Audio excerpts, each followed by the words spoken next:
Live show. We're a bit late this morning because we had to reorganize everything with technical problems happening in the background. But as Rachel was just saying, good things come to those that wait. Yeah. So we're finally live and running up. Yeah, Coming on. I basically discovered as I had everything all set up that my phone only had 24% left. So that was going to be a very short live stream. Mm. Um, so Yeah, that it would do. that unfortunately meant I had to set everything up all over again. Yeah. Mm. Good evening, Twitchy Witch. How are you keeping this week? I hope you're having actually an amazing week so far. Tell me all about it. And Bear, how are you keeping as well? Ursel, lovely to see you. Good morning. Mm. Yeah, it's a Yes. beautiful, beautiful spring day here in Asia. Is it lovely down there in Okinawa, Philip? Yeah, it started off actually quite rainy, but it's actually clearing up now, so I'll be able to run around later on and not get soaking wet. Because Okinawa is quite funny, where it's most of the time it's like really, really nice, sunny, absolutely stunning and beautiful. But then when it rains because then we just get hit. Yeah, yeah, we get purely hit Yeah, it with the does. tropical rain. Yeah, the couple of times I've been to Okinawa, it rained every single time for part of the day.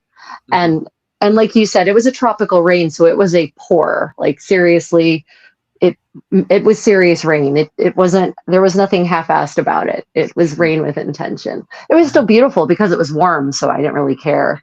It Yeah. just yeah, we were in Naha, so we actually went to the Chinese gardens that are there. They're really beautiful. Mm. And it started raining while we were there, which actually made the whole thing really scenic. So uh, thankfully, there are pavilions in the Chinese yes. gardens, so we could be undercover and watch the scenic rain on the pond from the safety of the excuse me, the roof. Mm, Yeah. yeah, you find that actually throughout Okinawa is that they really did bring over that Chinese idea of having pavilions. If you walk around any of the traditional areas or any of the parks that have provisionals, it's only when you go to modern areas or modern buildings and stuff they don't actually have. Well, sometimes they do, but most of the time they kind of don't. But yeah, all of the old roads and everything have those pavilions everywhere, and you can just Yeah. imagine a jungle rain suddenly appearing and everybody running towards it and just getting under it for a wee bit, sipping away on tea and stuff, nice and romantic. Yeah, the Korea is covered in beautiful what I call sitting pavilions because you're supposed to take your shoes off and sit on the beautiful raised wooden platform under this lovely roof. Mm, They're everywhere, and it's really nice. And it never occurred to me until you just said that might exist because of the rain. yeah. Because unfortunately, the last 10 years, the monsoons have just not been coming to Korea. So it just Ah, hasn't been raining. The climate change, my friend. So we yeah. haven't been getting those beautiful summer rains. Instead, it's just hot and humid the whole summer. Mm, And so, there's no more of that beautiful, heavy, cooling rain that cleans the air and makes everything feel softer and more gentle. Nope, just hot and humid, just hot and mm. humid, and drought, of course, because Korea actually relies on those rains for its water supply. So it's been increasingly a problem Mm. that we just don't have the kind of water supply we used to. Well, thank Yeah. you so much for the subscription. Oh, Uh, Dakota. Thank you for joining Philip's channel too. Dakota's and one of my peeps. So yeah, oh, that's nice, nice. super Thank you awesome. so much. That means a ton to myself. And somebody else saying, Philip, you going around with a bed head? Yeah, it's kind of growing out like that. The problem is if I try to straighten or anything, it starts to. My wife finds it so funny, but it starts to curve at the bottom. Because that's the way a lot of the women in my family. That's the way their hair kind of goes, or it goes curly. Like when they straighten it, it curls at the bottom. Like it literally, this is actually a good example there. The way that's curling there. If I straighten the rest of my hair, it all curls out. So what I do is I just leave my hair alone, and I think it actually looks better if I just leave my hair alone in the morning. Just kind of wake up and just kind of leave it doing its own thing right now until I get it cut. But my wife actually, Yuki, actually prefers my hair long like this. She likes the old messy look like that. Well, So it really you can definitely see the your medieval Irish ancestry and the way your hair is going. If you compare your hair to mm, those effigies from the 15th Yeah. century. You know, those beautiful curling locks that come to Mm, about here. I bet yeah. if you let your hair grow that long, you'd probably look like one of those effigies. What's really bad is actually my brother Shane. So my dad's side of the family is from Limerick, but my mom's side of the family is actually from Rachel's favorite spot up around Mayo, Sligo area, up around Yeah. there. And my mom's side of the family, all of their hair is really, really curly. And my brother Shane, who, by the way, has massive blue eyes, are absolutely everybody, like every time somebody sees my brother Shane's eyes, they like stop for a few seconds because they're trying to digest how big and blue they are. It's absolutely wild. But his hair is so curly.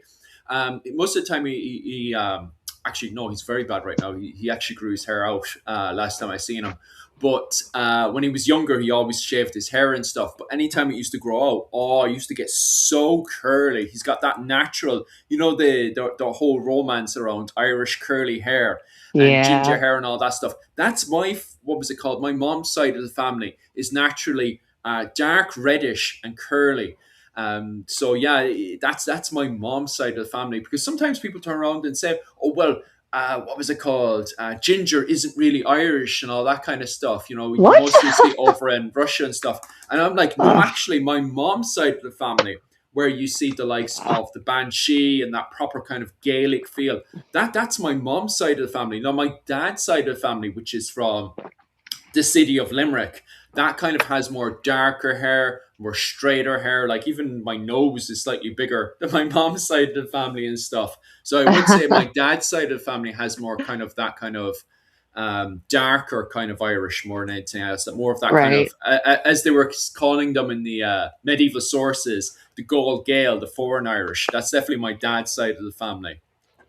Foreign Irish. Yeah. Yeah. I love how we always try to tribalize ourselves pretty much in any period of history. We find a way to Mm, other people so that, you know, our little group can be protected, which actually kind of plays into our topic for today. So these last couple of weeks have just been a roller coaster for us, haven't they, oh, on our stop. respective channels? Mm. God, You know, I go on. yeah, I mean, I had a what I would classify as a dumpster fire of a medieval story time on Saturday, where someone brought up the topic of the Inquisition, Mm, um, and that, of course, led to people going, "Oh, the Inquisition! Millions of people killed in Europe." And I'm mm, like, there were only so many millions to start with.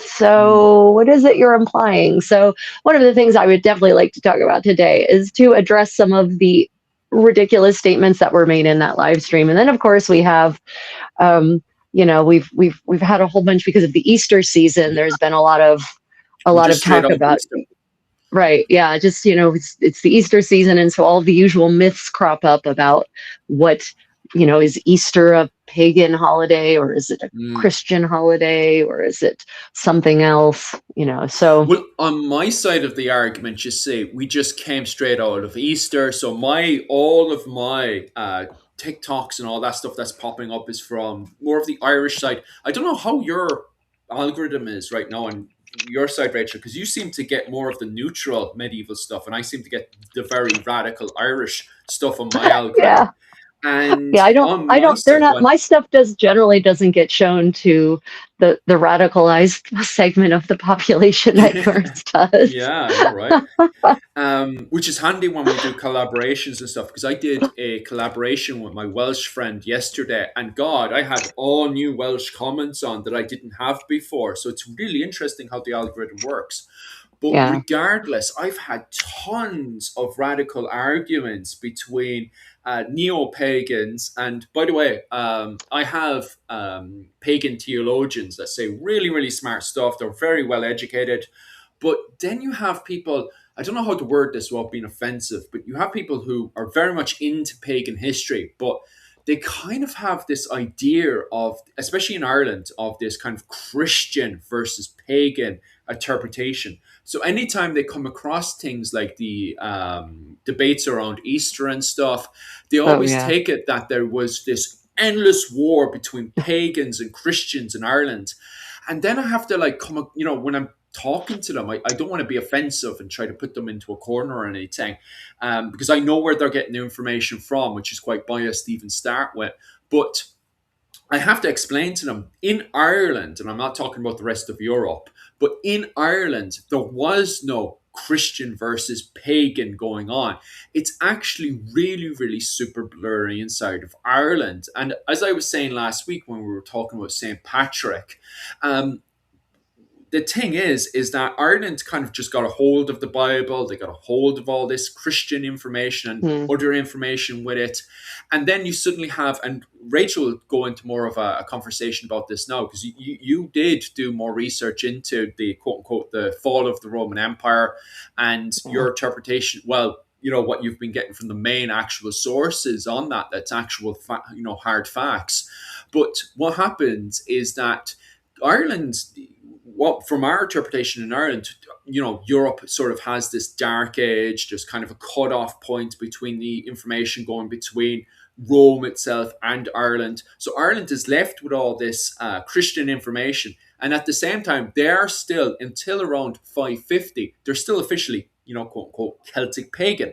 So they're Celtic pagans. They have all this Christian information. So they're slowly digesting it to themselves. And they're turning around and saying, actually, this Jesus guy is actually brilliant. Love your neighbor, love the guy across the street. Let's actually take this information on to ourselves. So they never turn around and say, actually, this St. Patrick guy, he's a jerk. Or this guy called Jesus, he's a jerk as well. Let's get rid of these people. They don't turn around and say that. So what happens is they're looking at their own gods and saying, it says in this book here that these gods are like saints. So we'll start making these guys into saints. This is my interpretation, by the way. So if you guys want to butt in and go in with your interpretation, I have no problems. But from my interpretation, they're turning around to the likes of, the goddess Burgundies and stuff and saying, actually, this Burgundies is more like a Saint Bridget, So they start converting and changing these people from gods and goddesses into saints. And it says in this book as well that there is only one God. So we'll make that one God the main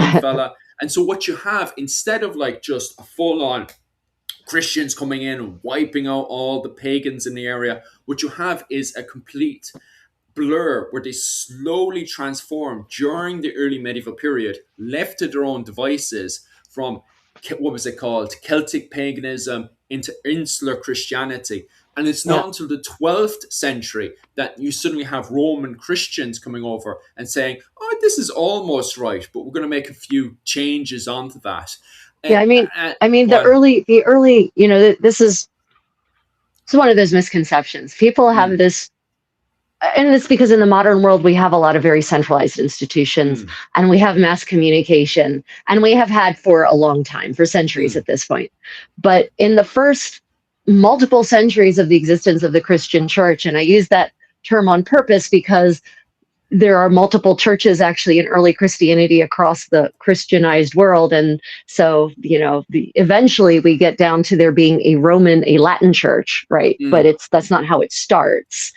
And it's one of the things I found out when doing a little more digging into the Inquisitions, plural, by the way, is that in the, up until about the 12th century, the time of the First Crusade, there's not a lot of teaching of the catechism actually in any kind of real way to the average person, right? Sermons are not really a thing.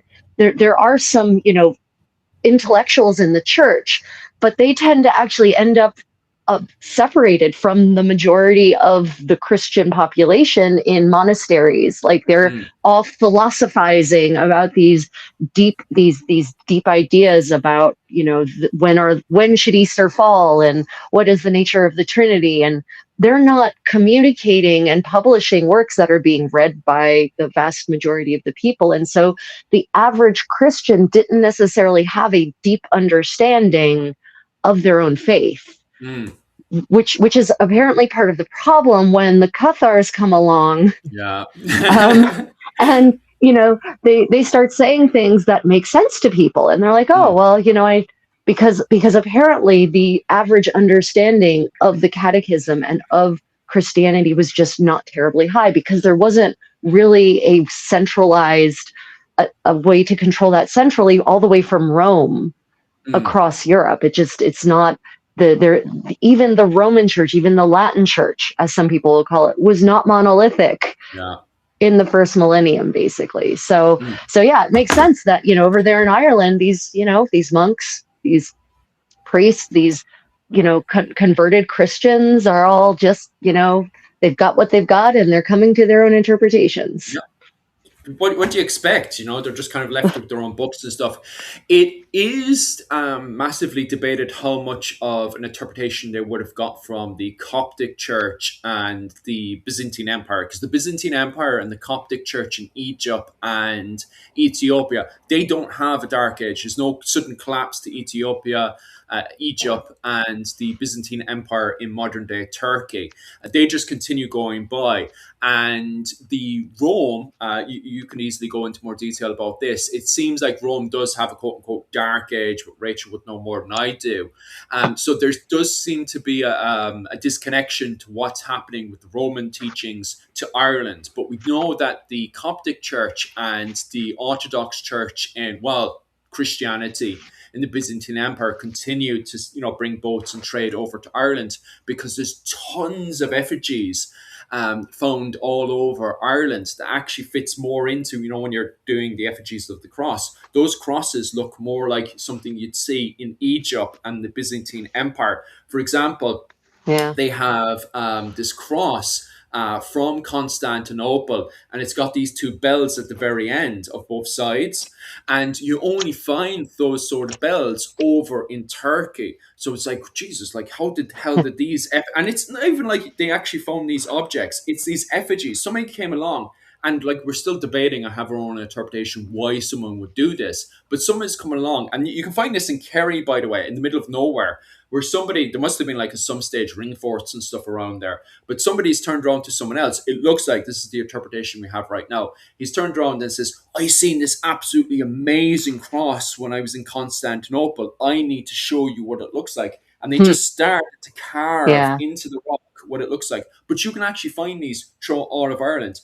Egyptian ones from Ethiopia, because they're both under the Coptic Church, and ones to do with the Eastern Roman Empire, Constantinople. So it's very interesting that there must be a level of communication and understanding of the Christian church, especially around the 6th century. But then over time, that starts to collapse as well.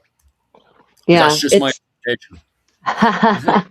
That's that's another one of those. Oops, I pulled the wrong thread. That's another one of those those situations in which you have evidence of the interconnectedness of the early medieval world, right? In the medieval world in general. Yeah. So one of the things that triggered me in this, we'll go by order of when posts were made. So last week, it's time has no meaning for me anymore, but last week at some point, I shared a picture as specifically to get conversation going and to trigger the algorithm, because that's a toxic ecosystem in which we live. But I was also interested in the actual conversation about the Dark Ages, in quotes. Was there actually a Dark Age that was basically kicked off in 476 with the fall of the Western Roman Empire, of Rome itself, to the Ostrogoths, or is that just Victorian slander, basically? Right. And I did this, I shared a really cheeky meme that is kind of taken from The Simpsons, actually, the TV show The Simpsons. And it was one of the things that I found very interesting about this was how many people didn't read what I actually wrote. Oh, lovely. In the post. They only looked at the meme. They did not read what I actually wrote and asked in the post. And so, of course, we had some real critical thinkers responding not to anything I actually said, but only to the meme. And then we ended up with, a bunch of people actually having honest discourse, but then inevitably the honest discourse turned to insults and ad hominem attacks.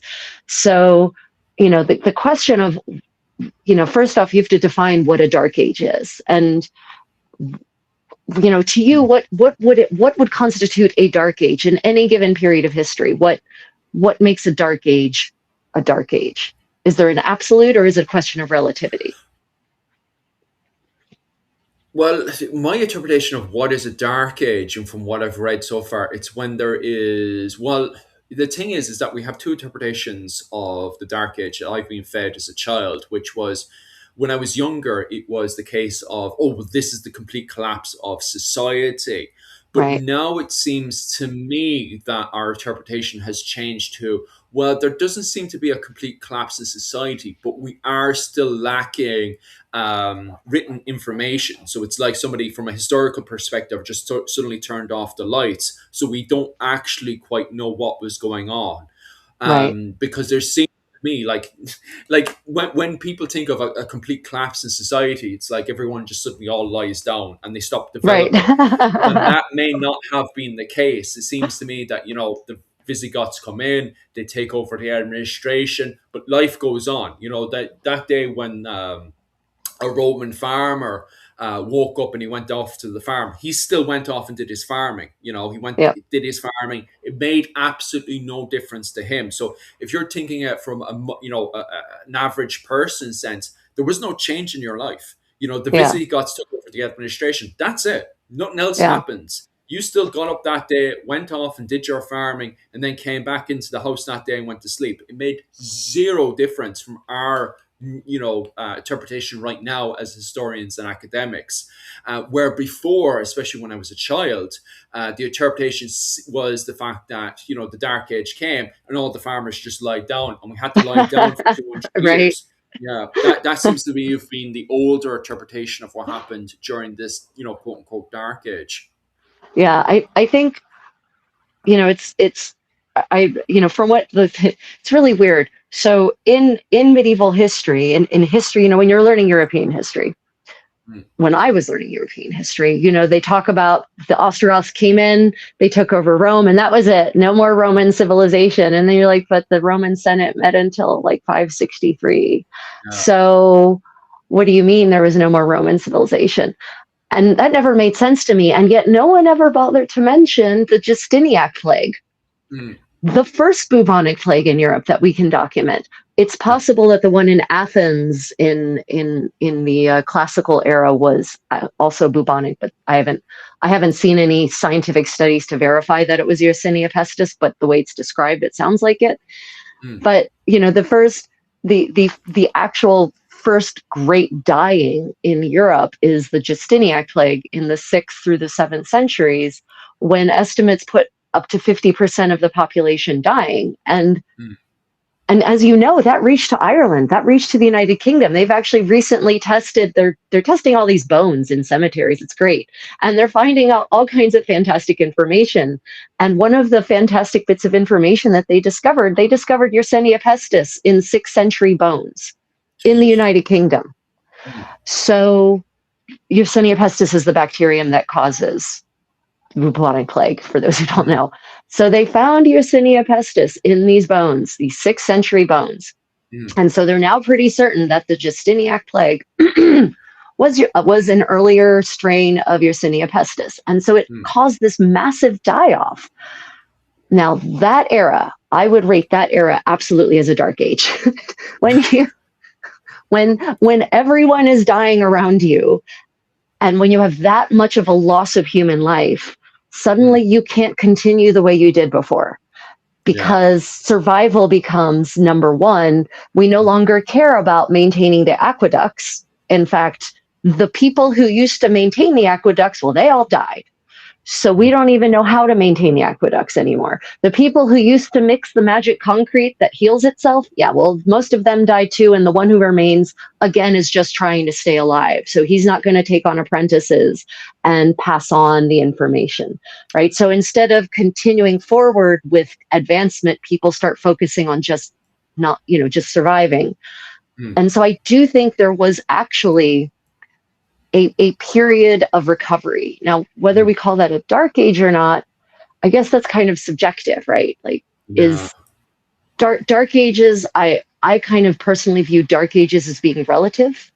So, when the pace of development slows down or grinds to a halt, then maybe that does count as a dark age. If Yeah. the kind of technology we were maintaining before ceases to operate because we no longer can operate it, then maybe that does in fact count as a dark age. But it certainly isn't the 1,000 years of the Middle Ages, because eventually the population recovers and we start going again, right? Yeah. You know, we go from the vertical loom to the horizontal loom. That's one of the great people so underestimate the value of just that development. And that's a medieval development, right? Going from the horizontal loom or vertical to the horizontal loom, you know, they develop a completely new system of farming that the Romans didn't have.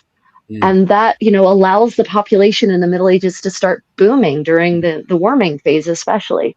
Yeah. So I do think there is a very small period surrounding the Justinianic plague that I would absolutely call a dark age in Western Europe. And I'm going to preface that by saying, as always, Spain does not apply. Yeah. Spain in the Middle Ages is the exception to almost everything you can say about the Middle Ages. Not necessarily everything, but almost everything you can say about Western medieval Europe, you can't say about Spain, because it gets conquered by the Arabs and they implement all of the technology that they basically took over from the Romans, that they inherited from ancient Rome. They just set that technology up there, right up. They build all these beautiful palaces in these cities with sewage and running water and all of that. So it's, you know, medieval, and they have bathhouses and they've got hypocausts. In fact, I found out that in Spain, they basically have had a continuous tradition of floor heating from the Roman Empire through to like the 19th century. They were actually still building hypocausts in homes. So, you know, the rest of Europe is like, floor heating? What's that? Except for a couple of monasteries that also continued the tradition. So, you know, yes, I think there was a dark age, but it's not what people think it was. And I don't even think I'm not certain if it's true about the lack of written sources, because there are a lot of written sources from the 6th and 7th centuries. So, you know, I'm not certain that's even true, that it's a lack of written sources. It could be a lack of people being aware of those written sources, or maybe it's fewer relatively, but it's not none. So, yeah. It's interesting, right? Because obviously, as I was saying to you, and I've said a few other people as well, like a few weeks ago, myself and the wife went over to Taiwan, and it was there where I ended up having a completely new and different interpretation of what is the Middle Ages. And from a Chinese perspective, the Middle Ages is kind the golden of era. it's a middle development with the fall of ancient China. Then you have this middle development in the middle where you have the fall of the Han Dynasty, ancient China. So ancient China collapses, definitely 100% is gone in 220, right? So that's 200 years before, you know, Europe turns around and says, okay, so this is our middle development. This is the start of the medieval period. This is the start of our middle development. China puts it in 220. And even on top of that, China would say, well, actually, to understand 220, you have to go back to 180. And even on top of that, you need to go all the way back to the Bronze Age to understand, you know, the start of the Middle Ages in China. So even on top of that, 220 is kind of, you know, just the place where they have to put the mark of saying, okay, so this is the start of our middle development. It's not a dark age. It's a change of administration from ancient China into the middle development of China. And that goes on to the Ming Dynasty when they suddenly have a renaissance back to ancient China. But in none of those stages is there a dark age. There is zero dark age. Why? Because the administration in Beijing, that continues. You still have the old clerks, the old accountants, and all of the old educated class of Beijing still running the system. None of them perish. In fact, when the Mongolians kick in the doors of China and take over, Beijing, they don't take over the administration. It's the same educated class that run it all the way up to around the arrival of the all the modern revolutions that go on. I don't specialize in colonialism until colonialism, more or less. Yeah, basically. I mean, honestly, so from what I've read, I would say that the Tang Dynasty is is China's real golden era, Mm. because the Tang Dynasty, they're innovating left, right, and center. Women have so many rights under the Tang Dynasty. They have that's the era when they have a female empress, Yeah, right? that's true. They have this is their the trade is booming all over Asia. Tang has so many client states. Korea is among them. The Shilla, the three kingdoms, then ultimately unified Shilla falls under that heading. Mm. It is sort of their golden era. Like, I would say that's not the medieval period for them. It's like the best period, because the Ming Mm. Dynasty sets itself up for failure, right? Like, the Ming Dynasty in its earliest part, sort of like Joseon in its earliest part, has this booming golden era, and they set out the voyage of discovery, right? The expedition of discovery, those massive ships that Ming sends out all over the known world, and they get down to Africa, they go all over Asia. There's some theories that they may have even made it to the Americas, or at Mm. least to a lot of Polynesian islands. And they bring back so many amazing things from all over, your Africa and Asia. And then it all shuts down. The emperor dies. The next emperor is xenophobic, and he shuts it all down. He scuttles the entire fleet. These ships were, oh my God, the most advanced ship the world had ever seen, and Mm. probably would see for another couple of hundred years. He shuts it all down. He Mm. scuttles the fleet, sinks it to the bottom of the harbor, Mm. and that's kind of the start of the end for China in its basically its economic dominance of Mm. Asia. And via Asia, even if you compare China, most parts of China in the medieval period, to most parts of Europe in the medieval period, the comparison is going to be unflattering Oh yeah, for Europe. massively. Yeah. For Europe. But that's the thing, because in Europe we've associated the word dark age with medieval period so much. When you Yeah, say medieval now, your brain doesn't try to translate the word itself. Your brain just thinks dark age, and that's a yeah, training. We've been trained into thinking that. The word yeah, medieval, and you can correct me on this one, Rachel, its direct translation in Latin is just, Middle Ages, the middle point, the middle of our evolution, going from the ancient world. We're having suddenly a middle transition point, and then we're going on to the modern point that we have today. yeah. It's not the medieval period is not. It doesn't mean dark age. Its Mm-mm. translation is not dark age. It's It's not. translation is middle point. It's a middle transition point, and that's Yeah, exactly how the Chinese look at it. It's just a yeah, middle transition point from the collapse of the Han Dynasty in 220 up to the rise of the Ming Dynasty, and going into the whole Chinese Renaissance, when they're rebuilding the administration to the point of the Han Dynasty. And even on top of that, as Rachel has pointed out, there's plenty of points in what was it called? China's history, where they hit even greater points than they did during the Han Dynasty. yeah, And the reason why they even referred to as a kind of renaissance is because the administration fits more in ancient China. Because from a yeah. Chinese perspective, old is amazing. We need to get back to the old administration. That's the Yeah, greatest of all time. But as Rachel has pointed out, there, and other people would agree with her, other academics, is that maybe old isn't the greatest thing, because what happens is that you have the collapse of your society, but that's very, very, very massively debated, yeah. of course. Yeah, so Jim had a question a little while ago. So I talked about floor heating, and this is relevant to China and Asia as well, because for at least 2,000 years, Asia has also had floor heating. So what is Mm, floor heating? Floor heating is a system. Historically, modern floor heating is water, but mm, historically, floor heating was hot air that was basically forced through channels in the floor so that the floors would heat, and then convection would cause the air to circulate. mm, And so that would create this nice, even heating. mm, And that was achieved in both Europe during the Roman Empire. Well, starting with the ancient Greeks. It's kind of the earliest I could find it in Europe was the ancient Greeks, and then the Romans took it over from them. Basically, you have a furnace. mm, You feed the furnace, and it's attached to the building under the floor at the very edge. And then there's a chimney on the other side of the building, and there are channels underneath the floor so that the chimney actually draws the hot air through the entire channel system, heating up the floors as it goes, and then of course the smoke escapes out on the chimney side. Mm. So that's basically how floor heating worked until very recently. For those of you who have floor heating now, it's water. So they actually have hot water that is piped through the floors. And that may be because it's definitely less dangerous than than piping hot air from a furnace that maybe could have, I don't know, sparks in it. Mm. And could set things on fire. So that's what floor heating is.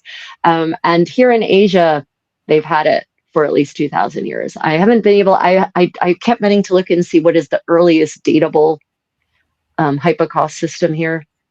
But and the thing and also I was curious if it was a parallel development or if it was something that was transmitted from one side of Eurasia to the other. Because Philip, you and I've said this before, and I'll say it again.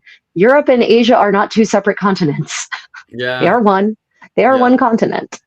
Yeah, even I trip over that, to be quite honest with you, because what was it, 2 or 3 weeks ago, I was looking at the history of the Turks, and I always imagined the Turks were just in Eastern Europe and up around the Eurasia area Oh of no. modern day Turkey. No, no, no, no. They Yeah, no. took over the administration of Beijing at one point. I was like, what? The Seljuk Turks were in China. The Seljuk Yep. Turks managed to, before the Mongolians, managed to smash down the walls of China and smash on over to Beijing and actually take Yep. over the administration of Beijing. I was like, no way.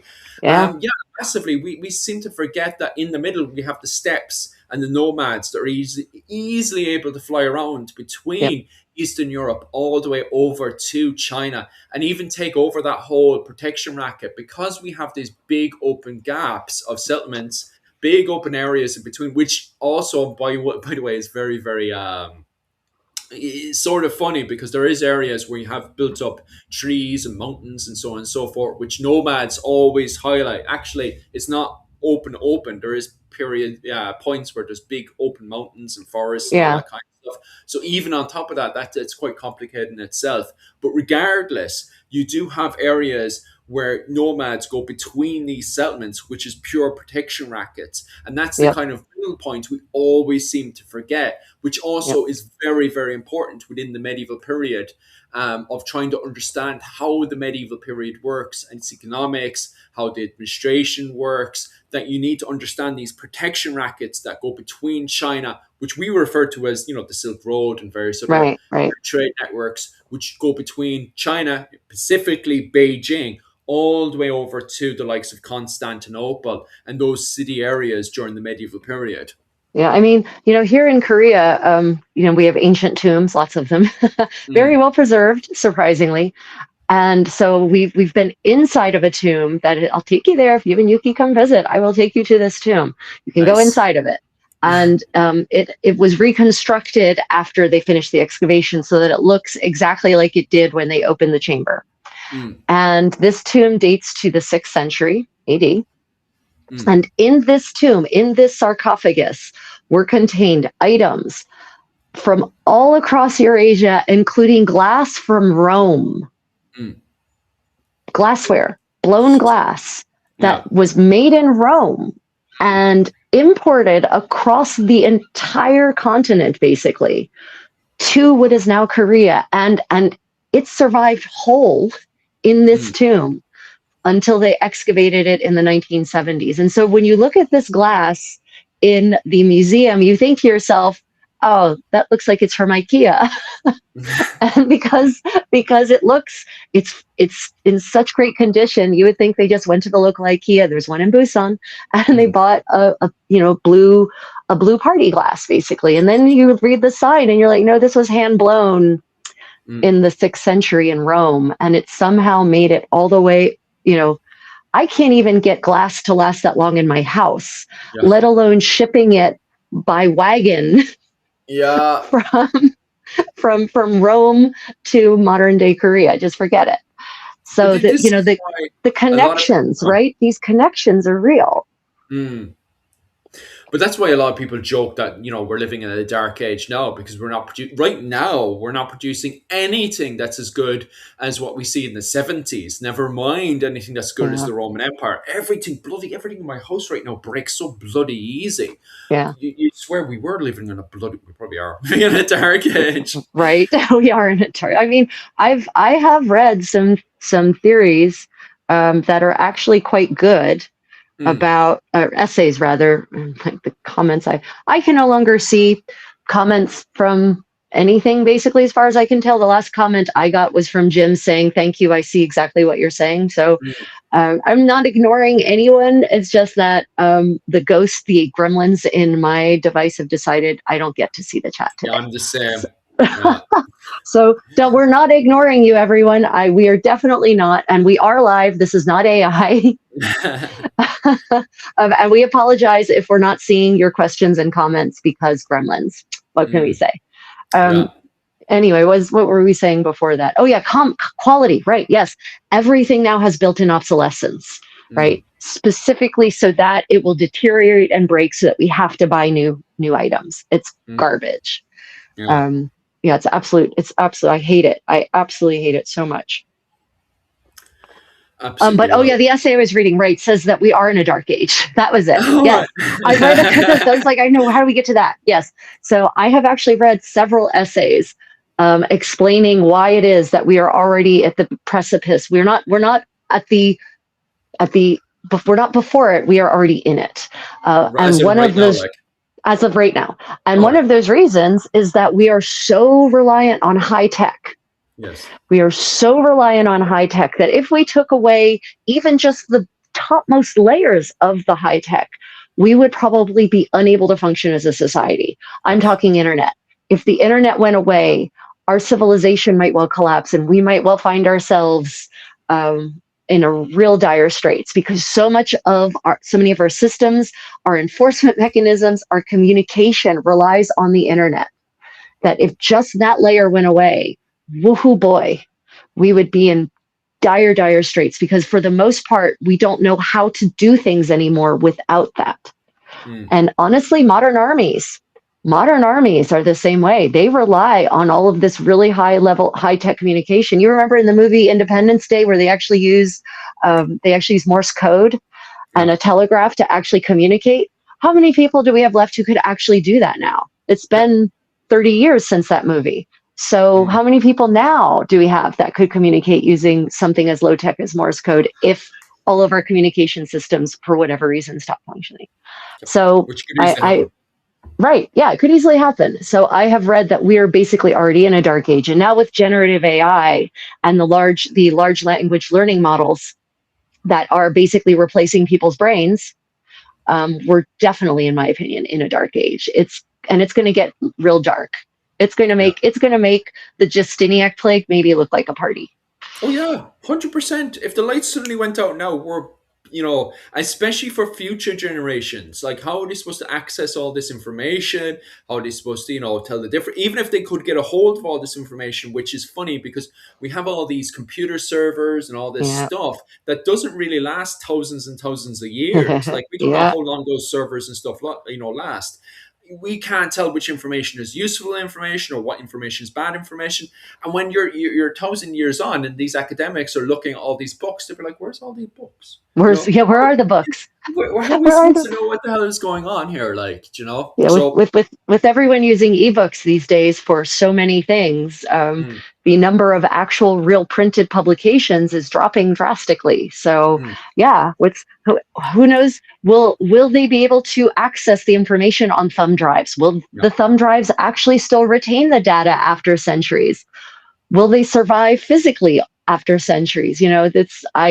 I really think that not only are we entering a dark age because we are overly reliant on high tech that can easily be taken from us, but also that in hundreds of thousand years, when people are investigating this period of history, they're going to wonder why there are so few writings, because oh not yeah, many of them will actually survive. And books these days are printed so cheaply on cheap materials that aren't going to endure for thousands of years. Vellum mm, lasts forever, yeah, right? Papyrus in the right conditions can actually last a pretty long time as well. stone tablets are obviously a winner in terms of the longevity game. Yeah. Or clay tablets are a winner in terms of the longevity game. So older forms of writing are actually much more durable than our modern ones. So, yeah, It's wild. we may be setting up future generations for a big lack of information about their own history. Oh, it's wild. It's absolutely wild. Even education wise, because most children don't know how to do the farming, they don't know how to build most stuff around them. Like, there's no curiosity to take that PlayStation apart. Like, children are trained not to be curious of how to maintain. And it's down to the fact of maintenance. Yeah, What was it called? Generations from like 1984 and downwards, if you got a new car, you were expected to maintain the car. yeah, So, because children from 1984 downwards were expected to go over and maintain the car, they were taught basic standards. Okay, yep, and those are standards that go all the way back to the medieval period, where fathers taught children how to build their own home. Right, so you're yep, no longer taught to, not just obviously, like, kids in the 70s weren't taught to build their own home, but there is a certain level of standard there, and it's mostly down to the car and stuff. But that's, from 1984 downwards, that starts to go down. So it's like we hit our peak in 1984, especially America. And yeah. Rachel, you could easily disagree with me with there because you're actually from America. I But probably won't I, disagree, but go on. yeah, I do believe we hit, as a society, I solidly believe we hit our golden age, especially in America, in 1984. And from Yeah. 1984 onwards, we started to go downhill and started to go into like an actual solid dark age that was even worse than the dark age itself back in the medieval period. Because at least in the medieval period, peasants could continue, or, lower class people could continue to maintain their life. Like the which change was had, which was 80% of the population, by the yeah. way. So Mm, 80% of the population in the Middle Ages had skills that were real and would mm, allow you to continue surviving, right? yeah. Whereas now, maybe some reenactors, like we could probably get by if we bonded together with fellow reenactors. Our collective knowledge, arcane and obsolete knowledge of arcane and obsolete skills,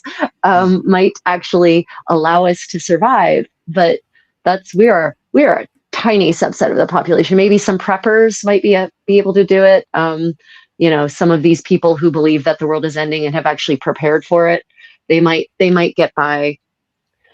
Some, yeah. Maybe some There's, people living in developing countries yeah.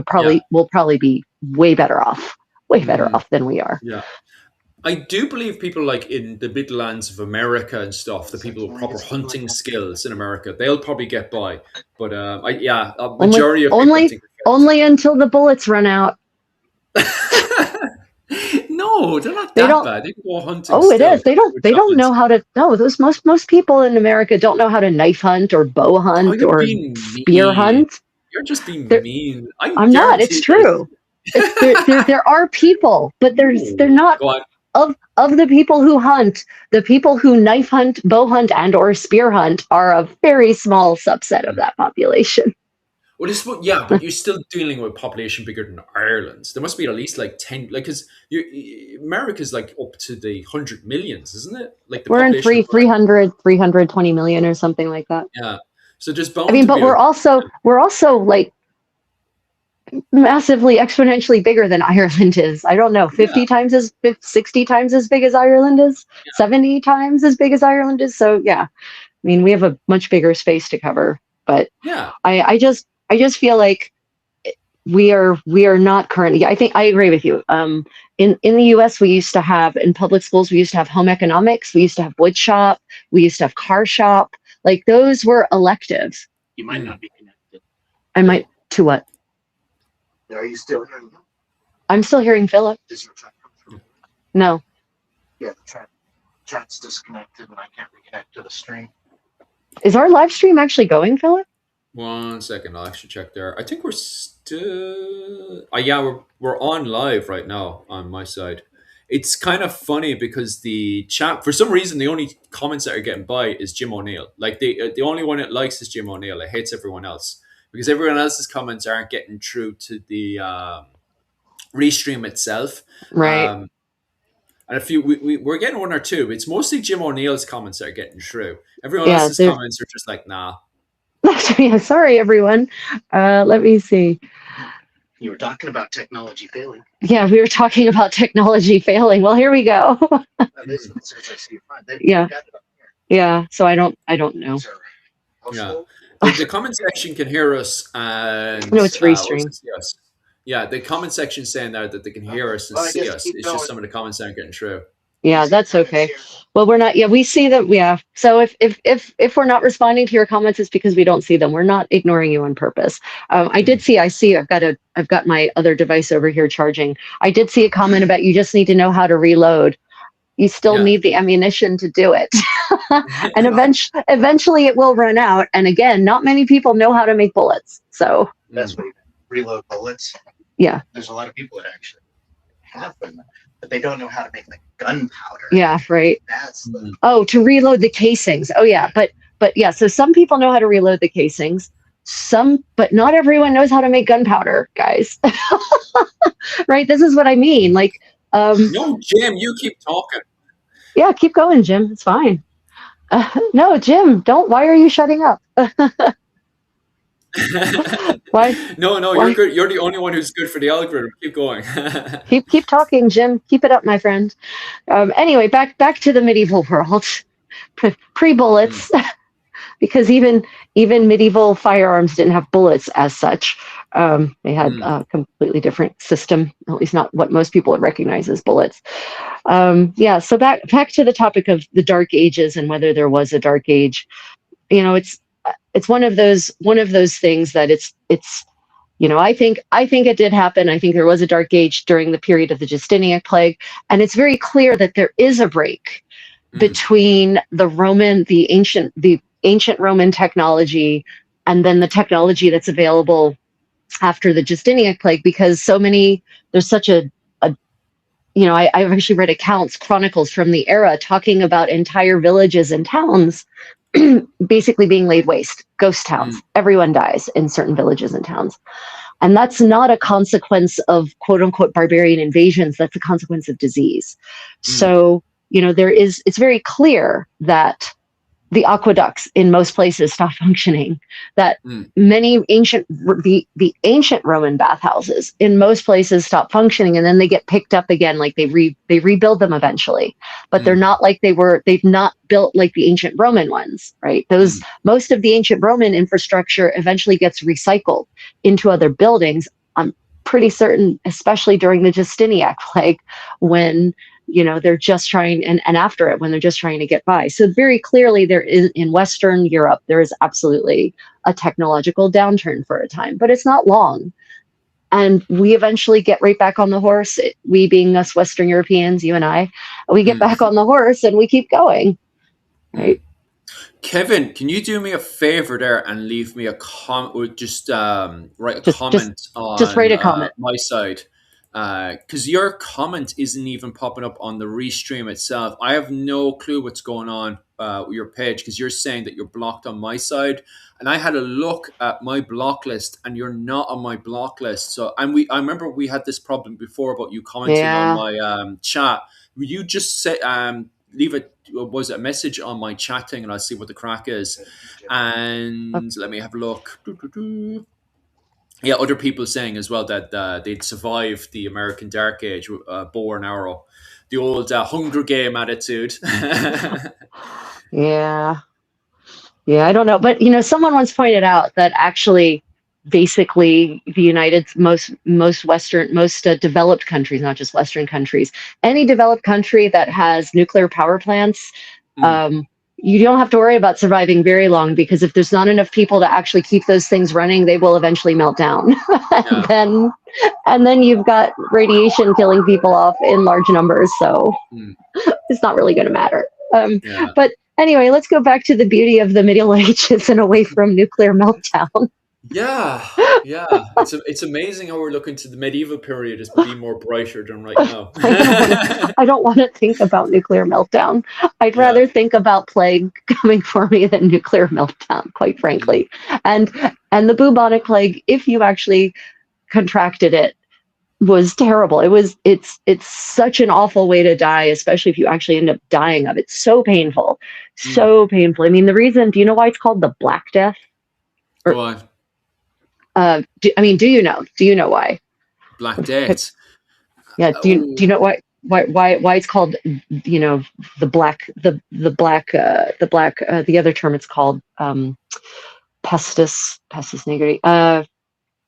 So one of the reasons it's called that, anyway, I can't remember the go exact on. Latin term offhand, is that you get these, basically your glands swell in your armpits. You get these buboes. It's almost like the worst kind of pimple you can imagine, but times a million. And Mm. they turn black and they start oozing this black discharge, and it stinks, but it hurts so much. Mm. And so it's, I mean, just imagine your armpits oozing this, being so swollen that you can't lower your arm, and just oozing this malodorous black discharge. Mm. And that's why it gets that name. And it's, you know, it's time telescopes when you're suffering in pain. And Mm. so I can only imagine that it would seem like forever until finally you just pass on. Mm. Apparently, about 80% of people, most recent figure I read, I think, said that about 80% of the people who contracted it died, but not that 80% of the population contracted it, right? Mm. It had a high mortality rate. It's sort of like, if you're infected, then you're screwed, most likely. Not that 80%. Their current estimates put it at like 50 to 60% of Europe's population died during the Black Death in the 14th century. So, Mm. The joys. yeah.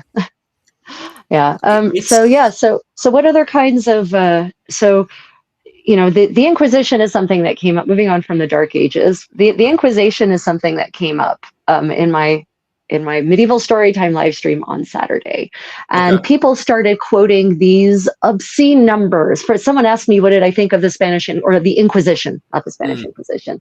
Yeah, What did yeah. I think of the Inquisition? Mm. And I said, well, not much at the moment, because we're in the Was this during your medieval sewing time? Was story it? time. It was no medieval story time. Oh, We're right, right, right. reading we're reading letters from a 15th century Florentine widow to her sons.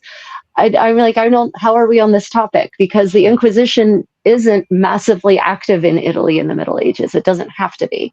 There's Mm. some activity in northern Italy because of the Waldensians, but in the 15th century, it's not real active at all. Okay. So you know, it was one of those random comments where people decide they want to ask anything about the Middle Ages if I'm on the screen. So, you know, that actually led to a whole lot of polemic Yeah. because I dared to suggest that the Inquisition wasn't as bad as people think it is.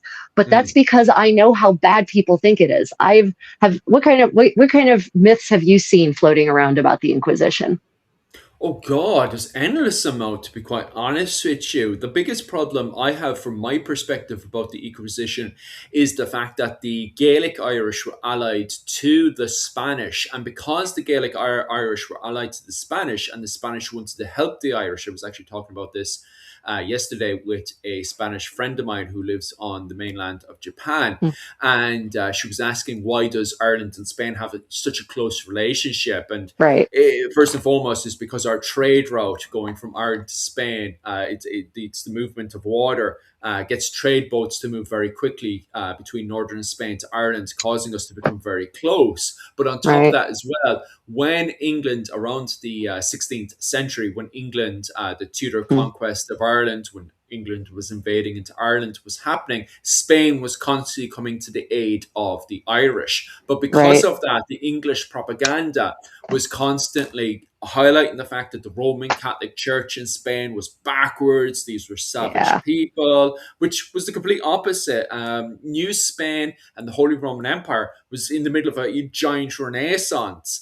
And from their perspective, they saw England as the backwater. Obviously, this is both a mixture of both propaganda and interpretation. But from an English perspective, going into Ireland, it was the Spanish that were savage and backwards. Sure, look at Spain. They're going around gathering up millions of people and just burning them because they're not Right. following the Right. teachings of the Roman Catholic Church. If only they would accept the natural understanding of the Bible, then they wouldn't be burning so many people. was the Right. perspective that the English were bringing into Ireland during the Tudor Yeah. conquest. So yeah, I've come across millions of misinformation given from the Tudor courts into Ireland at the time. Right. One of, Even one of the big problems is that people think of the Inquisition in exactly those terms. There isn't yeah, one Inquisition. There mm, isn't. There are yeah, multiple Inquisitions. And the Spanish Inquisition is almost not a medieval institution because mm, it's not even founded. There is no Inquisition in Spain. None. Not yeah, any. None. Zero zilch until 1478 when Los Reyes Católicos basically institute the Inquisition, mm, right? And so that's like the tail end of the Middle Ages. And honestly, from Spain's perspective, that's the point at which Spain is basically a unified polity. To me, mm, that's almost the end of Spain's Middle Ages anyway. The second you have Fernando and Isabel unifying basically the Iberian Peninsula minus Granada and minus Portugal. mm, So, people think mistakenly think that the Spanish Inquisition is in existence for the entirety of the Middle Ages. It's not. mm, It's almost more of an early modern institution than a mm, medieval one. And its heaviest hitting is in the 16th century, which is the early modern era. That's no longer the Middle Ages. So mm, I think that's myth number one, that there is an Inquisition. There isn't. yeah, It's not a thing. mm, The church may have a central authority in Rome or maybe in Avignon, depending on your decade. But that doesn't mean that they actually have the ability to centrally control that sort of activity. So, there isn't even any Inquisition until the tail end of the 12th century is when the first Inquisition is actually founded by papal yeah. bull. Well, I think the problem is, and your comment section is really ranting on about it right now. And Bluebird, who's over in my comment section, sums it up so well when he quotes from, and he actually puts the whole quote in there as well. Good Monty for you, Python's Bluebird. Flying Circus. Nobody Yeah, expects the Spanish Inquisition. And right, that's the interpretation in 2026 that we have of the Inquisition as a whole. yeah, Is the fact that, we look at it exactly the way that Monty Python had seen the Inquisition. And we see that interpretation dominate the entirety of the medieval period. That we saw the papacy going around with Spanish accents, just pulling people out and just burning them because they weren't following the insane understanding of this dark age papacy. That's right, kind of the understanding we have today. And that, millions and thousands of people that tried to be civilized were burned at the stake. And of course, right. the sources of this, as I was saying before, comes from propaganda of anybody who was going against both the papacy, the Holy Roman Empire, and New Spain at the time. Yeah, so have you heard that the number 50 million people were killed by the church or by the Inquisition? Have you ever heard that figure before? I've seen it, but I haven't really Yeah, dipped into it. But right, 15, right. You've seen, but yeah, you've yeah, seen it. You've seen it. yeah, Yeah, yeah. so have I. So for those who aren't aware, common pop history will tell you that 50 million people died in the Inquisition. Mm, Or, and I was like, say what now? There weren't that many people in medieval Europe. So that massive a die-off would actually be more people than died from the bubonic plague. mm, What are you all talking about? So I started digging into it, Philip, because, I want to know the origins of these rumors. His historiography is very interesting to me. Turns out that starting in the 17th century and increasing with frequency until it's very heavily done in the 19th century, a whole bunch of Protestant, anti-papist, anti-Catholic scholars started publishing all these papers about the evils of the Catholic Church of the Middle Ages and calculating the death tolls.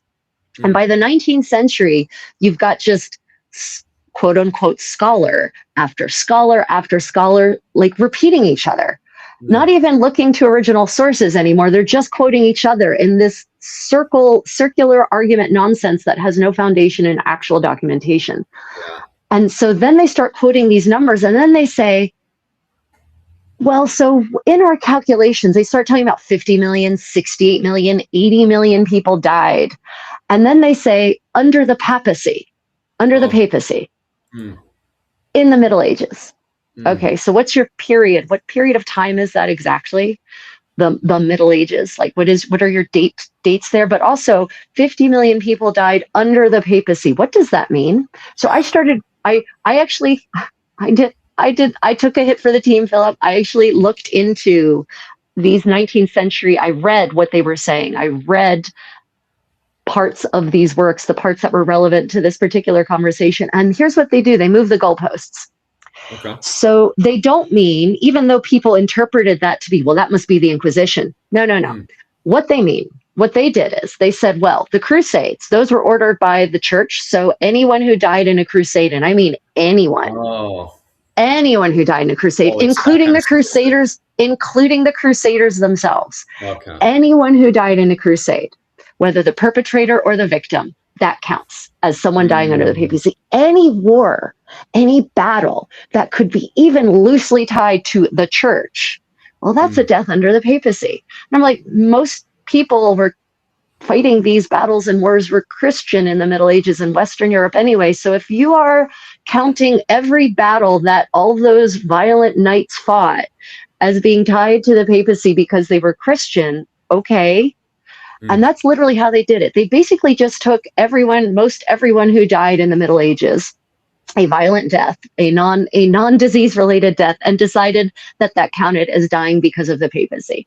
And that's how they get to this crazy huge number of 50 million plus, depending, like 50 million and up. It's the numbers get more and more inflated as the 19th century goes along. And if you actually read the way they write, you can tell these are very biased sources. They have nothing positive to say about the medieval church and refer to it as being a, benighted, superstitious morass of evil. And so those are the publications that have now been used to inform popular history about the Inquisition. Millions of people did not die under the church, did not die as part of the Inquisition. I spent the last several days digging through multiple sources to come at numbers. And I actually quoted, I wrote some of them down because I don't want to misquote, because again, there is no one Inquisition, Philip. There isn't. Yes. There are multiple Inquisitions in different parts of Europe, and all of them operate more or less independently. And they're not always there. There isn't some well-organized secret police in medieval Europe, hiding in taverns and in garderobes and under beds, listening to hear what people are saying and whether it's blasphemy or heresy. That's not how the Inquisition worked at all. They did not have a secret police. They didn't have the resources for that. They didn't have the manpower for that. So, and they weren't always operational, right? If they heard rumors of heresy, then an inquisitorial board would basically be sent to go and see what's going on. So it's not like there's just Inquisition for 500 years. It's just not true. Okay. The thing is, and I've noticed this especially since I got into the academic study of things when it comes down to history, every single time an academic or anyone who's works within statistics or something in history, when somebody suddenly comes with the conclusion of a number over 1 million, you need to question it massively, right? I might get into trouble with this, and I might have some lunatic in the comment section suddenly going blah, blah, blah, blah, blah, blah, blah, because I find anytime somebody uses a number over 1 million, it's a part of brainwashing, right? And I'm going to undermine everything I was talking about, 2 weeks ago with Rachel, of how horrible. Now, don't get me wrong, I'm still going to say it. The Great Hunger in Ireland was absolutely horrible. It was absolutely horrendous. It is the worst thing that should never happened, right? But I'm about to undermine everything I was saying and put it up for conversation. We use the word 3 million people passed away during the Great Hunger. However, how we got to the number 3 million is because we get every single number of everyone who perished through those 4 years that the Great Hunger happened. All the Black Deaths happened in Ireland, right? We get every single one of those numbers and we chuck them in. We just chuck them in. Oh, this person fell over and hit their head off a rock. They're chucked in there. all the numbers are chucked in there. Why? Oh, so that's just the figure of all the deaths. Full stop. Yes, That happened. because Just 3 full million, stop. 3 million, that's still a lot of numbers. That's insane, right? And That's a lot. I'm not going to go off and highlight other numbers that happen as well. But actually, this is a running theme in the history that everybody rounds up. They get every single death, and that includes people that fall over. Okay, I'm not going to talk about other categories because I'm going to get into trouble. But they actually get numbers of people that fall over and hit their head off a rock and die, and they'll chuck that in. And this is why so many people suddenly turn around and says, oh, this is a conspiracy, because this is what the start of conspiracies is when people fall over, hit their head off a rock, and their number gets added in. This happens all the time in history. And so what you have when it looks at the Great Hunger is that actually a way smaller number of people actually, passed away from lack of food during the Great Hunger. So that number of 3 million is over exaggerated, but it still works. I still turn around and say, 3 million people died during the Great Hunger, because it grabs your attention. But it's does. still, and I know people now are going to go against me in the comment section, but I just need to highlight that because it's actually important when it looks at key numbers like the Inquisition, and to turn around and say, I need you to question what's going on here. I want you, to be honest with you, I want you to look at the Great Hunger, because if you actually look at the Great Hunger, you're still going to come with the conclusion of, this should have never happened. The British administration should have never done A, B, and C. I mean, frankly, it doesn't matter if it was 1 million or 3 million. 1 million is still a lot. Yeah. But go on. I was going to say, so, I'm also wondering, so I was trained to analyze studies.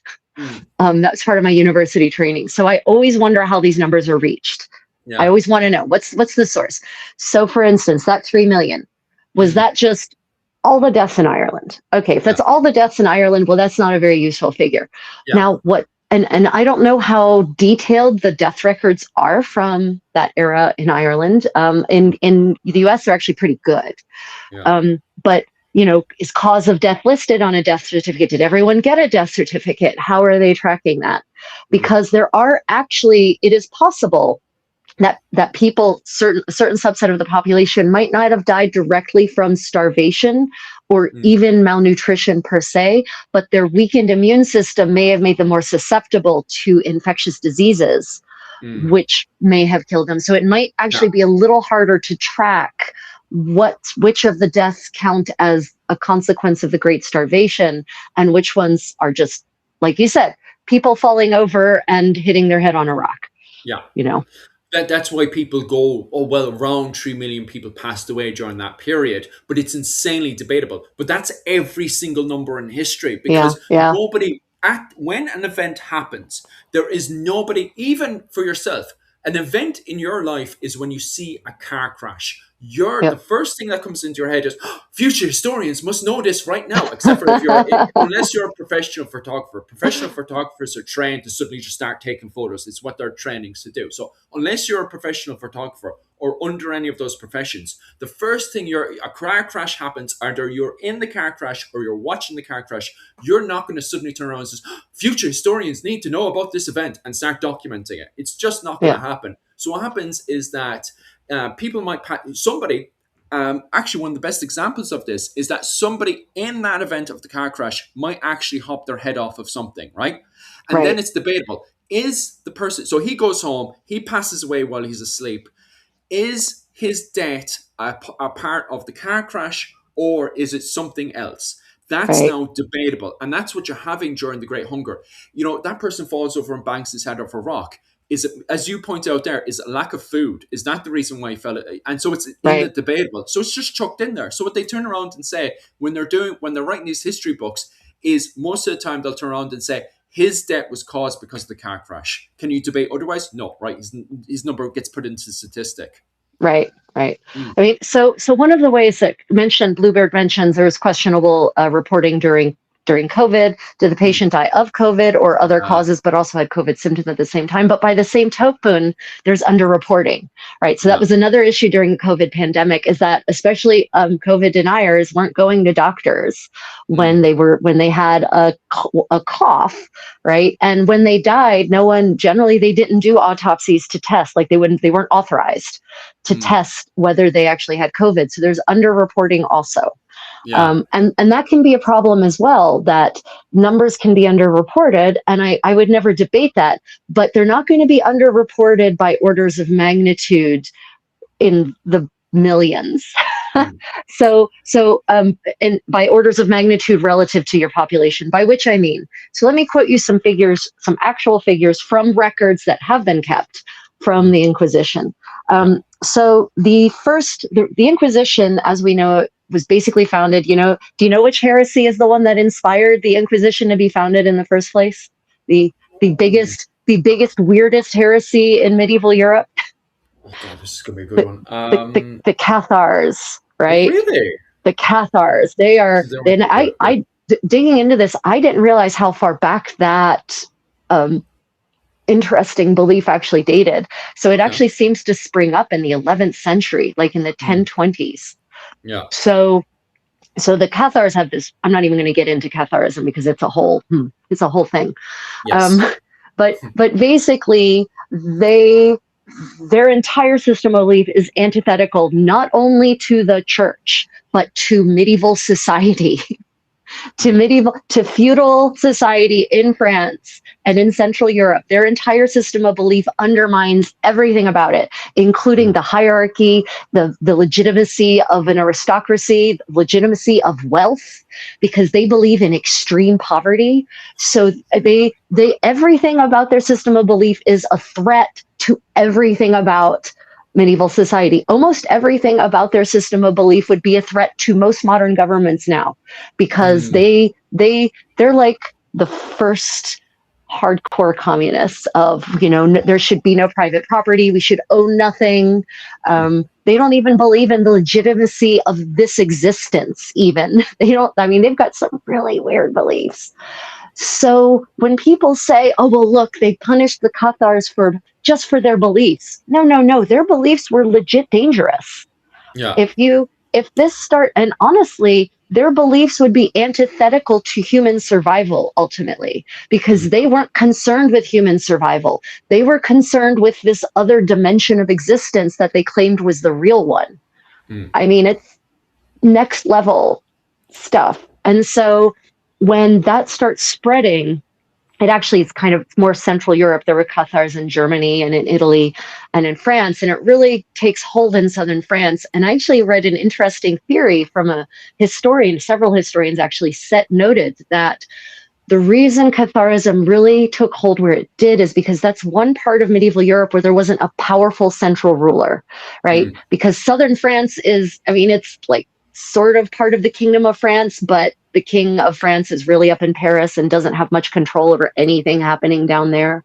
And so there is no king, there's no emperor who's directly in charge of that part of France. There's some counts, right? Like the Count of Toulouse, but they're kind of more focused on their own thing. They don't care about heresy, or it doesn't really bother them. Yes. So that actually opened the door for this movement to actually start growing, because there was nothing there there were no systems to oppress it or suppress it for any reason, and not even cynical ones. Just, if you have a powerful, thriving economy and you are part of a successful part of that powerful, thriving economy, Catharism isn't going to look very appealing to you. It really isn't. Yes. Dispose of all of your worldly possessions and live like a filthy pauper. No, most people aren't going to be attracted to that. So that's kind of why Catharism really took hold where it did, and also why it took hold in certain really rural parts of the Italies, because those parts were not controlled by any really powerful centralish authority. Oh, really? I thought it was just done in a certain part of France. I didn't It was realize not. It spread into Italy as well. Jesus, that's wild. Yeah, and it didn't even start in southern France. It apparently started in Germany. So what is now Germany, I should say, right? Because there was no Germany in this era, right? So there was a an empire, a Holy Roman Empire that had very sort of spotty control over parts of what is now Germany and Luxembourg and Yeah, it was kind of the Liechtenstein. Yeah. Germanic realm, wasn't it? Or Yeah, it's more like a butchering that. Germanic, Germanic sphere, really. Yeah, because the Italians, I always find it funny because the Italians call everything that's over the Alps the realm of the Germanic people or the realm of the Germanic. Yeah, And like anytime those they call it like Alemannia or Germania, but yeah, that's the it's not one. really it's not a political term, it's a region to them. Yeah. Yeah. And I just find it funny how, like, every single time these people who declare themselves emperor or emperor of Yeah. the Romans are coming over to collect their tribute. Like these Yep. savage barbarians are coming over to get they're and it's like we joke now about France and England refusing to recognize the Holy Roman Empire during the medieval period. But during Yep. the medieval period, the Italians, because the emperor was German, the Italians themselves were refusing to recognize the Holy Roman Empire, led by an emperor of these Well, barbarians, these savages from but the Alps. only some of them. I mean, that's the Guelph and the Ghibelline civil war that's kind of happening all across northern Italy. Yeah, It's the papists versus the emperorists, the yeah, the imperialists, right? So there are a whole bunch of Italians who are like, yeah, that's emperor for the true. win, and they Yeah, love it when the emperor comes and makes a progress through northern Italy. I've got read all kinds of chronicles about balls that are mm, hosted in his honor, and he knights a bunch of people, and so you've got these, ah, in places like Florence and Venice where it's mm, technically not an aristocracy, right? They're republics, but everyone wants to be a nobleman, really, so they're all proud of having been knighted by the emperor. So mm. Italy's definitely not of one mind on the topic of the emperor. Yeah, you're bang on. I forgot about all that civil fighting, and because that goes into the whole Pope and anti-Pope and all that stuff that's happening at the same time as well. Yeah, I love the medieval it's a period. mess, which just underscores how not central the control of the church, capital C, the Latin Mm, church, actually was. yeah, It's just not. It gets much more centralized, ironically, kind of during and after the Reformation, when they lose a bunch mm, of territory, which maybe is why, because they had a smaller area to control geographically speaking. But the Inquisition itself, mm, the first one is founded to address Catharism, basically, and mm, it's small. It's relatively small, and it's focused only in the Languedoc region, so that southern French region. Kind of, if you imagine Carcassonne, if any of you know where Carcassonne is, that was, of course, a central location of the Cathars. And at first the Inquisition doesn't inquire. The church authorizes a crusade. mm, And that crusade goes and handles most of the main Cathar threat by just slaughtering them, because apparently mm, their military might just cannot compare to all of these crusaders who are happy to go on crusade in their own backyard rather than go all the way to Jerusalem or Egypt, right? Like, mm, if you're a knight and you're given a chance at eternal salvation to just basically ride 100 miles and take care of these locals, mm, or you have to take a ship thousands yeah, of miles to a foreign land, which one are you going to choose for your chance at eternal salvation? It's not a hard choice. mm, And apparently the Pope also authorized that the knights who participated in the crusade could basically take over the lands that they took from the Cathars. So, like, mm, they've been told, hey, if you win, you get a payday. mm, So the Albigensian Crusade was a horror show, and I will not deny that. It was disgusting. yeah, And one of the leaders, Almeric, actually in his own chronicle, like his own writings about this thing, he claims he among them killed 20,000 Cathars, ooh, which is a huge number of mm, people in that small area of mm, France. If that number is true, that is a massacre. That is massive. Now, mm. why do I doubt the veracity of that number, Philip? Why would I doubt it Because it's a when a bit knight? too over large. Yeah, it is. And also, Mm, he's basically writing this like autobiography that's aggrandizing himself. And in this era, if it bleeds, it reads and it leads.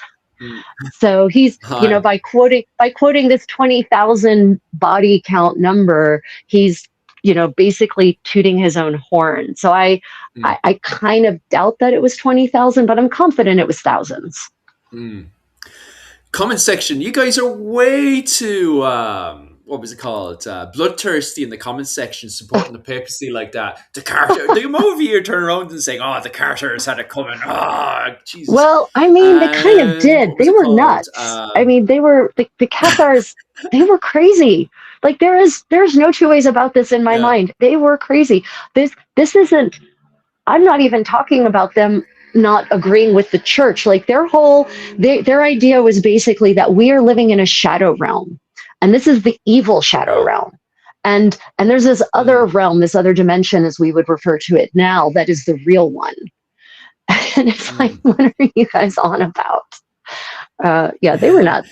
What I love about the comment section as well is how the comment section is saying how modest your dress is. But you were saying before that your dress isn't modest whatsoever for the medieval period. Would I be right in saying that? I mean, for the Amish. So no, when people call me Amish, this is not modest. I mean, I guess this is one of my more modest 15th century dresses. Yes, 15th century dresses can have much lower necklines and can provide more perk, shall we say. But I mean, it's pretty fitted. If I stand back, you can see it's very fitted to my body. So, it definitely shows my these curves. It just doesn't show these curves so much, I guess, is what people are talking about. Yeah, I suppose it's very true. And just going back to the Carters, people are turning around to saying, why is the art in the 13th century, why is it so bad? Why is it not great in the 13th century? Do you not like the 13th century art? No, I actually like it. I mean, that's pretty judgmental. I mean, so it depends on what you're looking at. Just like now, we have people who can draw well and sculpt well, and we have people who can't. They did in the 13th century as well. So it depends. You really have to. I have seen, for instance, in Bamberg Cathedral, there is a stunning equestrian sculpture, 13th century, of a knight on horseback, and this thing looks photorealistic. It is, all the dimensions are correct. The details on the horse, the rider, the knight looks like a normal person, not like that kind of very stylized medieval face, right? And that's the 13th century in Bamberg. So it's clear that people could, but so the reason that a lot of the art that you see maybe doesn't conform with our modern standards of photorealistic art is because there was definitely a stylization, right? It wasn't necessarily supposed, because art in the 13th century is normally not about depicting real people. It's normally about, a lot of it is religious, right? So normally it's about depicting saints, God, Jesus, the mother of God, hell, right? And so when you were depicting those kinds of characters, there was almost this agreed upon stylization that would in a certain way, it would put the viewer, its audience, in a different headspace, right? In seeing this art, they would not think, oh, that's my neighbor, right? They would think, well, that's a saint because he doesn't look like me. So there's certain theories that it was intentionally stylized. But there's also the idea that, as a consequence of the Justinianic plague, I think in parts, that the critical mass to actually teach and pass on the kind of photorealistic art they absolutely were able to do in the Roman Empire, that just kind of that died out. And so there wasn't as much of a population that could continue that tradition on, and that sort of segued into stylized depictions of everything.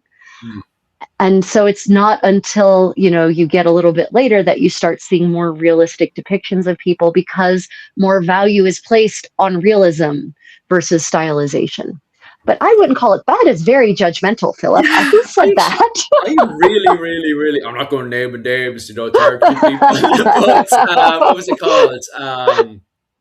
it called? The same commenter actually is talking about the medieval animals, and there's a few other people highlighting medieval animals. Oh, okay, well, in the 13th century. Go on. I mean, so Philip, you know why a lot of animals in medieval bestiaries don't look very good. Like, you know why? I mean, how many people saw a rhinoceros? Oh yeah, right? I know what you're talking about. Yeah. How many people ever saw a unicorn?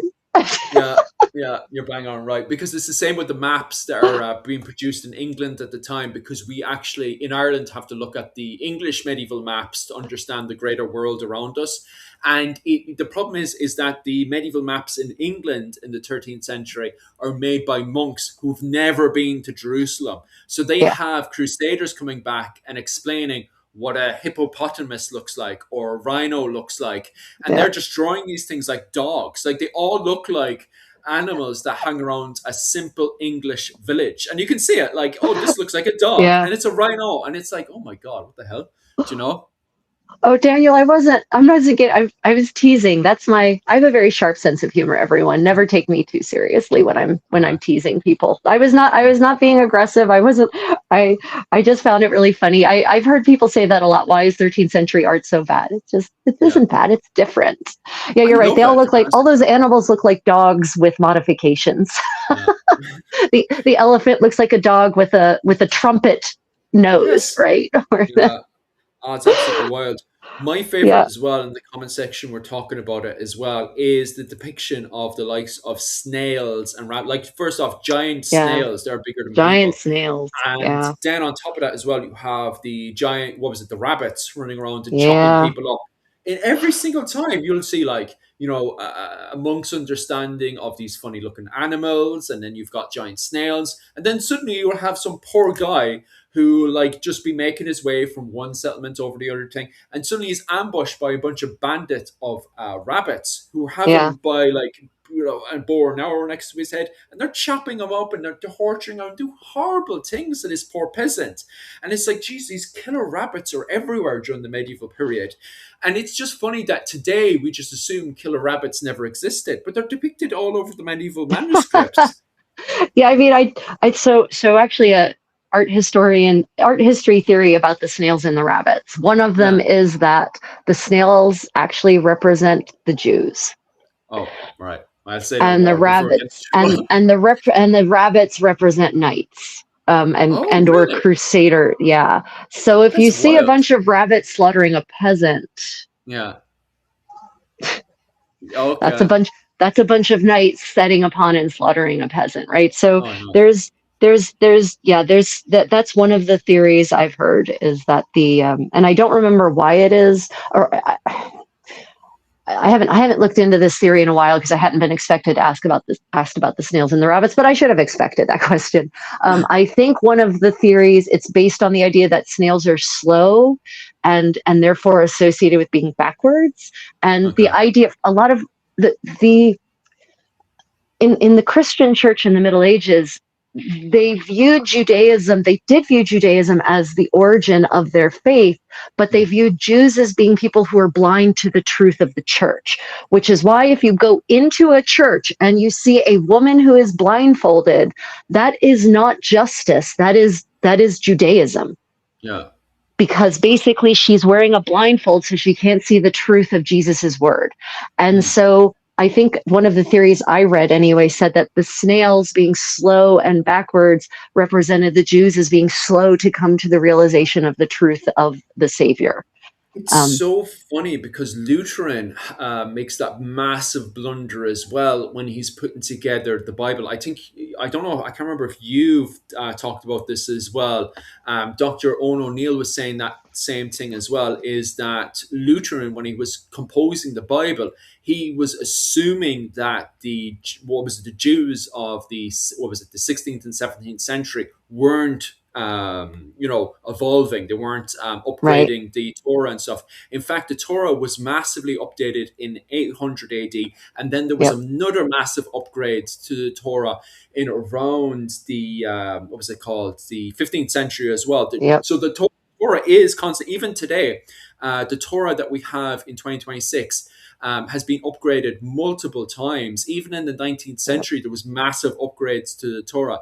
And this is why rabbis end up having massive arguments on the interpretation and closeness within the Judeo understanding of the God, and Right. is constantly completely different. And this is a problem that Christians constantly make. Even today, you have allies to Israel, but they're assuming, well, the problem is you guys just haven't heard of Jesus. No, they just have a completely different interpretation. And to understand modern day Judea of 2026, you actually have to sit down and actually have a conversation with and don't do this with a random Jewish person, because just like Right. Christians, they probably aren't fully educated. You need a theologian Yeah. rabbi to sit down with and actually Yeah. understand how this literature has evolved from 70 AD all the way up to present day in 2026, because the Torah is constantly updated. In fact, it gets more updates than the Bible that we have today. Yeah. In fact, it's, what was it called? The modern day Pope is less likely to have a reform of the church than, what was it called? The Jews are. The Jews are more likely to have a reform of their church or their religion than Synagogue. we are. Synagogue, Yeah. yeah. There. So synagogue Yeah. would be more correct. Then the papacy is to have a reform of the church. So that's a constant mistake that we do make, that we do look around and just assume, oh, well, the problem is that, they just don't recognize the Yeah. Messiah. And because they don't recognize the Messiah, they just won't, upgrade. No. In fact, they're constantly having reforms and even debates on, okay, so who is this Jesus fella?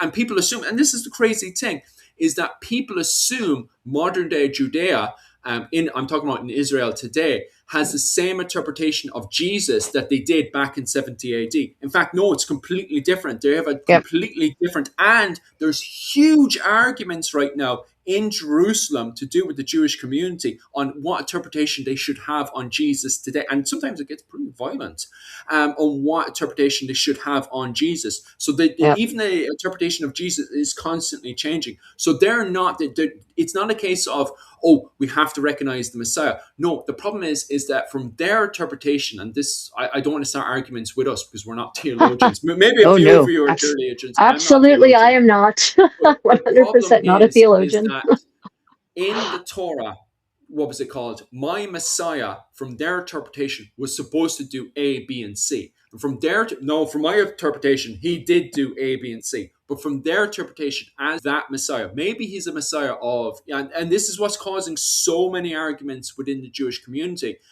Maybe he's a Messiah from this interpretation, or maybe he's a prophet, or maybe he's this or that. And that's what causes massive arguments.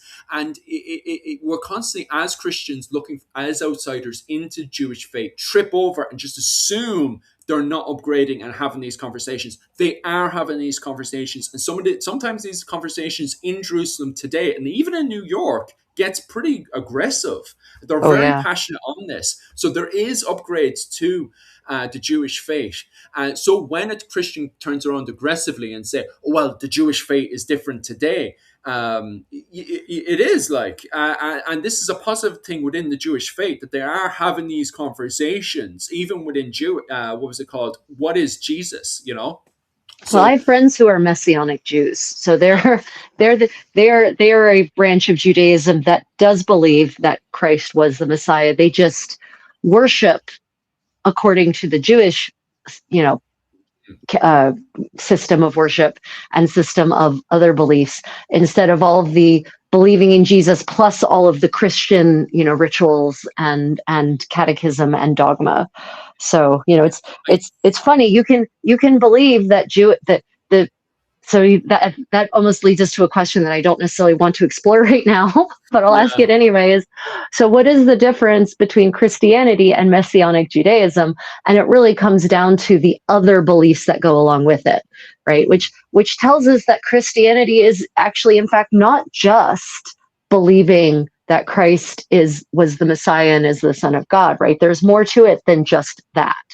So. That's not a conversation we're going to have today, Philip. I'm not prepared for it. I'm not a theologian. I'm saying things now, and I don't, especially because even what you're saying, I'm not prepared for it. Because I have friends who have a different view again, but I'm not a theologian. I can't talk for them. Trial asks a very, very good question, actually, and we'll focus more on the 13th century perspective. And Trial asks, how did marriage work for peasants? did they marry for love or was it arranged marriages? I'll take it from the 13th century perspective of Ireland to start Mm, with, and then Rachel can expand on that with Europe. In mm, Ireland in the 13th century, the majority of marriages, especially first marriage, and this is what's causing, even this morning online, there was YouTube videos brought out actually about this topic, about what is polygamy.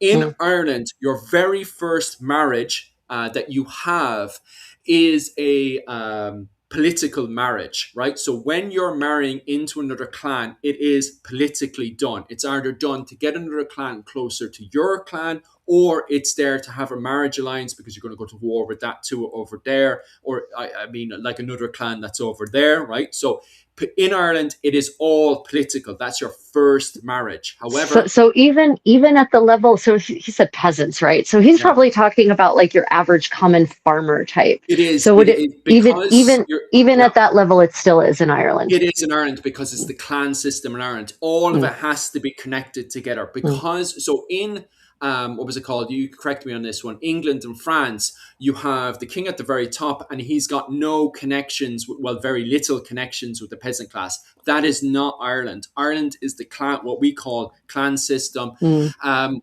Academics refer to it as the king group, which is way more, what was it called? Correct English is to refer to it as king group because it's mhm, kings together. Everyone is webbed together in Irish society. That includes the Normans. The Normans come in, they have to be connected into society.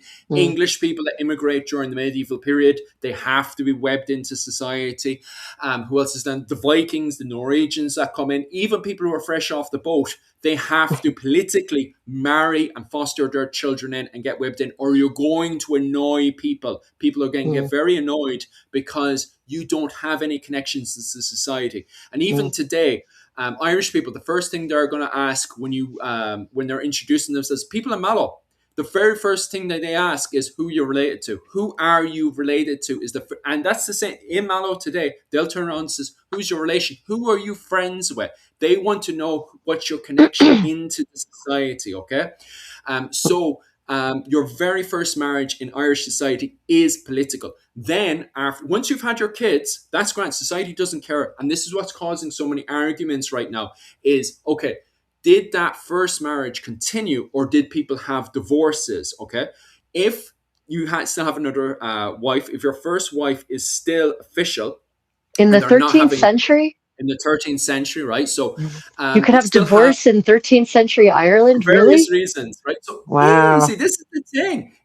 Okay, so why do you get married? You get married to have children. If the two couples are not having children anymore, they have to, in Ireland, they can have a divorce. So all they have to do is turn around to the priest and say, "Oh, we're not having kids anymore," and they can dissolve their marriage. Which, by the way, is a massive debate right now. So, did they actually have divorce? Is the thing because they are having multiple partners, right? So this is what's causing so many arguments in the academic sphere. So I don't want to turn around and say, "Oh, what I'm saying right now is be all and end all." No, it's a huge argument right now.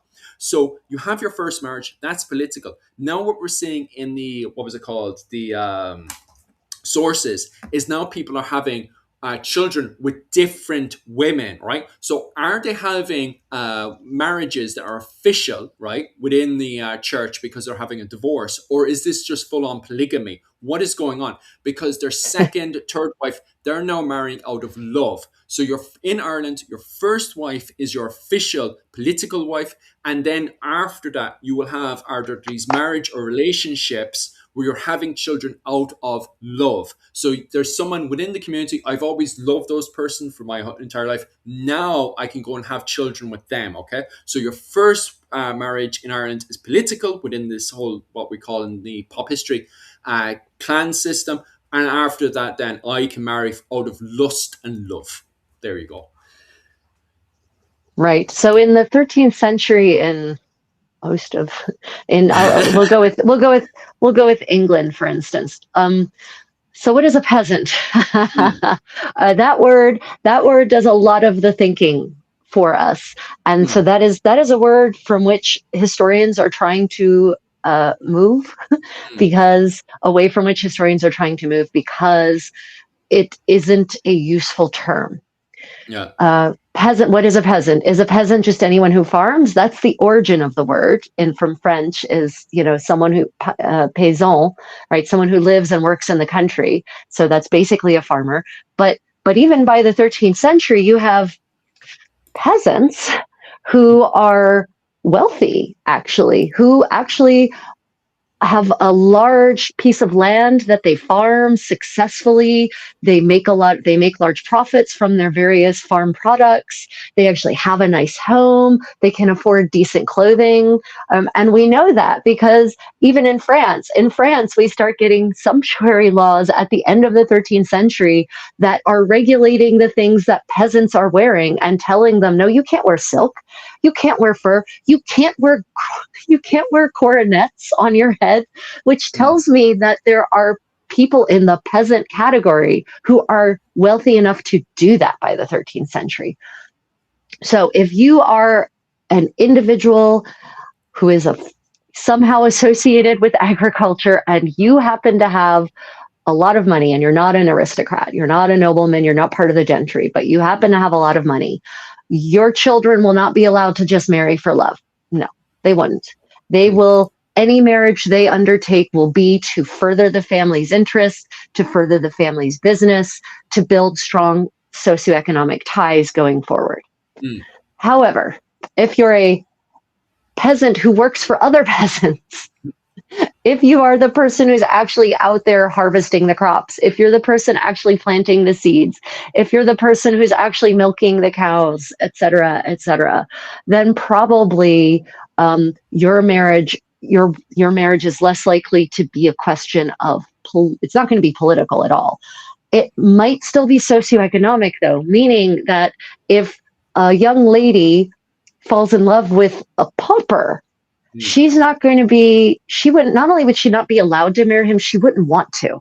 Like this is one of those misconceptions about how people would have viewed their own marriage. Most people would not have wanted to marry beneath them, not for reasons of social snobbery, but for very real economic reasons. So it is unlikely that if the milkmaid falls in love with the beggar around the corner, that she's going to throw it all away and become a beggar too, right? So the question of whether it was for love, well, not necessarily for love, certainly affection could have played a role, but a prime consideration would have been for most sensible people, the socioeconomic circumstances of their prospective mate. No matter what. It's just, this is not an era when you can just afford to be cavalier about your prospects. So political is maybe too strong a term for most people in the peasant class, because that implies some kind of control at the higher political level. But honestly, even in the village, I say that now, I think again, so in small villages, often it is actually these wealthy farmers who actually do have some control in the village. They're aldermen on the village council. So actually at that level, it could actually be a political marriage. You know what I'm saying? So I honestly, from what I've read, from anything I've read, most people based their choice ultimately on the socioeconomic circumstances of their prospective mate. Yeah. The lower you go, the more likely, though, that you're going to try to pick someone on your level who's also appealing at some way. But like even today, you go out there to hunt people you feel comfortable with. What was it called? There was a brilliant saying I heard last night, and it was basically saying, I don't know how to say this properly. But it was basically saying that no matter what, even if you're like mad for this person that's down the road, you only ultimately marry somebody you're comfortable with, and you're only marrying people who you're comfortable with. Who your people, like the people you're comfortable with, are people within your own family, or some form of a family that you grew up with. If you're not comfortable, and it's the same thing with somebody else from another family, like you're mad, you're suddenly seeing this really good-looking person over there. If that person is not comfortable with your family or with you, that person is not going to want to join your family or join you. And it's even a mistake that a lot of people make today, is they'll suddenly see someone who's very, very attractive and they're like, God, I'll do anything to marry that person. But if that person is not comfortable with you, that person's not going to want to marry you, you know? Yeah. And the thing is that if you're used to the life of a peasantry and stuff, you're going to be comfortable with people who live that sort of life. It's the same thing with people of a noble class. And I know it sounds bad, but that's kind of the reality, is that ultimately we look for safety, and we only get safety with, areas that we're safe in. We're comfortable in. And I know from outsiders, sometimes that could be seen as kind of abusive, because a lot of people look at what they would see as abusive marriages and stuff and go, why does that person keep going back to that other person? It's because they feel that in their brain, that their brain is telling them that's safe, that's normal, that's comfortable, that is what I'm used to. What's it called? And that's why they'll always return back to their. Oh, right. I don't know what happened there. That was weird. Okay, you're back. Great. But regardless, they are comfortable to what they grew up with. So if their family has always behaved in that way, they're always going to return to somebody who also behaves in that way. And so sometimes when you're, going out of your way to, and I don't want to set this in stone, but you do have to sort of keep in mind of when you're dating somebody, will this person find me comfortable, and will they find, my family comfortable and stuff? And a lot of people get this idea of what it is to feel comfortable and safe, and they chuck it out the window and say, well, I'm good looking, so I can get whoever I want. May not be always the case. Can you though? Yeah, no. No. And so I think ultimately love played at most levels of society. Love as such played a more minor role. I think the lower you get on the ladder, the more of a role it is allowed to play. Yeah.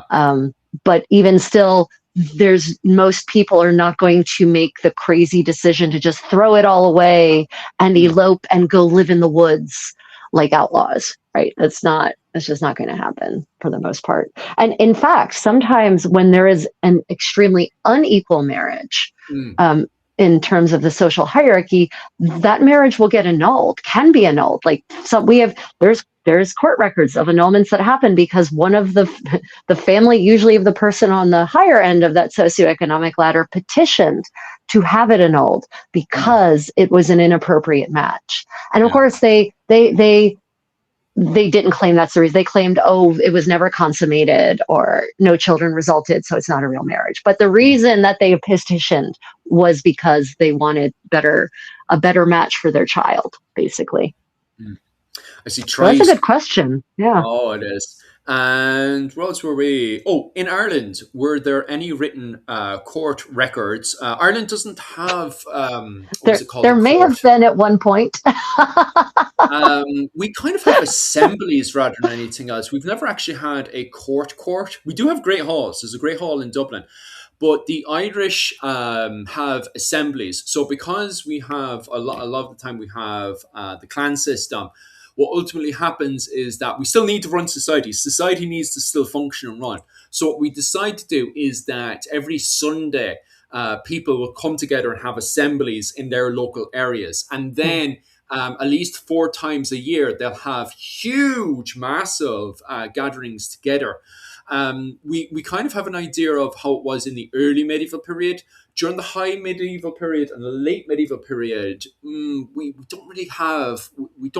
There is Irish parliaments being held, but we think that they're still meeting up in these old school assemblies, but we don't have any evidence to prove that they're still having old school assemblies where they're all meeting up. That includes the Normans, what you guys call the Vikings, and the native Gaelic people are all meeting up together and saying, okay, so this is how we're going to run Ireland for the rest of the year. And in that as well, they'll also count up all the tax. They'll count up all the tax money and all the cattle tribute as well. So that way they can see what the finances are for the year, right? So this is also when cattle raiding is at its peak as well, where people are trying to raid each other to see what their their economy will be like for the year. There is no court, but there is assemblies, right? But so the monastic communities have their own courts. So I'm wondering if any of the monasteries actually have records, because they tried they tried people for the same kinds of crimes that you get tried everywhere, Mm. not just for like theft and the usual set of all the way up to murder. So they actually had their own courts.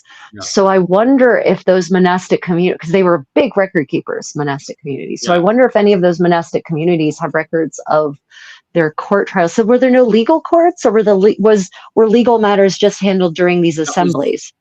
Yes, you just hit the nail on the head there. It Mm, is the Brehon judges. So Ireland has the Brehon judges. They do try to establish English common law in Ireland during the early stages of the Norman invasion of Ireland, but it mm, just doesn't click because Ireland keeps to the clan system, and it mm. becomes this kind of what they academics refer to when I'm reading the papers and stuff is bastard feudalism. So it's Right. basically feudalism that ends up morphing with the what I'm calling in pop history clan system, which is technically speaking called the king group system, right? But Right. anyway, regardless, what they end up having to do is they have to bring back all the old, after kicking them out, the Normans kicked them out, they have to bring back all the old Brehon judges who are hiding up in the mountains and stuff. So they come back down again to these villages. So originally, it would have been most of these meetings were happening in monastic settlements Mm, during the early medieval period. Then we're going to the High Middle Ages, and most of these assemblies are now happening in castles. So they're building castles, and then they're right. holding these assemblies at castles. During these assemblies, I have a problem with Rachel's husband. Rachel's husband keeps robbing my cows. I Yeah, he then go does. down. I so go down to the what's it called? My lord, who lives in a castle, and I complain to him. I say, Lord, he keeps robbing my cows, and Right. he what he turns around then is that he's got an understanding of English common law. And what he does is to make it more fair, because the Brehon laws fit more into what's happening in Ireland, is he'll Mm, bring down the Brehon judge. They'll have a discussion and talk. The lord of the area, the Norman, well, the kind of Hiberno Norman lord, as we're calling it, something that myself and Rachel don't fully agree with. But regardless, in this, we're going to yeah. call him an Irish lord. So he goes down, has a discussion with the Irish lord who understands English common law.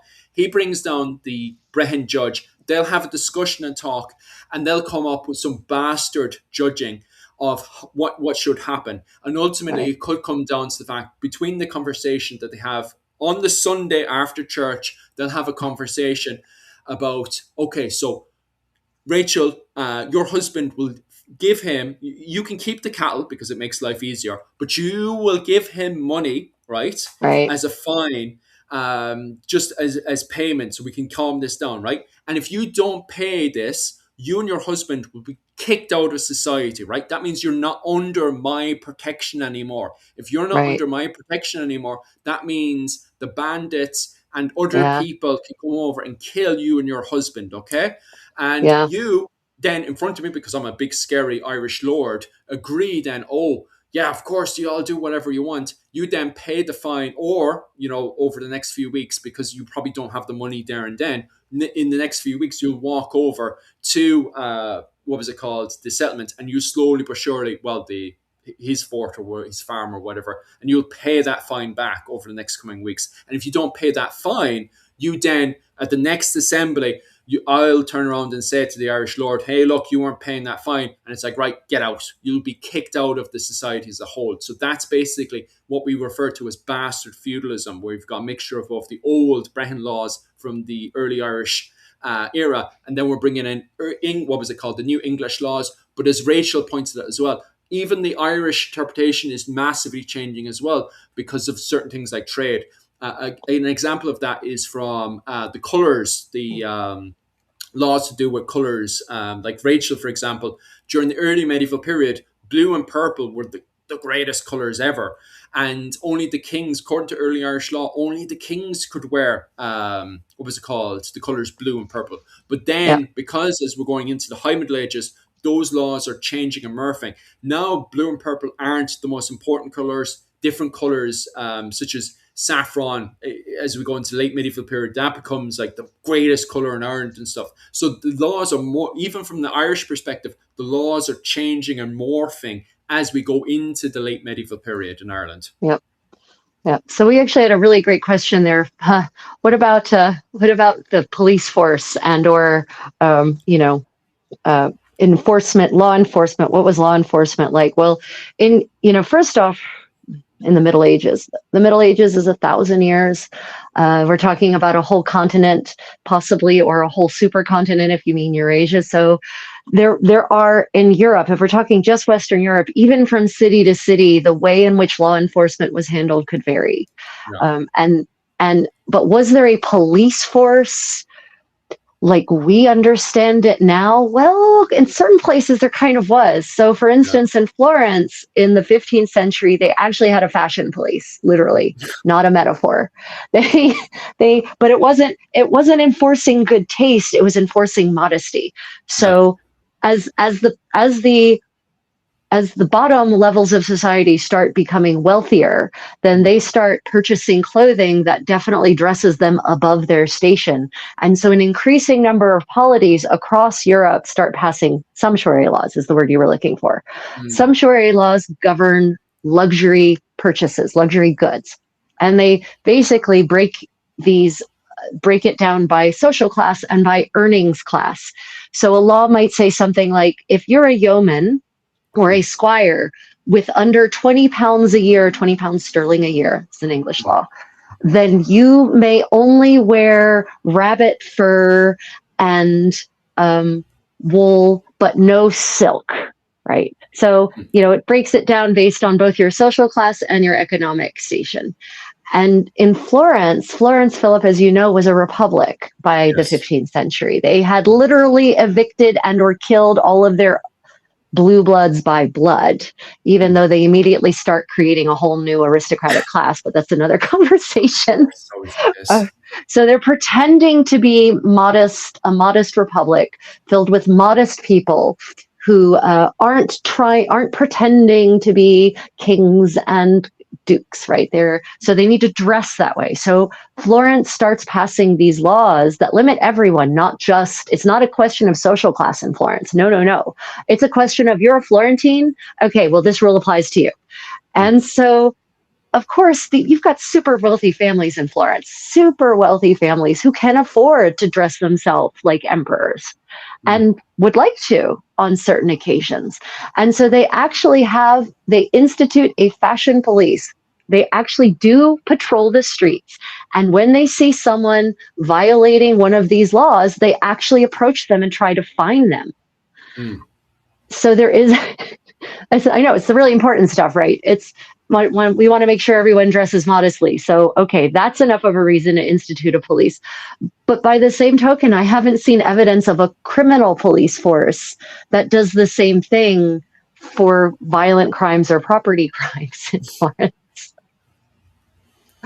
That's mad. Right. That they take fashion more seriously than anything else. Because I assume what's happening in Ireland, like if you close your little fort here, like because in early medieval Ireland, when you've got these kind of sanctuary laws in Ireland, as in you have to wear these colours if you're of a certain grade or rank in society. I assume once you close your little gate to your little fort, you can wear any colour you want. Like no one's going to rat you out. But if you go to an assembly and you're wearing the wrong colours, like you go down to church and you're wearing big blue in front of the king, that's not going to be good. So I assume that's when these sanctuary laws kick in place. But as you were saying there, the fact that we're hunting down people for their colors, like Jesus, it's mostly women. It's mostly women, right? And because the sumptuary laws are mostly aimed at women in Florence. There are some that relate to men, but the preponderance of them are aimed at women's clothing, and in part that's actually the men's fault.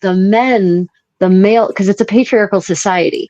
And so Florentine men view their women basically as dolls that they can dress up and put on display in a public venue. So they want to show their wealth and power by dressing their women very sumptuously and then putting them out on display at, grand festivals and balls and assemblies and whatnot.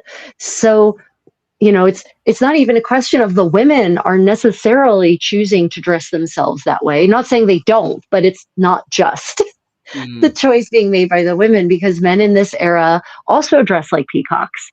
And they also like wearing lots of expensive jewelry, expensive fabrics, full voluminous garments with sleeves and trains, velvet, silks, right? This is before toxic masculinity forced men to dress in boring, boring clothes that are dull, dull colors with no Mm. ornamentation. Yeah. So, you know, it's the men want their women to dress in this ostentatious manner because it's part of their family's brand. And you and I have talked about the similarities between Ireland and Florence in terms of the idea of clan.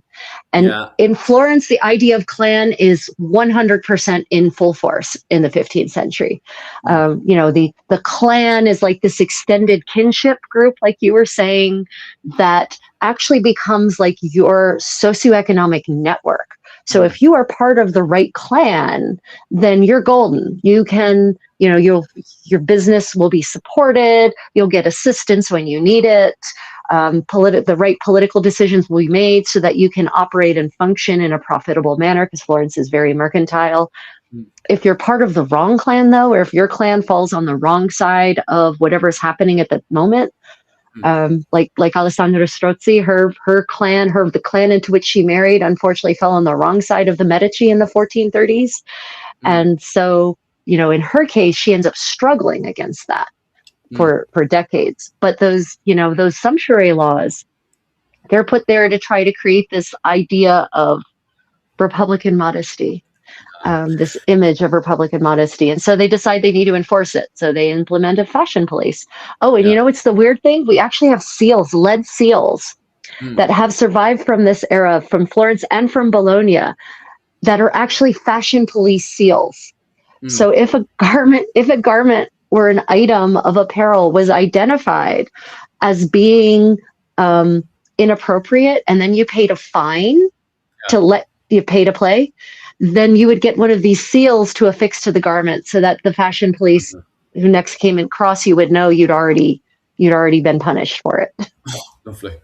You see, you can't play that card in Ireland, Rachel, though, because most of the assemblies and on top of that, the people who are running the administration and this was actually a conversation this morning as well, it's the women in the monastic settlements and also in the city areas that are running the majority of the administration in those areas. The men are seen like going off being warlords and stuff during the early medieval period. So you rocking up to an assembly wearing the wrong clothing and stuff, it's going to be a woman actually most likely going up to you and losing the rag with you, going absolutely wild and saying you're going to pay for this rather than a man. So yeah, it's actually funny that you're saying it's men who are enforcing it in Florence, where in Ireland it's most likely a grumpy old nun walking up to you and saying, "Why are you wearing the wrong clothes?" with a spoon. You can already imagine the wooden spoon she's wiggling. Why you're wearing the wrong clothes, the wrong colors, huh? And what's really funny about it being men in the fashion police? They should have. You are right. They should have had the women be the fashion police, because here's what happened. I actually read one hilarious account from Florence in the 1420s of a fashion policeman approaching a lady who was in clear violation of the statutes, and she literally smacked him and walked away. And he couldn't do any, like, he has no authority to apprehend her physically. Yeah, That wasn't in there. That wasn't part of their mandate. yeah. So he couldn't do anything about it. And Mm. everyone in the neighborhood found it hilarious. So I think if it had been a woman, there would have been a different set of interactions, probably. Mm. Oh, what was it called? There's a comment there because I'll start answering these comments as we start to finish up. I might grab myself a drink beforehand. But anyway, somebody's asking about the claymore. It's claymore in the Scottish, what was it, the Anglo-Scottish language. And in Yeah. Ireland, we have the cleave more. That's in Irish. You can see the similarities. Cleave more in Ireland and claymore in Scotland. I mean, it's the same word, really. Yeah, it is, like, in fairness, but there is differences on the way that Scottish smiths make their swords and Irish smiths make their swords in Ireland. One of which the massive difference is the ring pommel. We have ring pommels in Ireland, which is insanely unique to Ireland. It is. Yeah. But the thing is that what was it? First and foremost, the huge, massive argument in Shit, Ireland you is do. I just realized you have ring pommels. You yes, know who else has a ring pommel, Philip? one. Korea, ancient Korea, Sheila. Really? All of No their way. swords have ring pommels. All No of way. them. No You need to way. come visit me. Yes. I do. Right. Anyway, right. Sorry, go on. So Ring pommels, Irish Claymore. Go smiths on. are making rim pommels, and the reason for it is to make the sword more balanced. But this is where, right? So there's people in Scotland who specialize in claymores, both in Ireland and Scotland. But there's a huge debate. First and foremost, how big were these things? Because we have a depiction, a German depiction of it being absolutely humongous. But Immense. we Yeah, don't that's have the one an from the 15 teens, right? The German one, the guy from yeah. Nuremberg who depicts them. Yeah. Yeah. So we're arguing and debating. Like, oh man, this argument gets out of hand sometimes. But we're arguing how big were they in real life? Because first off, as you're highlighting there, the bigger is the sword, the thickness. How are you supposed to use that in battle? This is a huge argument right now. Not actually. I'm going to put my hand up. Hey, look, not actually in my field of expertise. I'm only kind of Yeah. repeating what people are saying because I don't want my head cut off as well next time I meet up with these people. But the argument is like we do not have a solid find to back up the drawing and sketches that we see in the 16th century, in particular what the Germans are depicting about the Irish and their big massive swords. So there's no actual solid evidence to support that a sword was that big. So it's still, don't get me wrong, I'd love there to be solid evidence that swords were that humongous, but we just don't have the evidence right now to support that they were that big during the medieval period. We know there existed because we have found long swords with ring pommels and what was it, an arming sword? We have an arming sword with ring pommels as well. So they did exist. We just don't know how big they actually were until we have a solid find.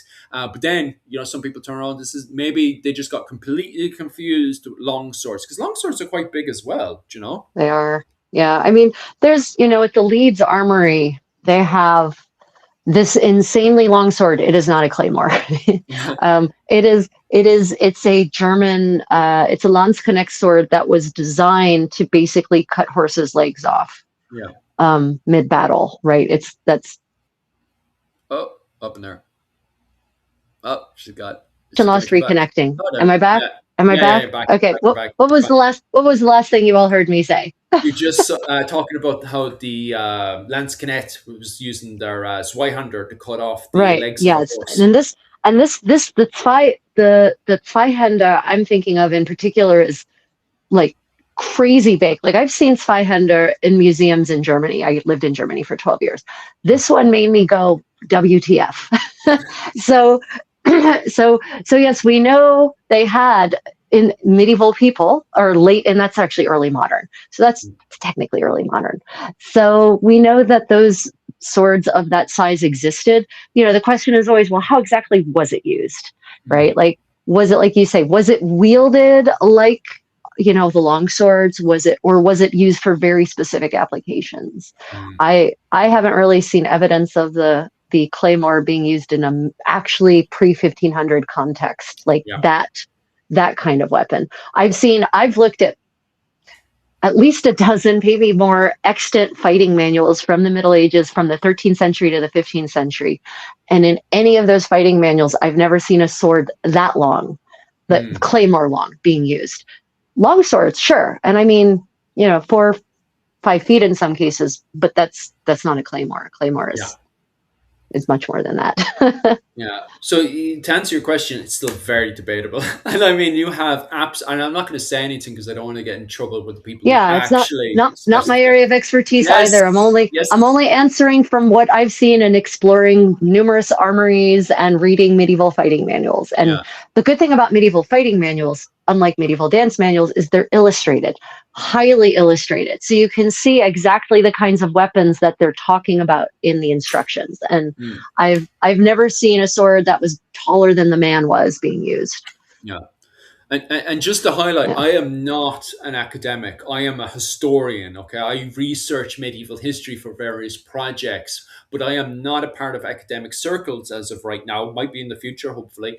But I am. I do not define myself as an academic. I do Yeah. define myself as a medieval historian because that's how I get paid. I make a living out of researching medieval history and giving that information on whoever's paying me at the time. But I do not consider myself an academic because I'm not being funded by a university. I'm not at university Yep. standard, and I'm not a part of the university circles. Okay, so I get the information just like everyone else, and then I put it into my own interpretation. Okay, so just to be clear about that, I do consider myself an Irish medieval historian. I do not consider myself an academic or a part of the academic circles. Okay, just to make it clear. To the video. Oh, what? Oh, Showing somebody here, the belt. oh, okay. Apparently there was a question about belts. Yes? This belt. This belt. They wanted to see how it completed one. Oh, okay. So someone asked, I guess they saw the vlog about the project, or? No, they want to find that too. Oh, okay. I pinned the Okay, so this, everyone, someone was asking about this belt. Ryan brought it in for show and tell. Okay, so if I were wearing, actually the gown I'm currently sewing is a gown that will go over top of my 15th century Lululemon ensemble here, right? And then over top of that would come this belt. Hmm. So this is an armor and castings belt. Well, rather the buckle, the harness is armor and castings. I think I put it on upside down, but whatever. The harness is armor and castings, right? So this is, yeah, I have to be on my tippy toes because Philip's screen is there. Right. What was the question about it? They just want to see it. Oh, they wanted to see it. They wanted to buy Oh. Oh. the armor. Oh, okay. So this is, yeah. So this harness, the 15th century English word for the fittings on belts is called harness, in case anyone is wondering why I'm using that word. 15th century English word is harness. So all these pretty metal parts, right? This is made by Armor and Castings. It's a replica of originals depicted in paintings from the 15th century. And yeah, so it's real pretty. It's super, super, super top quality workmanship. You can see that. So yeah. I'll try and find the link for you. So whoever was looking for one, that width is not you have to custom make that width. Yeah. Okay. Yeah. I'll answer this question here, and then I'll just go over and get myself a drink before I continue on because the algorithm is doing super well right now. Yeah. No, we should keep going. I just want to answer this question here, and I'll go get myself a drink. Yep. Hey, Contessa, do you compare the similarities of Ireland and Scotland? Ha ha ha. The Ulster cycle is full of ringed spears and swords. Ringed spears. I don't know if there's any rings. I don't. Which find you're talking about when it comes down to ringed spears? Spears. What was it called in the Ulster cycle? With the majority of it written during the early medieval period, tons of it has spears. Like the spear dominates early medieval Ireland for sure. I think it's once we get up to the 15th century when we're dealing with more pole arms. In Ireland, it's the Sparta axe dominates line formations during the 15th century. And then, like Rachel can correct me on this one, with the pole arms. The pole arms definitely do start to dominate the battlefield in the 15th century, don't they? Yeah, yeah, they really do. They really do. And, it's like, it's almost heartbreaking for the knights, because they, their big thing for centuries was, lance on horseback, but also sword from horseback. And then pole arms really come in. And then the bill hooks come in. Then those peasants get bad ideas about using their harvesting equipment as weapons instead. And when I say bad idea, that's in quotes because it obviously works out really well for them. Well, it's nasty. I would say nasty because it gets really nasty. It gets really ugly. The one that always gets me is the description of Richard III when he's pulled off his horse. Yeah, that gets gruesome. Very, and then that's the point. That was when I remember when I was. I can't remember if I was about 12 at the time when I was reading the description of Richard III. And it's then my brain suddenly realized how destructive those things were to a knight. I remember being 12 years of age and just remembering how poor Richard III was inside his full plate armor. I remember the word they used, like a tin can, been opened up alive, and I was like, oh my god! And you can just Yeah. imagine him inside being and screaming and shouting. There's nothing he can do. He's been wrestled, pinned to the ground, Yep. and peasants are slowly but surely dissecting him alive in his full play armor. Do you know? And Well, I he's mean, already Richard cooking as well. Richard wasn't. You mean Richard the Third? Yes. He was pulled off by knights. I mean, it wasn't peasants who were coming at him, but they still Mm, dissected him. They still yeah. they I mean, when once they found his body back in 2012, and started examining it, they realized just how much damage. I mean, it was just a skeleton, right? But even Mm, from just his skeleton, they could tell just how much damage was done to him, yeah. before they finally stopped. I mean, at which point he finally died versus when they finally stopped hacking. But what's crazy is that Simon de Montfort, he died in the same kind of circumstances. And what was it called? He was before full play armor, so he died in what was it called? The Great Helm, and the rest of it was riveted mail. And even Right. he was once he got pulled off his horse. Even Yeah. he was, maybe that's where I got slightly confused. Maybe he died. Uh, But you guys can correct me as well. Maybe he died from peasants, perhaps. I don't know. But regardless, I remember reading his description of his death in the, what was it, Edward the First, The Great and Terrible King. Absolutely brilliant book. And in that, it describes how he was dissected alive as well.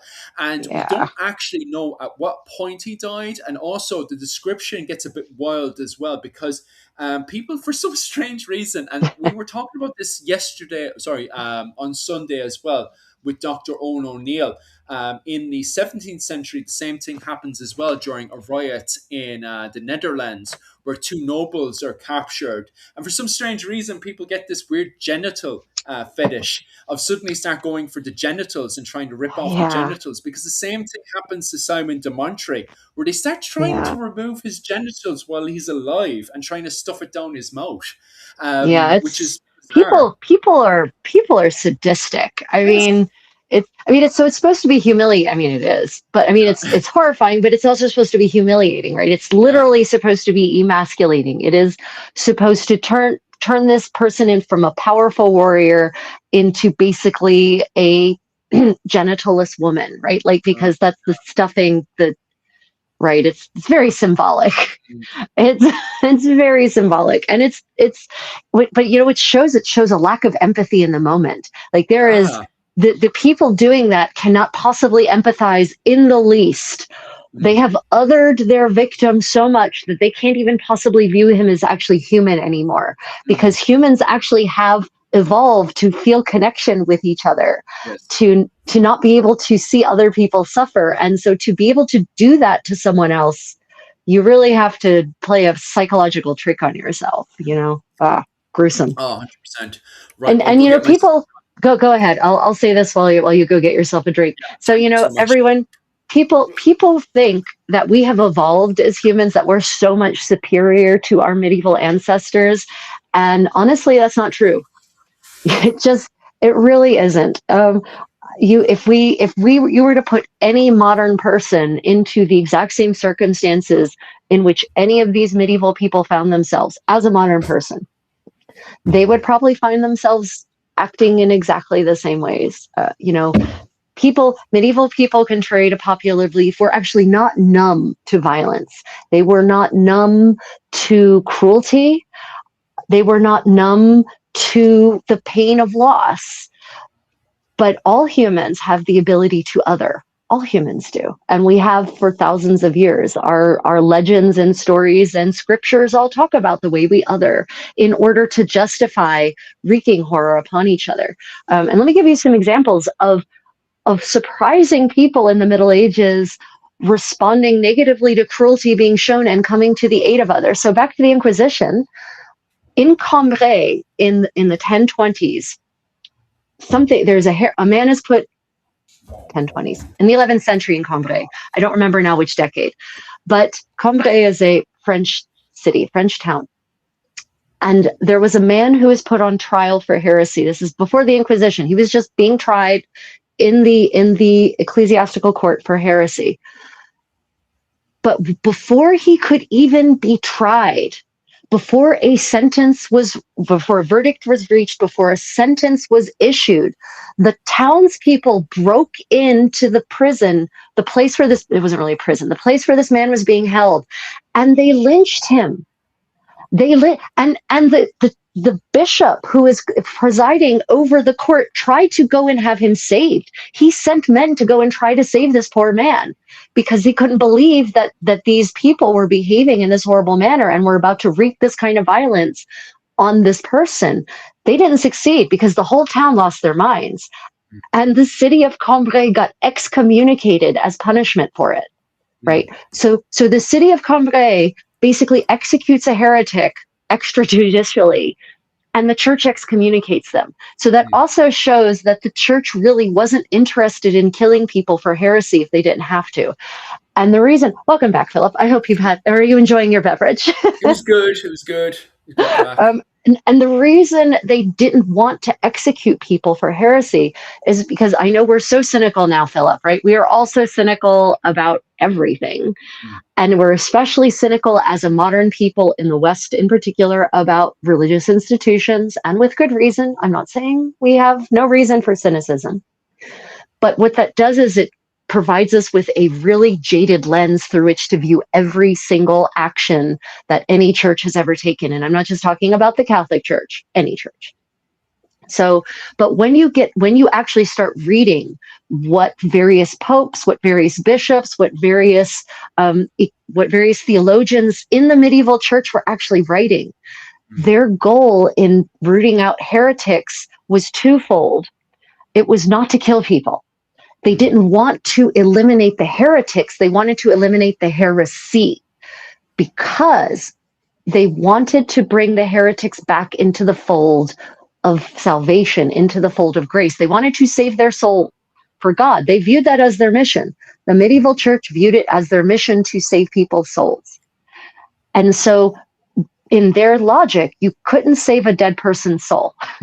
No. So if you execute something, they're irrecoverable. They are lost. They have failed in their mission to spread the light of the true faith, in quotes, to those people. So they did, seriously, even under the Inquisition, they did everything in their power to bring people back into the fold, to recover them before they executed them. The people who were executed ultimately were what I would call the hard cases. They were the repeat offenders. They were the ones who refused to recant. They were the ones who kept going out and preaching heresy despite being told, please stop. Right? It was this, there's this weird misconception about the Inquisition being something that would crack down on a random peasant woman for just saying she wasn't certain if God was real. No. Just no. I think the problem is once it happens once, it kind of, stays in a person's mind. And I think over time, it just echoes louder and louder and louder. Because, for example, if you look at the Ellis Kettler case, God, they rushed that through so quick, Right. But then, Ellis Kettler is just one case, Yeah. Ellis Kettler happens in 1306. Sorry, around 1320, sorry. It happens in 1320, around that time. And then it kind of echoes because no other woman, it would be another 600 years or so before another woman is burned for being a witch in Ireland. Really? No, because Ellis Kettler's the 13th century. That would put it in the 20th century? Yeah, so there was a woman, what was it called, around just after, I think it was either before the Second World War or just after the Second World War. Really? She was burned by her husband. Yeah, her husband burned her. He sentenced her as the community sentenced. Yeah, it was wild. And your reaction is exactly how the rest of the world reacted. Her husband went mad in the head. Well, he didn't go mad in the head. He believed it was people within the community didn't like her, right? She was making too much money because what she would do was that she would make curtains and she ends up making a fortune, but the community hated her. She was an outsider as well. She wasn't originally part of the community. She married into the community. And then because most women in the community knew their place, right? This is the 20th century. It's not the medieval period. The women in the community knew their place, but she didn't. She was an outsider, right? And what happened is she wanted to be, because I think she came from somewhere close to Limerick or something, somewhere like that. So she was a very educated woman. She Right. comes into this very closed off society around the south of Ireland. I can't remember specifically where it is, and I can't remember the bloody name of the case. I'll quickly look it up there in a bit. But I'll give my interpretation first. She comes into this community anyway. Right. She ends up, first thing she wants to do is start making money and start being more independent than what she is. So and instead of her husband turning around and says, we'll be rich, that's a good idea. He despises He gets threatened. He's threatened by it, isn't he? Yeah. Massively. Of course he is. And the community itself, like he's going down to the pub.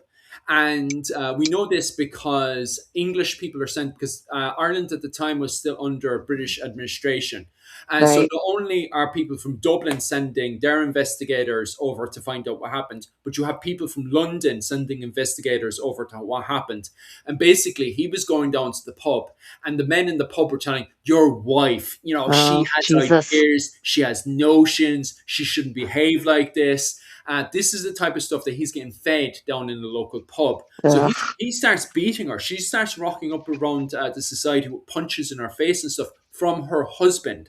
So, but she continues doing that. She continues making curtains, and she also fixes up she's very good with her hands, very, very gifted with her hands. She also fixes wedding dresses and everything around it. So, when you've got bugs and stuff eating the wedding dresses, women go to her to go and mend them and stuff. She's really gifted in fixing up dresses and stuff. But she makes most of her money from making curtains. So she ends up making a fortune independent from her husband. So what happens is that people are feeding him ideas. But this is what happens as well, is that you have a kind of a folklore man comes into the society, and he's also feeding the husband ideas as well. And he's turning around and saying, hey, look, that's not your wife, okay? Oh, that's Jesus. Yeah, he's turning around and saying, that's a fairy? That's a fairy. That's a fairy? Fairy. Oh, so bloody hell. This is not the Disneyland fairy. This is an evil, mysterious kind of leprechaun, evil trickster, demon kind of creature that comes into society. Jesus. So he's saying, oh, well, that's a fairy. That's a little evil demon that's possessed. Basically, he's kidnapped your wife, right? So what was it? This evil demon has kidnapped your wife, hiding the wife off somewhere, right? And is shapeshifted into your wife and is pretending to be your wife. And that's why, instead of being the cute, innocent, perfect little virgin wife, the good Catholic woman, that's why it's behaving the way it's behaving, because it's shapeshifted into your wife. He believes it, right? So according to him, first off, they end up torturing the poor woman, right? So the community as a whole come to the conclusion that this demon needs to be tortured and punished for kidnapping, and needs to tell them where the wife is. So this poor confused woman is kidnapped by the community, dragged off somewhere, is first off tortured in iron, because they believe if they burn the demon with iron, it will confess. But also, aren't fairies, like, isn't the lore that fairies can't touch iron? Yes. Right? Yeah. Right? Yeah. But they burn the iron Jesus. first, and then they start burning the poor woman. And then once they don't get the answers they want off of her, they actually tie her to a stake and burn her alive in front of the whole community. Yeah, the community does this as a whole. And this is what I meant. Like, well, I don't know if you could hear me while you were gone, but I was observing that we think we're so much more evolved than our medieval ancestors, and then you provide this prime example of how we're not actually. Dear God, what a horror show! Give me a second there. I'll quickly look that up for you so you can get the name, so you can all look, because there's books and everything, because it's so weird. Bridget Clary. 1895. So it's the Bridget Clary case, which is super. She was only 26. God damn. She was only 26. Tipperary. So it's actually just up the road from me. So just up the road where I live, where I'm from. In 1895, a woman was burned alive because her husband believed that she was a fairy. I think she was originally from. But yeah, the Bridget Clary case. I think she was originally around Limerick, which is more of a city area, and that's why she had notions going in. Right, so she had notions. City people, city folk, they're corrupt. Yeah, clearly, that's exactly what's going on there. Clearly, she must be possessed by body snatched by a fairy. Right? Yeah. God damn, Jesus! Wow. See, that's what I mean. How easy. So normally, no human should be able to watch another human burning alive. Like we should Yeah. feel. We have psychologically evolved. It's part of our survival as a species, actually, and our thriving as a species. We should feel a connection with our fellow man and not be able to watch them suffering like that. Yeah. So, in order to watch a human and let a human burn alive, means you have to classify them. In this case, not human. She's a fairy, right? So, by burning her alive, any pain that she's feeling, that's not a human feeling it. It's okay. God damn, Jesus, Philip. I mean that makes the Inquisition look merciful and at least so this is another one of those myths about the medieval Inquisition that it was non-judicial, meaning there was no actual trial, right? There was no actual evidence. It was all kangaroo court. No, for the most part, Inquisition trials, the records we have show that they were very focused on actually inquiring. That's where the word inquisitio comes from. Inquisition, inquire, to investigate. And there was actually a burden of proof. You actually had to show evidence, which is why, and I've got some numbers here that I will quote you from specific inquisitions. So in Languedoc, 207 in 1246, 207 people were tried for heresy. Only 207, by the way. So we're not talking about a large number of people. 207 people were tried. 23 went to prison. 184 were ordered to wear yellow crosses, which was one of the punishments of the Inquisition of heresy, was that you would have to actually wear a big giant yellow cross on your garments. That might, for those of you who have studied history, wearing of a yellow insignia on your garments to single you out might sound familiar. But I will just say that the Third Empire of Germany did not invent that idea. But so one of the things you had to do was wear crosses. So 270 people were tried. Not a single one was executed. No one was condemned. No one was condemned to death. 23 went to prison. 184 had to wear yellow crosses. In the period of 1249 to 1257, 251 people were tried. 230, these are Cathars, by the way. 230 were sentenced to prison. 21 were remanded to the secular authorities for execution over a 12-year period. So, but what that shows you is that it wasn't an automatic, like people think also, oh God, the Inquisition has you, it's an automatic death sentence. It was not. In many cases, people were actually sent on pilgrimage as a form of punishment. So you'd actually have to go to, some place, and they weren't necessarily far places. It's not like they were told you have to go to Jerusalem on pilgrimage. Sometimes it was just go to the local shrine and go on pilgrimage, and that should shrive you. That should save you, basically. And imprisonment was not life imprisonment. And the Inquisition prison in the 13th century was basically like being in a monastery. So one of the options was that you were locked up in a cell that was like a monk cell. You actually had a bed, it had a window, you weren't chained to the wall, you could actually have visitors, you could actually interact with other people, like other prisoners. Sometimes you might share a cell, but it was more like being a monk, and you were fed bread and water every day, which, by the way, is what most people ate on a regular basis. And then the other option was much less pleasant. That was basically the anchorite option, where you were put in a room with no windows and you were chained to the wall. But yeah, it wasn't pleasant, but these were not life sentences usually, in many cases. And then there's another case where certain inquisitors would actually hear appeals, lots of appeals. They would hear hundreds of appeals, and they would actually down revise their sentences. So they would either commute a sentence entirely or make it a much less severe one. So in the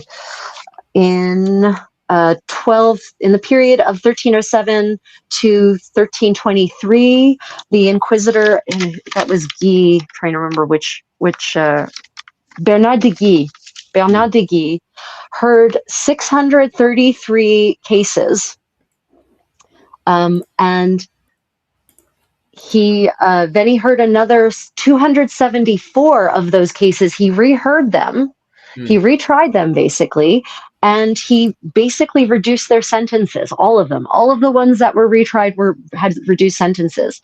So 139 people went from going to prison to just having to wear the yellow crosses. 135 people went from crosses to pilgrimage. So, you know, it's not this soulless, immutable, all-powerful, omniscient institution that people imagine it is, because there wasn't just one Inquisition. They only operated locally, and they operated at very limited periods of time, and they didn't have unlimited funds. Apparently, they didn't even have their own police force. If they needed anything enforced, they actually had to get the secular authorities to cooperate with them. And in some cases, this was crazy. In many cases, I found the church actually didn't want to execute people, and the secular authorities actually took the accused out of their hands and executed them anyway, because apparently the secular authorities felt that the threat of heresy was just as great to them as it was to the church, especially when the heretics were talking about getting rid of all hierarchy, for instance. You know, it's like, oh wait, you're talking about something that's going to take away my powerful? No, you got to go. You've got to go, buddy. So it's, you know, a lot of people say, well, the church ordered the secular authorities to execute these people. In a lot of cases that I found, the records prove that the secular authorities were the ones who wanted to do the executing. Yeah, that makes sense. It's funny as well, because as we go into the next mass killing of people, is the witch trials and stuff. The witch trials. But people are very quick to blame the papacy during that period. And it's like, you don't realize that the papacy was actually writing letters to people, telling them to stop. They were actually, the papacy, the actual pope at the time during the 16th and 17th century, actually was telling people that witches didn't exist, which is mind-blowing, because there were actual members of the Roman Catholic Church who were writing entire manuals around witches. And yet the Pope himself in Rome was writing letters saying, witches do not exist. Stop. Why? Because they were wiping out villages that were paying tribute to him. That means he's not getting a wage from these villages anymore, because they've just wiped themselves out. Well, and I mean that's kind of the cynical view, but remember, not all people can be more than one thing, right? People can be greedy, but also care about their mandate at the same time, right? So the church's mandate was to save souls. If a person burns at the stake, you can no longer save their soul. You have therefore failed. You failed God, in fact. So the goal was generally not to execute people. It was to recover them, and you can't recover anyone if you've killed them. So, you know. Very, very true. To be honest with you, every example I think of when it comes down to Ellis Kettler up to Joan of Arc, they're all political. Like, ultimately, when you actually do the research into it, it's all political. The only one I can find that is absolutely mental is the witch trials in Germany. They seem to be one that gets very off hinge. And it's nothing to do with the papacy. The papacy is writing letters telling them to stop doing that. But they seem to just get notions in their head one day that their women are up to something. I don't specialize, by the way, in the witch trials in Germany. I have gone through the sources, but they seem to just go mad in the head one day. They do go mad. And most of the witch trials, most of the witch executions happen in the 17th century.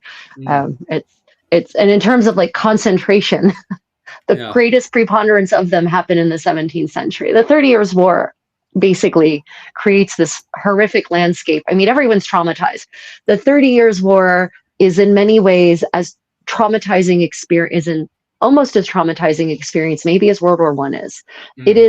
It is massively traumatic for people in Central Europe, because Central Europe basically becomes the gateway to the war, to the series of battles that go on for 30 years. And it's not just battles, it's famine, it's drought, it's disease spreads because of all of that. It is a horrific time. And so people are suffering from PTSD majorly. And that's not going to put anyone in the right headspace to judge anything accurately. And so instantly, people start looking for scapegoats. Why are things so bad? Oh, like, can't be the fact that the Swedes just marched through here, stole all of our food, and burnt everything to the ground while wreaking violence on all of us. That can't be why things are bad. Nah, that's just a normal Tuesday. It must be those witches, right? I always blame them anyway. Yeah, that is the witch trial thing. Someone, I'm always open to respectful debate. I, like you, Philip, we are constantly learning, right? New sources. I'm constantly reading new things. I'm reading new primary sources. New sources are being published. So I'm constantly expanding my understanding of the past. So I have no problem with people respectfully disagreeing with me.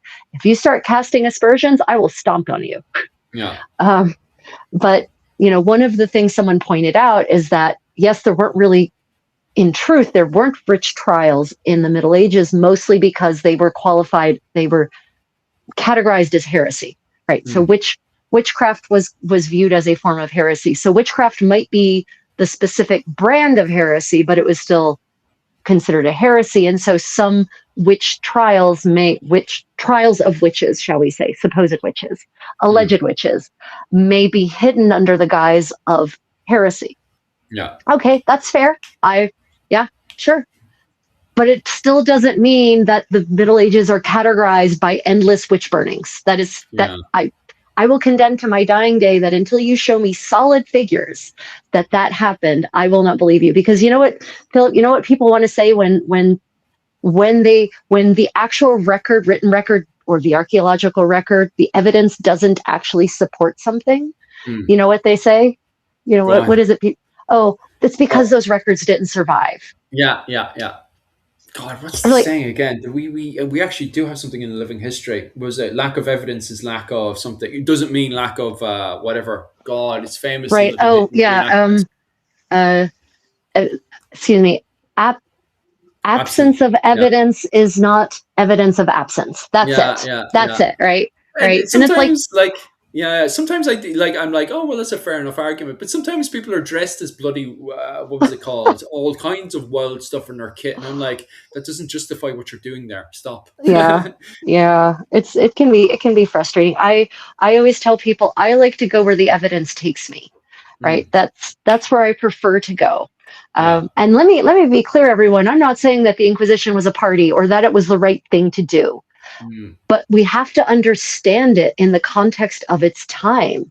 We can't look at it the way we would look at something like that now. We are living in such a different world in certain ways. The way, I mean, it's just you can't even imagine what. And that's when I tell people, when I started, I was surprised to read multiple accounts of the not religious authorities, not even the secular authorities, but the townspeople coming after heretics, because they viewed what they in some cases the average person viewed what these people were saying as dangerous to their own safety, to their own security. They didn't want to see their world upended either by the dangerous things these people were saying. So it isn't just that the church, and then people say, well, the church brainwashed people. The church didn't have the power to brainwash people. At this point in the Middle Ages, that's just not how it worked. People can use their own logic and decide that something seems dangerous. They don't need to be told that necessarily. It's interesting as well because somebody pops up with the Bluebird, turns around and says, were men accused of being witches? Yes. Or was it only women? And it's very interesting because, and I also just want to comment back to a comment that was on earlier about dark magic and white magic. We're constantly focusing on dark magic, and dark magic is considered heresy, etc., etc. But there's also white magic as well that the Catholic Church actually is in favor of. What is white magic? White magic is when the easiest one actually to describe is when you're doing a Hail Mary to God, and during it you're producing positive white energy, and you're bringing that positive magic, as they were calling it, into the society. And then because you're bringing that positivity into society and producing and manifesting positivity into the community as a whole, it is seen as white magic. Ooh, Rachel's gone. Poor Rachel. Yeah, no, I'm here. So I'm here. you do have characters even into the late medieval period in Ireland referred to as was it Garold? Was it Garold, the wizard Fitzgerald? So you do have people referred to as wizards in Ireland, and white women. In the sources, in Irish sources, they're referred to as white women, and they're producing. Was herbs and medicine that cures people. They're producing prayers like ritual spells that are positive to the community. So they're seen as producing white magic for the community. And so there's in Ireland, I'm not talking about the rest of Europe, the Catholic Church, the church in Ireland sees this as a positivity. It's a good thing. So that's seen as white magic within the society. Yeah. So it's interesting when you're thinking about this, and this is produced by men as well. So you've got the likes of Garold, the Wizard Fitzgerald, who's also playing alchemy as well at the same time. So this is seen as all positive as a whole to the community because they're producing herbs and stuff that's making people's life a relief and much more Right. better within the community Right. as a whole. So you do have white magic, but you also have black magic as well. Yep. And so if we look at Ireland for an example, and we have, what was it, Garold, the Wizard Fitzgerald, we know men are involved with positive prayers, white spells, but also getting involved with herbs as well. So when we look over to Germany from an Irish perspective, there must be men in Germany, doing the same thing as well. So when we do look at the records, yeah, in fact, we do have men that are burned for witchcraft in Germany as well. So there must have been not just Germany. Huh? Not just Germany. Remember in Iceland, Greenland, we talked about this. One of the last records of the Norse colony in Greenland in 1407 is that a man is executed. I think he's burned at the stake. He's executed for witchcraft, and he's condemned not because he's doing witchcraft in general. It's because he's accused of using that magic to seduce the wife of a neighbor. Yeah, so you're right. it's as much about the use of the magic as the magic itself. And if you start reading the records, you start realizing that until the later 15th century is kind of when the transition seems to happen, is in the 15th century. And I think it might actually be in consequence of the response to these what do they call, proto-Protestant movements that start arising. Yeah. Right. There's an increasing insecurity on the level of faith and religion. And so that I think that starts opening the door to that kind of thing more. But there's lots of records of kings hiring magicians to perform good magic for them, to help them, to bring them, to heal them even. Charles VI, the Mad King of France. Magicians are actually brought in because he's the one who has bouts of severe mental illness. For instance, he thinks he's made of glass, and that if he falls, he'll break into a million pieces and die. So his queen, I think, at the very least, his advisors bring in these magicians in the hopes that they will be able to save him with the kind of magic they can work, because their magic is Christian magic. Right. Their magic is magic that works with the power of the saints and with the power of Jesus. It's not, magic that calls on the power of Satan or the power of demons or whatever. So, that's, we can't, because usually if someone's being accused of witchcraft, it's not because they're not witches. And it's not just because that they're independent women who have independent thoughts that are that are somehow anti-establishmentarian. No. That's not why. It's because they're being accused of doing something wrong, specifically very wrong with their use of magic. Yes. So, and you're right. As if you start looking into it, you can almost always find an economic motive for a lot of these heresy trials that are about witchcraft, right? It's like, the Templars were certainly not black wizards, right? Yeah. They were not. And yet they were some of the wealthiest, like their wealth and power absolutely rivaled the church. And not to mention any of the secular kings that were in power at that time. So it's just so convenient that they all were convicted of witchcraft and executed. And that meant that all of their goods could be confiscated. Oh, what a shame. Poor Knights Templar. Yeah, because it's interesting. What was it called? That you bring up the Knights Templars because they're the first ones to start using. I'm not saying it was Knights Templars themselves, but it's around the 11th century we see the evolution of the Hail Mary prayer, which in itself was seen Right, as white magic. Like you doing the Hail Mary prayer and right, concentrating and manifest, you're trying to manifest positive energy into society. That's seen as white magic. So the Hail Mary right, prayer that evolves in the 11th century and was done by the Knights Templars was seen as positive manifesting of white magic into the right. society. It's interesting how our language evolves and changes over time. That we don't look at prayers anymore as white magic. Yeah. It's interesting Yeah. that way. Like, It is. yeah, It is. But if you think about it, as I was starting to really delve into all of this magic, witchcraft, medieval practices, and I started thinking, like, wait a minute, what is the difference between performing good magic, calling on the saints, and praying to the saint to do the thing for you? yeah, Like, what is, what is the distinction there? And it's such a fine distinction, and maybe the thing that someone could argue perhaps is the rituals involved, right? Like there's a difference between kneeling in front of the statue of a saint and crossing yourself and praying to the saint for intercession. There's mm, another thing. It's another thing if you perform a whole series of rituals that use arcane symbols and shapes that aren't approved or aren't taught by the religious authority, right? Like that might yeah. be the distinction.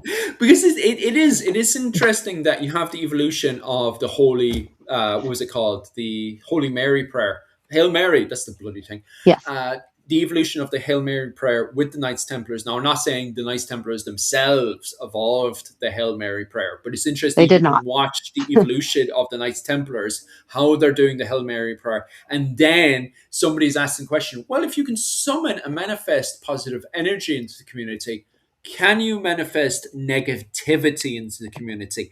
And it's Right. that thought strain.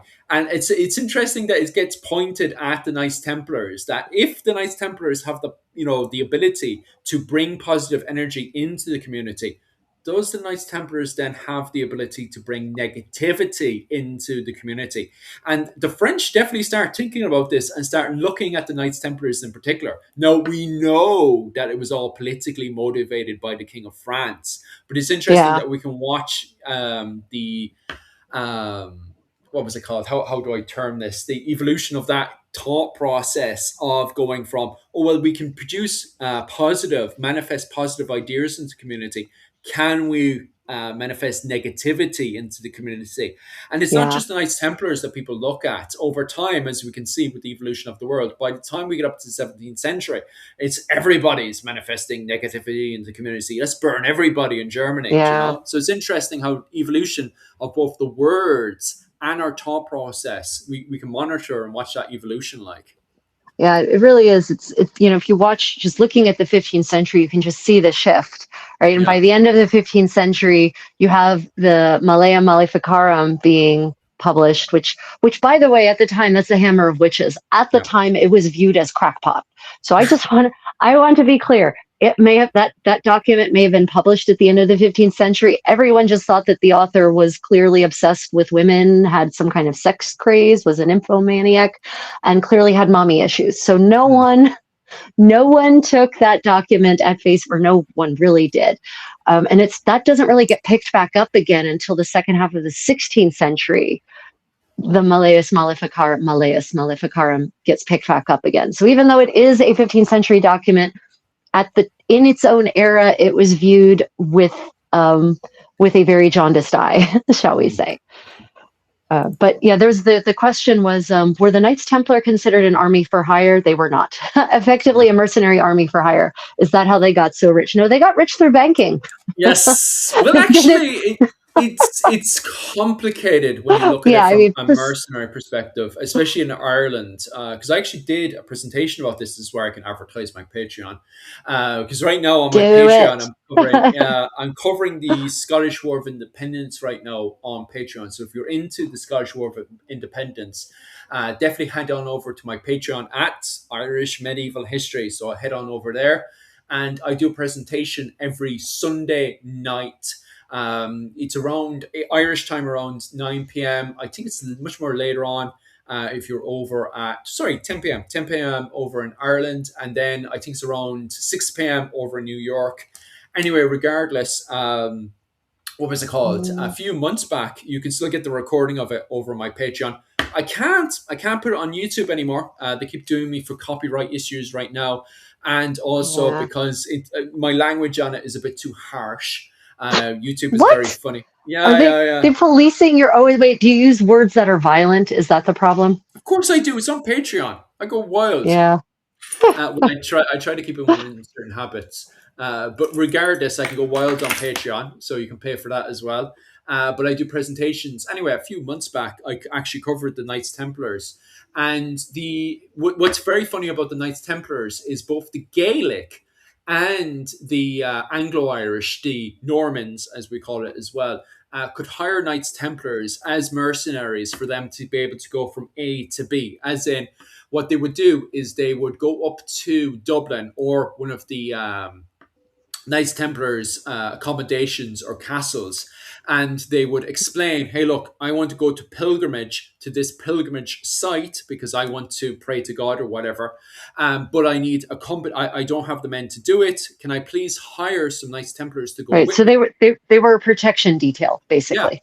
Yeah. So which is I wouldn't call that mercenary, because that's like, mercenary is more political, right? I feel like that's just hiring a bodyguard, and that's good sense in the Middle Ages to hire a bodyguard. But they were go on. No. But they were doing the exact same job that the Seljuk Turks were doing, going from, India, all the way over to Constantinople. So if you wanted to travel from India to Constantinople, you would hire the Seljuk Turks to accompany you over there. And that was under the bracket. From my interpretation, Rachel, you can easily correct me on this one. From my interpretation, that's under the umbrella of mercenaries. So I would see it as much more complicated when looking at it from a European perspective, especially living in Ireland. When you wanted, let's say if you wanted to go to Jerusalem, you could hire the Knights Templars to go with you as a protection racket to Jerusalem. Now, you can easily correct me on that one, Rachel. I mean, I guess, so the problem is the word mercenary also does a lot of heavy lifting. And most people are going to misunderstand what that means. They're going to have a specific idea. So I guess I don't reckon private personal protection as a mercenary, because for me, mercenary is like someone who goes to war on your behalf, not someone who protects you on a journey. So I guess I don't, it's, you could say that they were a strong arm for hire maybe, but that doesn't, I haven't seen any evidence of them being hired to fight other, people's battles. Unless it's religious. Yeah, I mean, that's usually an inside job. Like, they do that voluntarily. Yeah. But I think that the way they made most of their money is honestly their banking system, right? Like they are largely responsible for modern banking as we understand it. They're the ones who invented letters of credit. So, and the thing I think was intimidating about them is that they weren't really beholden to anyone king, right? Like they existed outside of that. And I'm confident that did not make the French king happy. Yes. No, it did not. But they have massive land holdings, because, a lot of knights and noblemen joined the Knights Templar. And then when they died, they would actually bequeath their lands to the order. Okay. So just the same way that the church ended up with so much land, honestly, is because a lot of it was bequeathed by, nobility when they, or merchants, even when they died, they would bequeath a lot of their property to the church. And so there's instances of, people dying and bequeathing their lands and holdings and, or, assets to the order. So, it's, you do that for, let's see, 150, 200 years. 200 years-ish, right? And eventually 200 plus years, and you accrue a lot of power and assets, and that's intimidating. And especially if you're somehow outside of the power structure, you're not viewed as being controllable. Wow. That term as well is quite funny. Over in your chat, for some reason, it didn't pop up in the main chat, but your Of chat course it there didn't. Why wouldn't it? is saying the term y'all are looking for is men at arms. Mm-mm. That No, word is so no. funny. Yeah, that's way too. So men at arms is way too general a term, Yeah. um, because that includes anyone who fights, basically. So Mm, that's not so much men at arms is not so much specific to people who can be hired to be your protective guard, at least not in the 15th century English understanding of that term, yeah. right? It's more kind of anyone who fights. So I wouldn't say that's actually an accurate term for someone who's hired to provide protective detail. I mean, that's a bodyguard. That's an Yeah. escort. That's an armed escort, basically. Mm.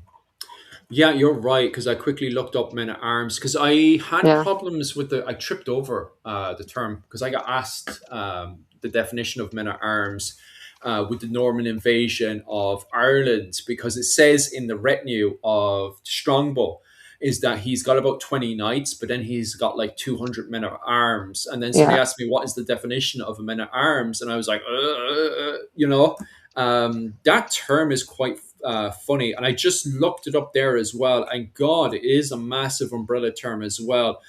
Because if you quickly scan down to in England, this is on Wikipedia, by the way, it's just to annoy Rachel. I know If at least it's not Chat GPT, yeah, I'll take it at this but if point. you go to Wikipedia and then you go down to the sub-bracket that is in England, social status, the term men at arms is completely different in Anglo-Norman society of England than it is in the 15th century under Sir John Hawkwood. You can correct me on that pronunciation. And then it changes again under Elizabeth I. And Yeah. also, it's completely different during the Hundred Years' War as well. I think, John, the problem is the administration of England breaks into two groups, which is the Hundred Years' War definition of what is men at arms, and then the mercenaries that are over in Italy at the same time. So the definition is very, very funny throughout the entirety of the medieval period, and that's England alone, by the way, that has different definitions of what is men at arms. Yeah. Yeah, words are funny. Words are honestly a poor substitution or a poor crutch for communication. If we could just be mind readers, we wouldn't need words anymore. Could all just be, yeah. It's some many wars may have been triggered because words were misunderstood. Oh, But stop! yeah, Especially between the yeah, Mongolians and the Persians. Jesus, yeah. When pride comes into play, It was but a few. that was an interesting thing when I was reading up on the Inquisition. Is that if you start looking at the trials that were being conducted, very often there's an economic motive involved, Yeah. or there's some kind of power motive involved. Mm. So you really have to be careful about deciding that it's all about controlling people's thoughts. You have to sometimes you have to look more deeply to see what's going on. And then the Spanish Inquisition, I'm going to say this again, is a completely different ball of wax. The Spanish Inquisition is instituted in 1478, and it actually continues for 350 years. 78. God, that's so late. Yeah, I didn't realize it was that so late. late. Yeah. So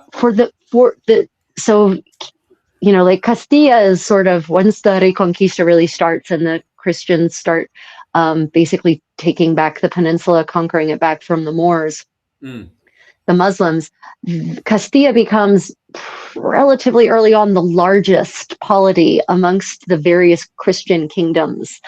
And so Castilla is the kings of Castilla, of Castile, realize fairly early on that there is strength in diversity.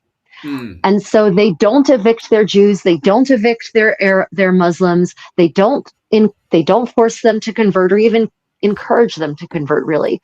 They embrace the diversity, which means they get the benefit of all of these, different faiths working together. The court of Alfonso el Sabio, Alfonso X of Castilla, he's an amazing king. He's one of these great philosopher kings. We need another Alfonso el Sabio. Mm. But he refuses to let an Inquisition. It's during his reign that the Inquisition starts popping up in places, and he refuses it. He says, no, Mm. just no. We neither need that nor want that here. Thank you. We're fine. Mm. And so it's not until Isabel la Católica, right, called that for a reason, becomes the queen regnant of Castilla, and she marries an equal zealot, Fernando of Aragon. And basically, they're the ones who ultimately unite Spain, and they're the ones who decide, yeah, you can't be Jewish or Muslim anymore if you want to live here. Mm. And so a bunch of Jews and a bunch of Moors, or a bunch of Muslims, actually leave. They get out of Dodge. First, they flee to Granada, which was still a kingdom at that time, the last Moorish kingdom of Spain. And well, unfortunately, that only lasts until 1492, which should be a significant year, and it is. That's not an accident that that's the same year that Cristobal Colon, Christopher Columbus, sets out. But they evict 1492. They evict the rest of the Muslims, but basically everyone is given a choice: convert to Christianity or leave. And so there are a lot of conversos, people who convert. Unfortunately, they are suspected of not having been true converts. Also, unfortunately for them, and this becomes very clear if you start reading the records from the early Inquisition, the early Spanish Inquisition, it becomes clear that there is concern as to their economic influence because, as is often the case, the Jewish members of the community were very good at business. Yeah. And they were very good at earning money and shepherding money and making investments grow. And so they had a lot of economic power. And so there was concern about the preponderance of wealth in the kingdom being controlled by these converts whose loyalties were suspect and whose faith was suspect. And so that is why the Inquisition is actually formed. And it's actually formed in part of the reasoning is given that we don't feel safe with these Muslims and these former Muslims and these former Jewish members of the Jewish faith actually controlling this much of our kingdom's wealth and therefore power. It's all about you. Again, it's like I say, you got to trace it back to the power, right? You've got to follow the money. And I followed the money. And in the case of a lot of these conversos, the whole reason about the conversion was, well, we don't trust some other faith controlling those people and therefore the money and resources. And now that they're converted, convertees, we don't really trust them.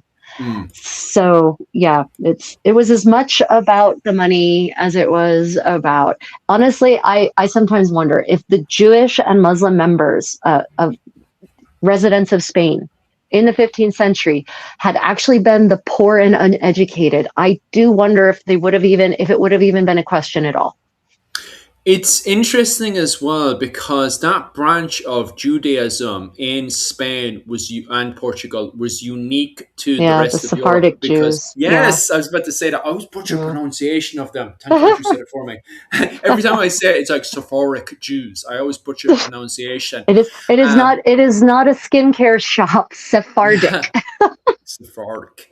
They're so interesting because they have the way they branch off from the the Jerusalem branch down to Egypt and then over to Spain and Portugal is a really interesting adventure in itself. Eventually, a lot of them actually have to make their way through the Arab world and they pop up again up in the Ottoman Empire.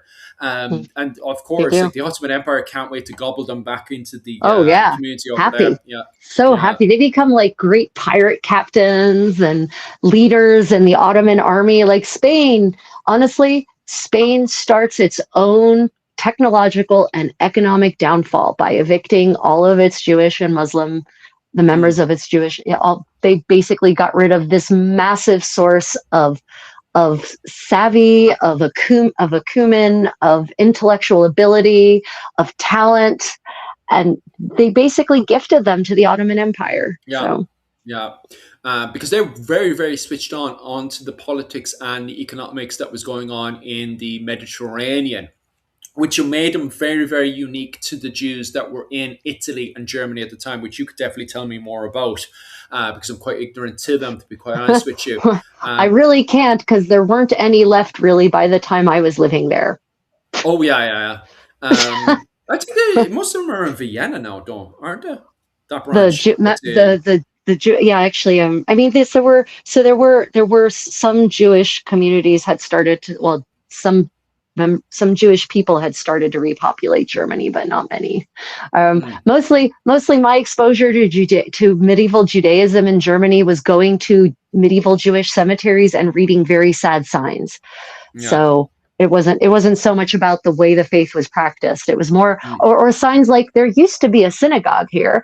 It was destroyed in 1322. Or there used to be a Jewish community here. It was burnt down in 1423 with everyone inside. And you're like, oh God, this is horrifying. Because the one that's in Vienna today that was mostly in Italy and Germany is I apologize for this one, right? The Ashkenazi. Ashkenazi, yes, Jews. That's the branch there. And then the one in Spain and Portugal is and I'm going to butcher it again, the Sephardic Jews is the one. Sephardic Jews, I apologize for that one, is the one that's in Spain and Portugal. And it's the Sephardic Jews that have to immigrate over to the Ottoman Empire for protection because of what was going on in Spain and Portugal at the time. I had another question I wanted to bloody answer. I'll let Rachel elaborate on that one there, and I'll look for that question I wanted to bloody answer early on. Oh, but which question was that? I mean, so another name that crops up in the context, especially that we're talking about Jewish pogroms, Torquemada. Some people were commenting in my live stream on the weekend about Torquemada and demanding how it is I could just ignore the impact of Torquemada. Well, Torquemada was the Grand Inquisitor and the first Grand Inquisitor in Spain of the Spanish Inquisition only. He was not like this pan-European figure who controlled all inquisitions, and he was only in power 78 to 94. So he wasn't even in power for 20 years.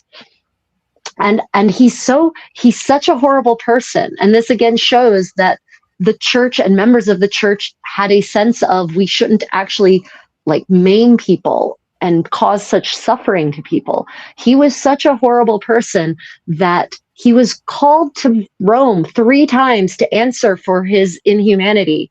And his political connections were just so strong that even the Pope couldn't get rid of him until 1994. Or sorry, 1994, Jesus, 1494.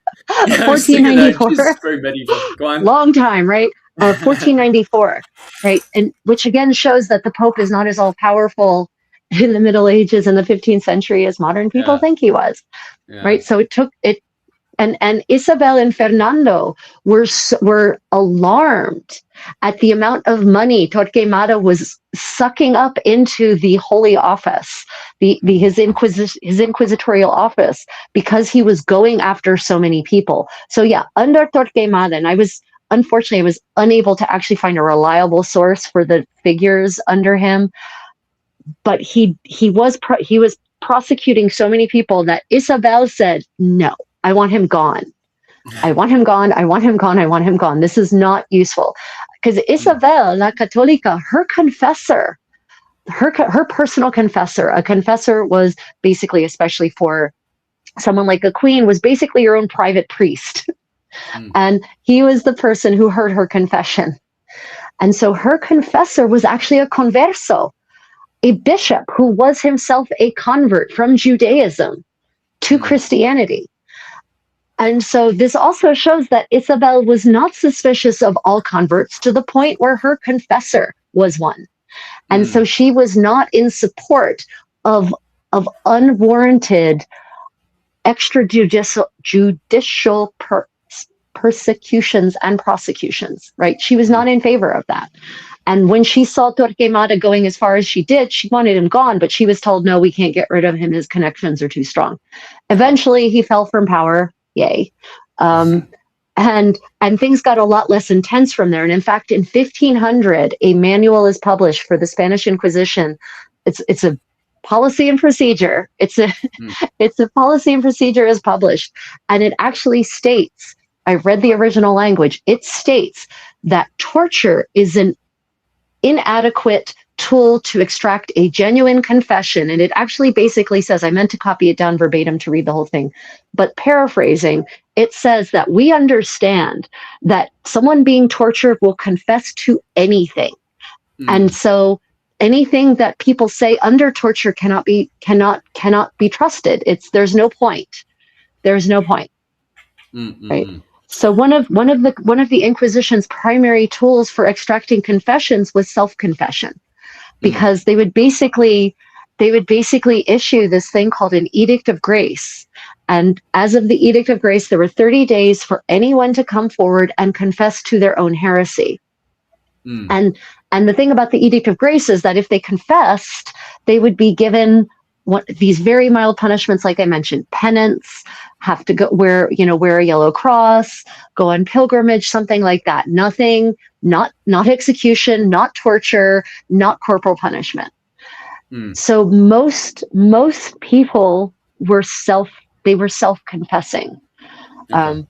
And what's interesting in the records, when I started really digging into the records that I was able to find for the early years of the Spanish Inquisition, there was some really funny, it wasn't just heresy. The Inquisition investigated anything of a religious nature, including blasphemy.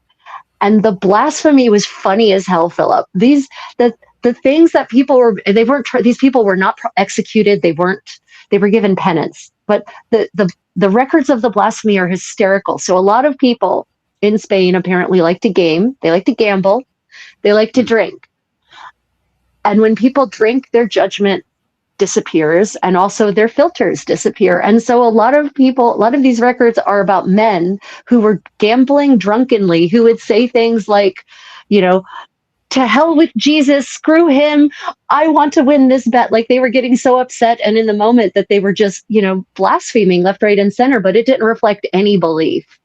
And so, there's these really funny things that are recorded as people having actually said them. So this is almost a way you can learn about how late 15th, early 16th century Spaniards cursed, because it's recorded in these records. And I can only imagine, and in this case, it was usually the neighbors or the people present who would report the person who had said this. And I can just imagine these inquisitors, they did not have unlimited resources, despite Torquemada sucking down all that money.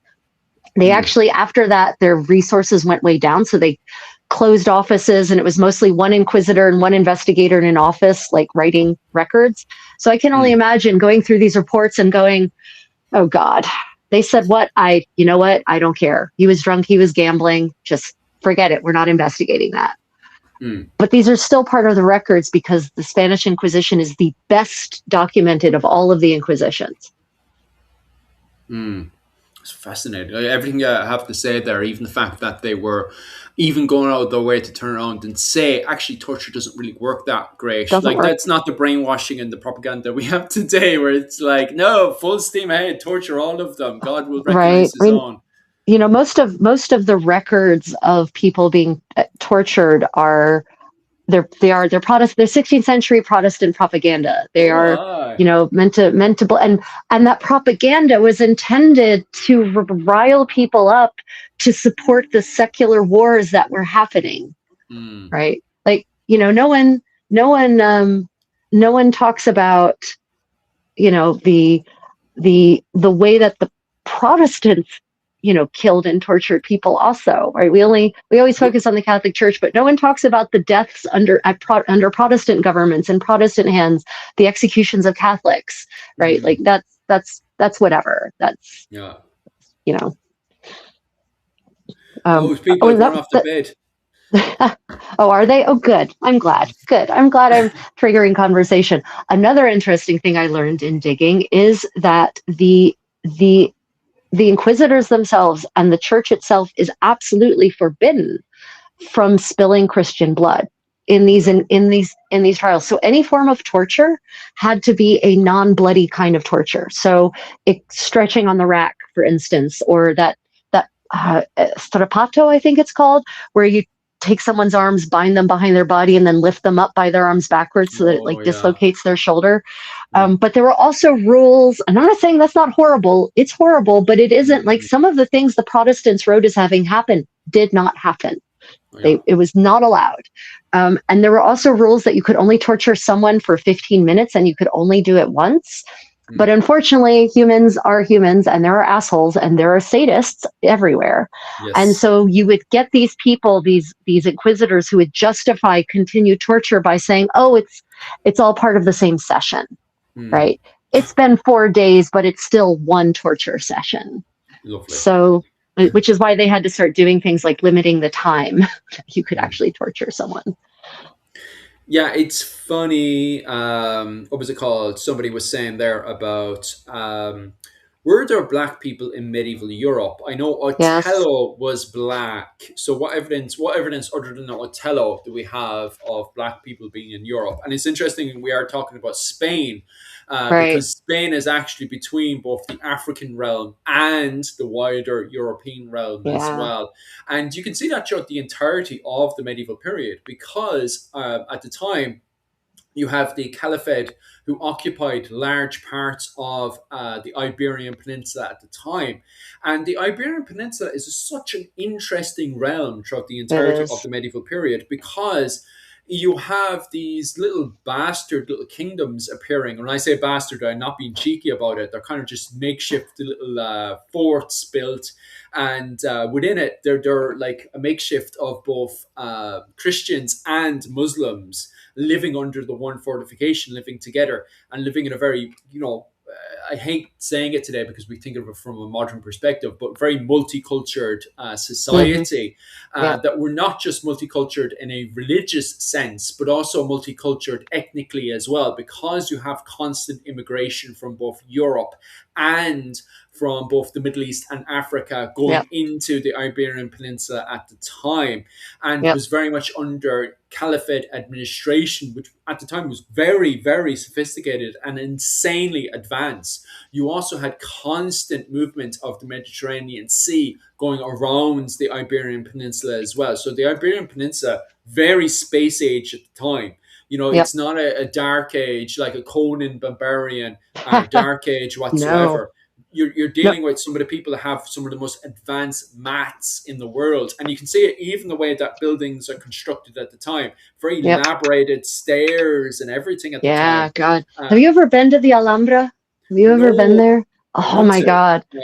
The Alhambra is like one of my favorite places on earth, especially when there's no other people there. Nice. Yeah, I mean, it feels like a fairy tale palace, but it's a real palace in which real people lived. And it was built in the 10th century, right? Or the 9th century originally, and then expanded. So 10th century. So yeah, Spain, when people ask me, people probably ask you this too, Philip. I think they have in this chat, this series actually. Yeah, probably. If you could travel back to the Middle Ages, where would you go? Well, I wouldn't, but if I had to, like I had no choice, you're going back. Yeah. I would want to be sent back to medieval Spain, but specifically I would want to be sent to one of the like Granada in its heyday, because whether you're talking about the Christian side of that divide or you're talking about the Muslim side of that divide, those places that Spain, all of those polities, especially the further south you go, the more Muslim you get, honestly. They're so advanced. They've got sewage, they've got running water, they've got paved streets, they've got hot baths everywhere, and everyone uses them. They're peaceful. The property crime and violent crime rates are super low. Education, people are educated, right? Diversity is encouraged. Music is played. Poetry is written and recited. Some of the most interesting music from medieval Europe comes from Spain, from the court of Alfonso el Sabio, the king of Castile, who also said no Inquisition, please. He orders the compilation of, among many books that he orders, the Cantigas de Santa Maria, which is a collection of 422 songs that are ostensibly in praise of the Virgin Mary, but in many cases, the thing that's praising the Virgin Mary is some crazy folk story that just somehow they tie the Virgin Mary into it. So it's these like the dancing pork chop, is a Cantiga de Santa Maria. But one of the amazing things about this music is if you listen to this music, as someone who has no experience with historical music whatsoever, if an average person were to listen to it, they would think that's Middle Eastern music, because that's how complex it is. That's how varied and nuanced it is. The phrasing is just really dynamic and interesting. The time signatures are different and interesting. It's not like music is in this era in the rest of Europe. And yet that's because the court of Castilla under Alfonso a Sabio was this wonderfully, beautifully diverse place. He actually wrote this book of games, and it provides the instructions for games. And one of them is a depiction of 3 men playing chess. Well, 2 of them are playing chess and 1 is observing. And it depicts intentionally a Christian, a Jew, and a Moor. And by the way, that Moor is depicted as being sub-Saharan African, not just tan. He is very clearly sub-Saharan African. So that question about, were there Black people in Europe? Yes. Depending on when and where you were in medieval Europe, there were Black people. Were there large populations? Depended on where you were. There were larger populations of them in Spain for certain, and in Portugal. Yeah, we kind of get into this discussion as well when it comes down to medieval Dublin in the 10th century as well, because the word Far Goram pops up, which is African people. But the problem is that Africa has so many ethnic groups. And on top of that as well, because when you're saying Black people, I know you're talking about people from West Africa. Would somebody from West Africa, I get this question a lot, go from West Africa all the way up to Dublin, especially when you have literature that turns around and says, Dublin is too cold. I don't like Dublin. So why would somebody from a very comfortable part of Africa suddenly wake up one day and says, I want to move to Dublin. I'm going to live in Dublin. He especially doesn't have to. You do have the word Far Goram that does pop up.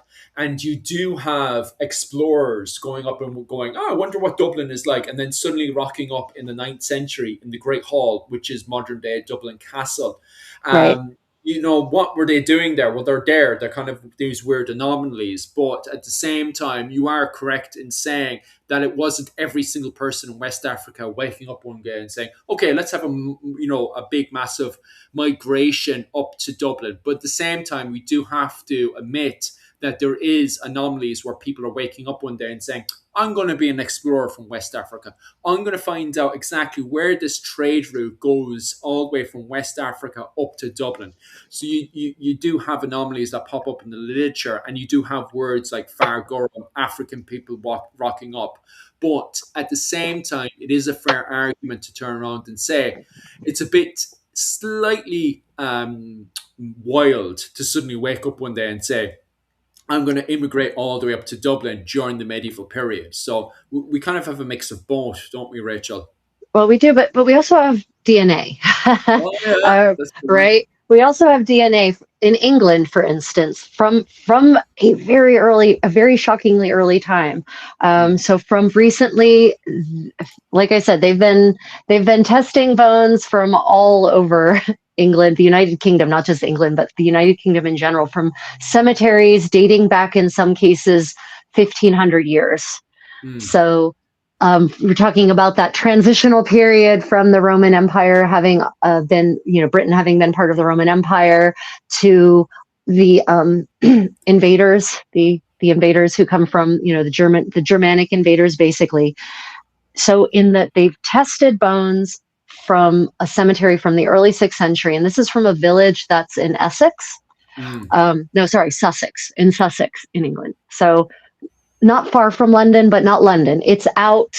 It's by 6th century standards, it was far enough away from London that it would have been a journey to reach London. And yet, in this cemetery, they found several different skeletons with DNA markers that absolutely pinpoint them as being West African. And in one of them, it was their grandmother. It's been a while since I read this article. It was either their grandmother or their grandfather who was the person of West African heritage. So that's the 6th century. Now, I could absolutely see that those individuals would have easily come to Britain, Britannia, as it was called under the Roman Empire. They could have come to Britannia as part of being part of the Roman Empire, right? Which interacted with Black Africans on a regular basis, courtesy of, basically controlling all of Northern Africa. So I could absolutely see that either as slaves or at some other route, people with very dark complexions ending up in England via the Roman Empire routes, but it's there, it's in the DNA. So, by the way, you have some real inbreds in your chat today. I was actually thinking the exact same thing. You have I can't some find their comments. I'm actually hoping they pop up again so I can actually block them. Asking if unfortunately, I was inbred or not. Wait, maybe I can get rid of them. Maybe not. It's from your side?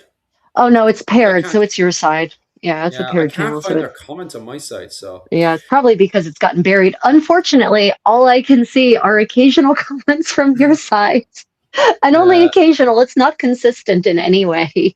Yeah. But other evidence of Black people in Europe. We have.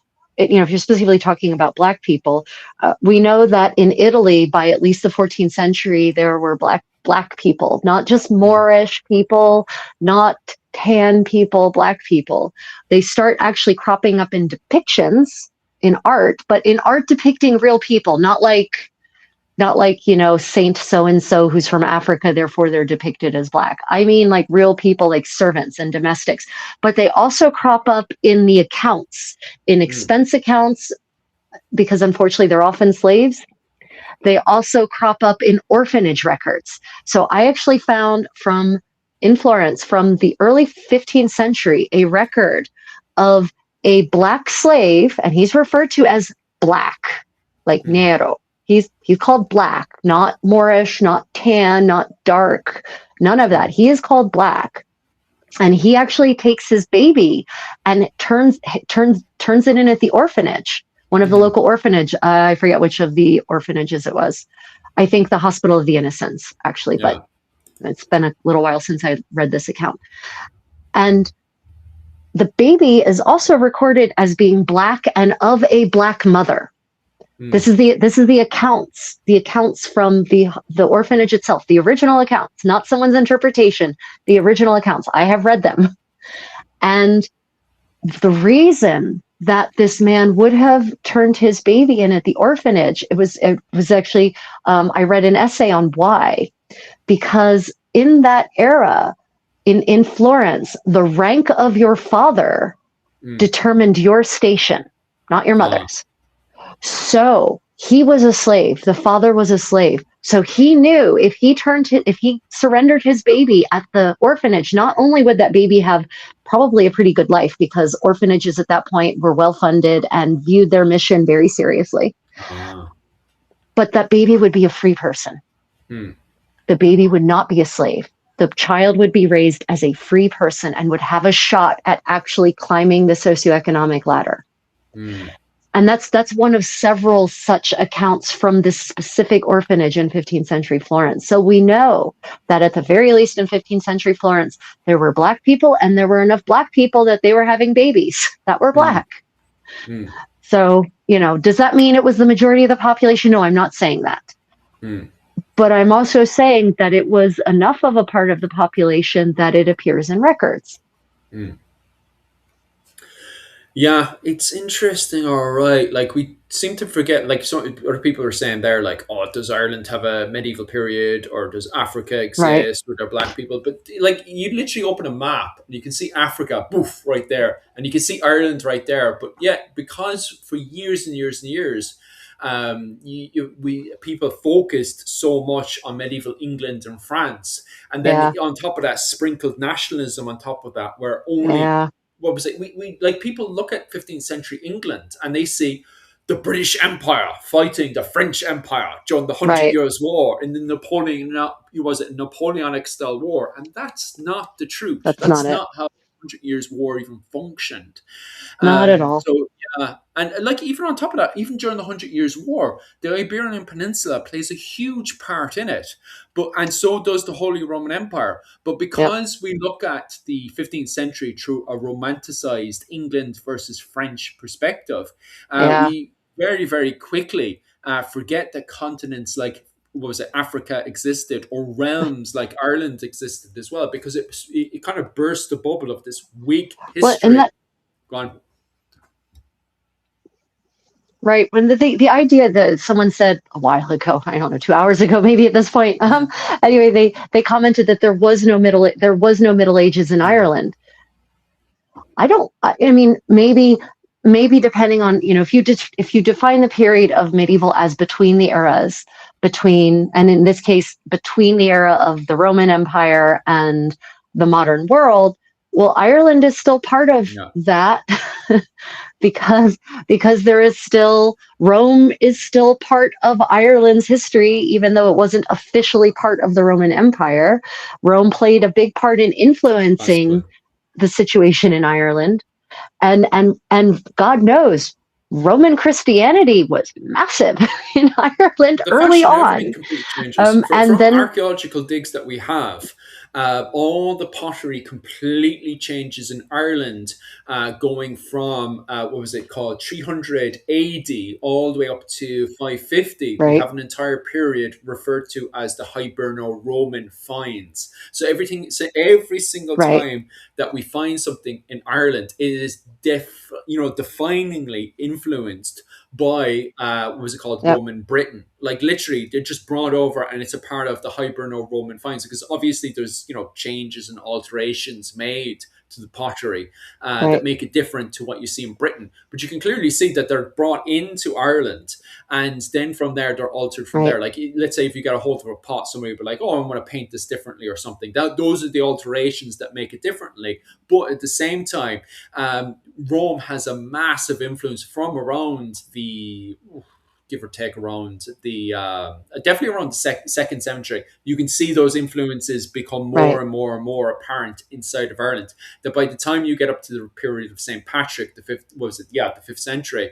What was it called, when Saint Patrick is brought over? Ireland is 100%. If you were to go back in time and say, okay, so what's the difference between this Roman Britain that's under Roman occupation, and what's the difference between this Irishman who at the time is wearing Hiberno-Roman clothing? I guaranteed you wouldn't be able to tell the difference. You couldn't tell the difference between the two, because Ireland is so influenced by Rome because of trade, right. raiding, and also there's one other thing that I bloody keep forgetting. But regardless, there's massive influences coming from Britain into Ireland at the time. So yeah, being able to tell the Right, difference between the two would be very, very difficult. right. And so, for my money, that sounds like Yeah, a Middle that's it. Age. um, now, granted, I could absolutely, knowing what I now know about Irish history, thanks to our collaboration, um, I would say that maybe in Ireland's case, it kind of goes in Yeah. reverse, right? The rest of Europe, the Justinianic plague happens, and then it takes a while for people to get Hmm. back on their feet. In Ireland, it's like it almost seems to rebound pretty quickly, and and Ireland has this golden era, as we've talked Ireland about, right? is so And weird. Yeah. then things start to go downhill with the Yeah. English and the Normans coming in and Yeah. just creating havoc, right? So I feel like it's like the reverse of what maybe it feels to me anyway. I don't know. Oh, What's your 100%. impression? Because I feel like, for Ireland, like its best time was Yeah, the the first early medieval period. millennium. It's so weird because we have the Justinian plague, and it's like Thanks. as the Justinian plague is happening, we're still running and adapting. So the easiest sign is the development of cities, for example. As I was saying earlier, Ireland is left to all Right, this development from books and various other stuff, and they're looking at Europe and they're kind of giving their interpretation. And one of the interpretations of that is, what is a city? Because we know what a city is from a Roman right, perspective. It's the center point of civilization. So the Irish are looking at their right, island, and they're just like, okay, so we have to build one of these things called a city. But at the same time, we have the Justinian plague. So the Irish cannot live amongst each other, or they'll make each other sick and they'll die. So they're like, okay, so we'll build right, a center point in Ireland, which is the monastic settlements in Clonmacnoise. So that's considered, the Irish call that a city. They're just like, well, that's a city. city, isn't it? What do we need for to define it as a city? Well, all the roads need to go to Clonmacnoise. Yeah, we'll build a whole load of wooden paths. They build wooden roads from their various settlements to Clonmacnoise, and we need a centre point. So they build a church in the middle of it, and they go, "Hey, presto! There we go. That's a city, isn't it?" That's the Irish perspective of what is a city. So it becomes a monastic settlement. So where does everyone else live? Well, everyone else is given land scattered all over the place called ring forts. So they start building ring forts all over the island. These little tiny ring forts with farm on it. So the majority of the people are living outside of what are now called a city. Now, from a modern perspective, to make the conversations easier, we call them monastic settlements. But at the time, do not be mistaken on this, in the 6th century, when the Justinian plague is happening, what was it called? The Irish are calling Clonmacnoise, that's the city. That's our version of the Roman Empire right there. That's Rome to us. That's Clonmacnoise. And that's built, like they build a high cross in the middle of it while this plague is happening. And we have Diarmuid MacCurbal, who becomes the last Christian. What was it? Sorry, no, the last pagan. He's the last pagan high king. Pagan king.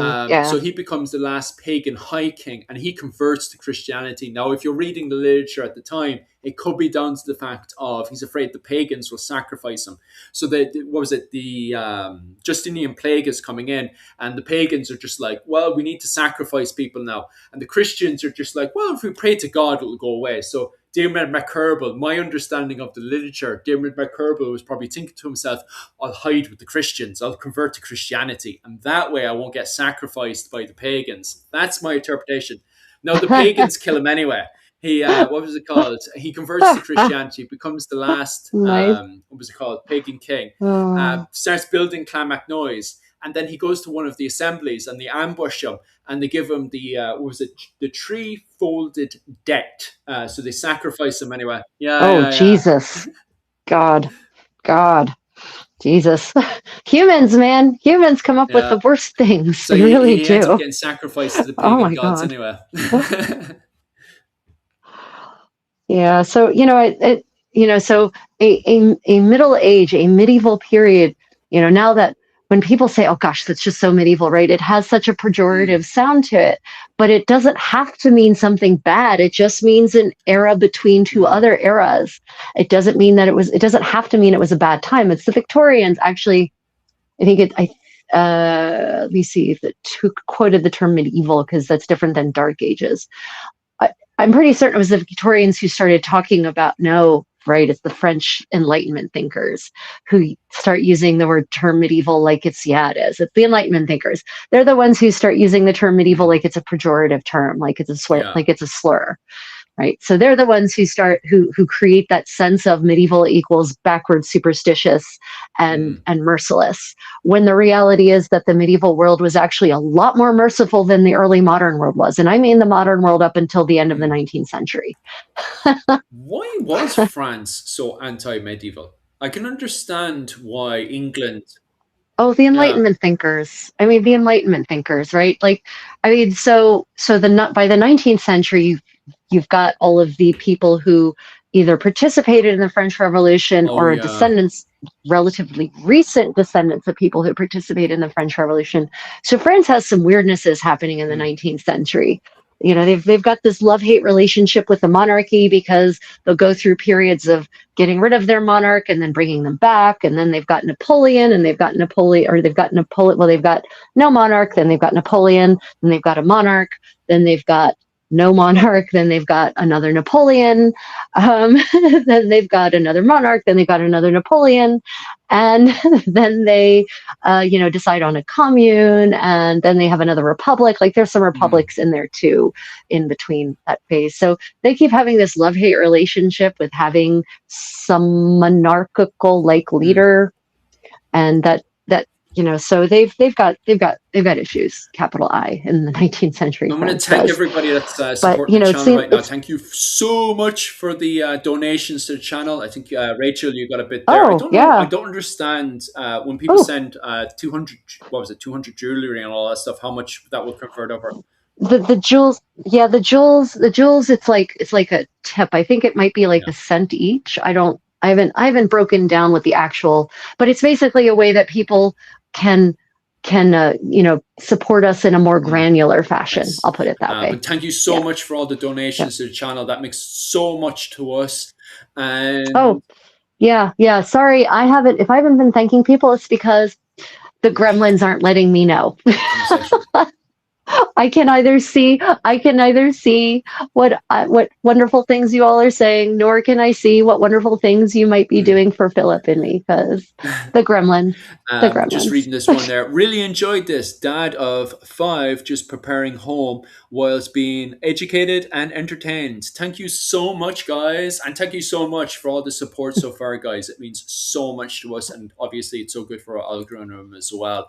So thank you so much, guys, for all the support today. As myself and Rachel were just talking, we ended up 100%. talking about medieval Spain. So if you have any questions to do with medieval Spain and Portugal or the Iberian Peninsula as a whole, definitely comment below and we'll answer your questions to do with medieval Spain. We've been mostly covering the Inquisition, what was it called? Burning of heresy, especially off the So we started off with the Cathars they're around the 11th century, isn't it? They start to build up. Yeah, so the Cathars, they get their kickoff in the 11th century, and then they hit their heyday in the 12th/13th century. And, that's kind of when they really seriously come to the attention of the church authorities, because they're reaching numbers that are large enough that it's getting potentially disruptive, and they're attracting a lot of people. And even the church agreed at the time with one of their key points was that the church and church institutions had lost the path of Jesus, right? By the 12th century, they had become so powerful and so wealthy, specifically wealthy, that they were no longer walking the path of Jesus's, humble poverty, that they had lost the thread, basically. And what's interesting is that despite but the Cathars are more than that. Like I'd like to make it clear. Look up Catharism, watch some lectures on Catharism, and be amazed at the weird things they devised for themselves in terms of the nature of the universe. But the church actually apparently did take away a good lesson from that. They realized we need to actually try to get back to the message of Jesus. And so this is actually the time when the Dominicans and the Franciscans are founded. And they're the mendicant orders, right? These are the orders that are supposed to, that were founded specifically to live a simple life of faithful, humble poverty. St. Francis of Assisi. And so they are kind of their reaction to the Cathar movement. And in my opinion, a good one. I love the Franciscans. They're awesome. That is a counter reaction. They're also then, in a consequence of being this mendicant order that is supposed to help the church return to its pious and pure origins, they also are then entrusted with the Inquisition. So they're the ones who get put in charge of the Inquisition. But that's probably also why it is nowhere near as bad as people now think it was, because it's these people who are in charge, the people who joined the Dominicans and the Franciscans joined knowing that it was going to be it was not going to be a life of luxury in a monastery, right? So. Quite complicated indeed. Hello, everybody who's jumped in and joined us now. We're just talking about medieval Spain for the time being, in particular the Inquisition, and everybody who has gone off to bed. Good night. Hope you guys have an amazing rest of the week. Yeah, sleep well, everyone. Sleep well for those just joining.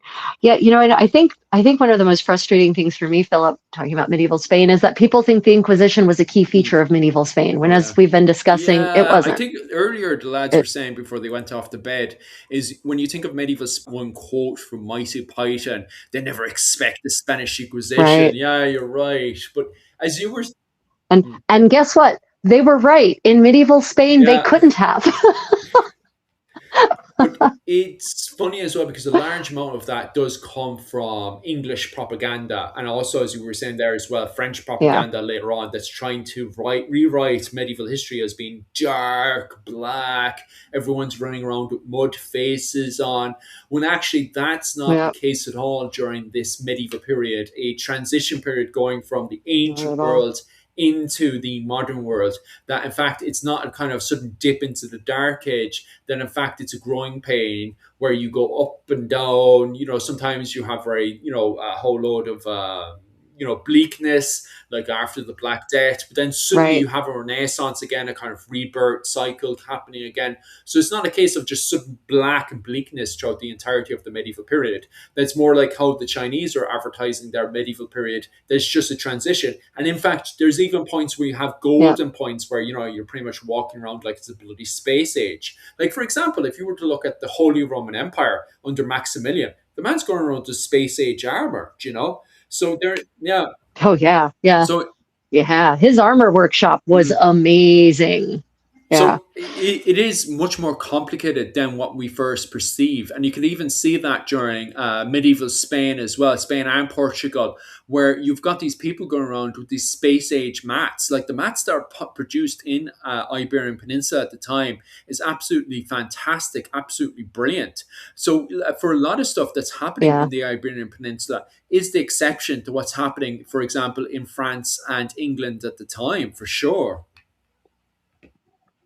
But I think that's key that we distinguish between the secular and the religious world. And the irony of what I'm about to say is that in most parts of medieval France, most times in medieval France, medieval England, what's now Germany, what's even now Italy, most of the people there were people who were indeed philosophizing about Mm, metaphysics, about physics, about math, about um, aerodynamics, even people who were inventing, but they were all members of the church. They were all monks who were in isolated monastic communities generally. What they were researching, philosophizing, developing wasn't really getting out into the greater world because they were doing this in like their own private, isolated mm, R&D departments. Whereas in Spain, the difference is that these discoveries are being encouraged at mm, the state level. They are being funded at the state level. That intellectualism is being actively promoted. And it's not that it was. I don't mean to say it was being discouraged in the other parts of Europe. That's not what I mean. But because medieval Spain, the medieval mm. Iberian Peninsula, was so affluent and so well placed and so advanced and had such fantastic infrastructure that they could afford to focus on those more esoteric, more intellectual aspects of intellectualization because they didn't have to worry Mm. about pure survival. They pure survival wasn't an issue. Whereas there are many parts of medieval Europe, depending on the place and time, where survival was just the Mm. name of the game. Right. Somebody else asked me yesterday as well, what was the connection between Spain and Ireland during the medieval period? It's interesting because Ireland and Spain have and this is also feeds back into what people were saying earlier about Ireland having no medieval history. The problem is that we also look at it from an English Yeah. perspective.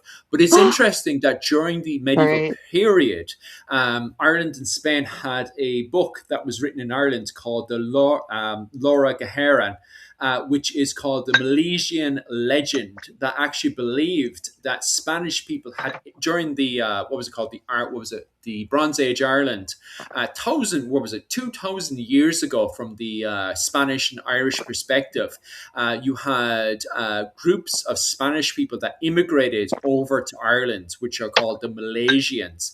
So it was believed that the Spanish and the Irish were kind of the one people in many ways. And those people would eventually go off and become the Gaelic, right? What was it called? Rachel had also talked about this as well, is that you actually have pilgrims from Spain then that would go over to Ireland as well, doing pilgrimage. Yep. Rachel, you don't mind expanding a little bit onto the pilgrimages from Uh, Spain over Yeah. to The Ireland? Yeah. pilgrimage. Yeah. So this, I found, again, you asked me to look into medieval Irish clothing, so I did.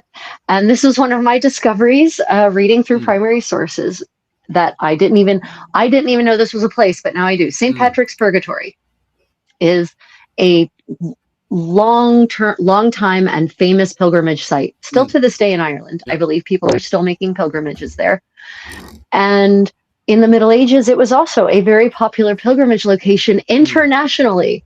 So people from all over Europe were making their way to Ireland, to St. Patrick's Purgatory, which is up there in the north. It is not in England-controlled Ireland in the Middle Ages. It's in Gaelic Ireland, right? So, this idea, again, of Ireland being all isolated, there were numerous pilgrims from all over Europe making their way to St. Patrick's Purgatory. And in the 1390s, a Catalan viscount, from Catalonia, Ramon de Perellos, goes on pilgrimage from Catalonia. We'll call it Barcelona for those who are, maybe don't know Catalonia as well as I do.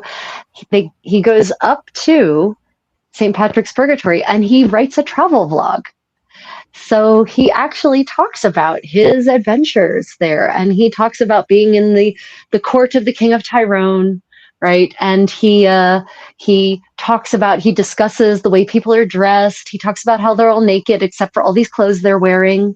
So, and he talks about the hospitality. And so, it's evidence that not only did people make pilgrimages there, but they were given, that good old traditional Irish hospitality, right?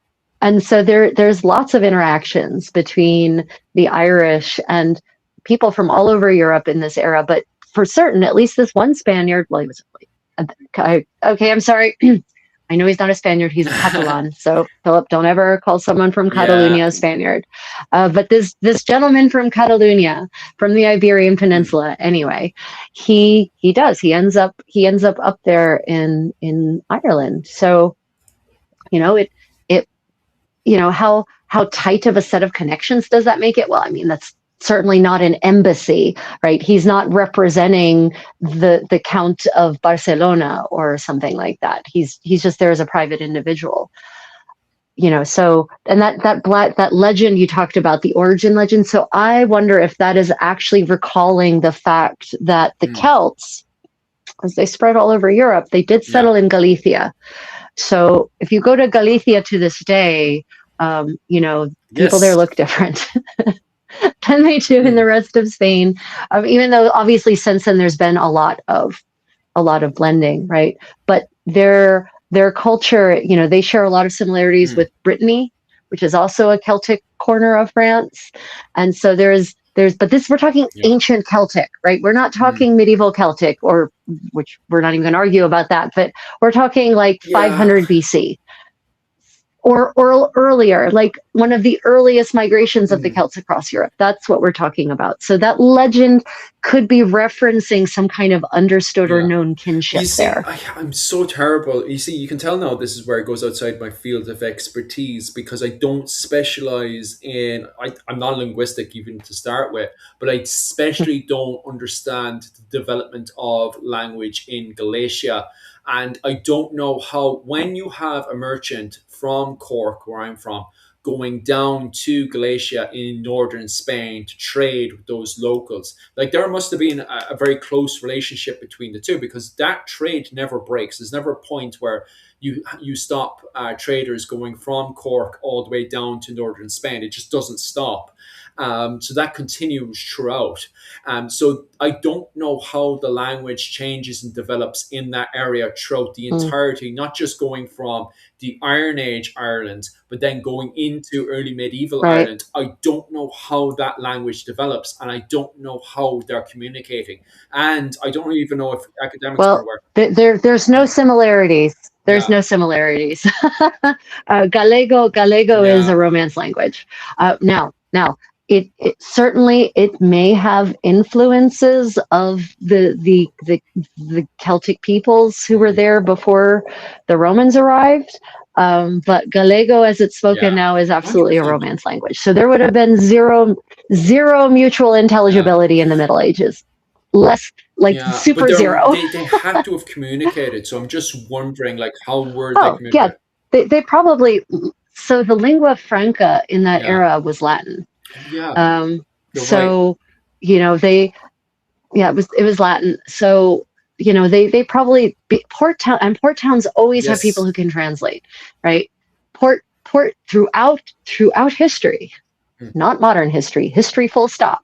Port towns have always ended up with bilingual, Hmm. shall we say, natively bilingual people who have a parent who's from local and a parent Yes. who's not, and they speak both languages. So that's kind of been the way throughout history that the initial communication happens. But also people who are merchants, like serious merchants who travel, or Hmm. ships captains who travel a route really often, they tend to pick up the language I was of the just thinking that as ports well. to which they Yeah. often travel.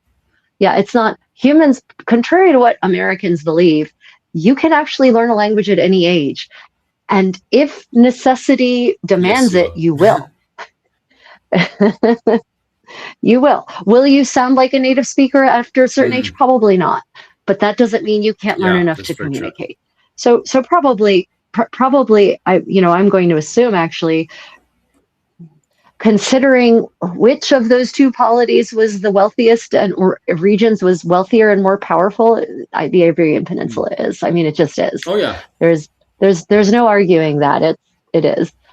So probably it would be the Irish, maybe, who would have learned in the ports, who would have learned Gallego, or Yeah. whatever form of Gallego they would have been speaking at that time. Yeah, I think you're bang on right because you can see that But relationship when the but Spanish but are armed. they may have also used Latin. It's Yeah, a possibility. They may yeah. have used a very broken and Ciceroian Well, Cicero that's Cicero.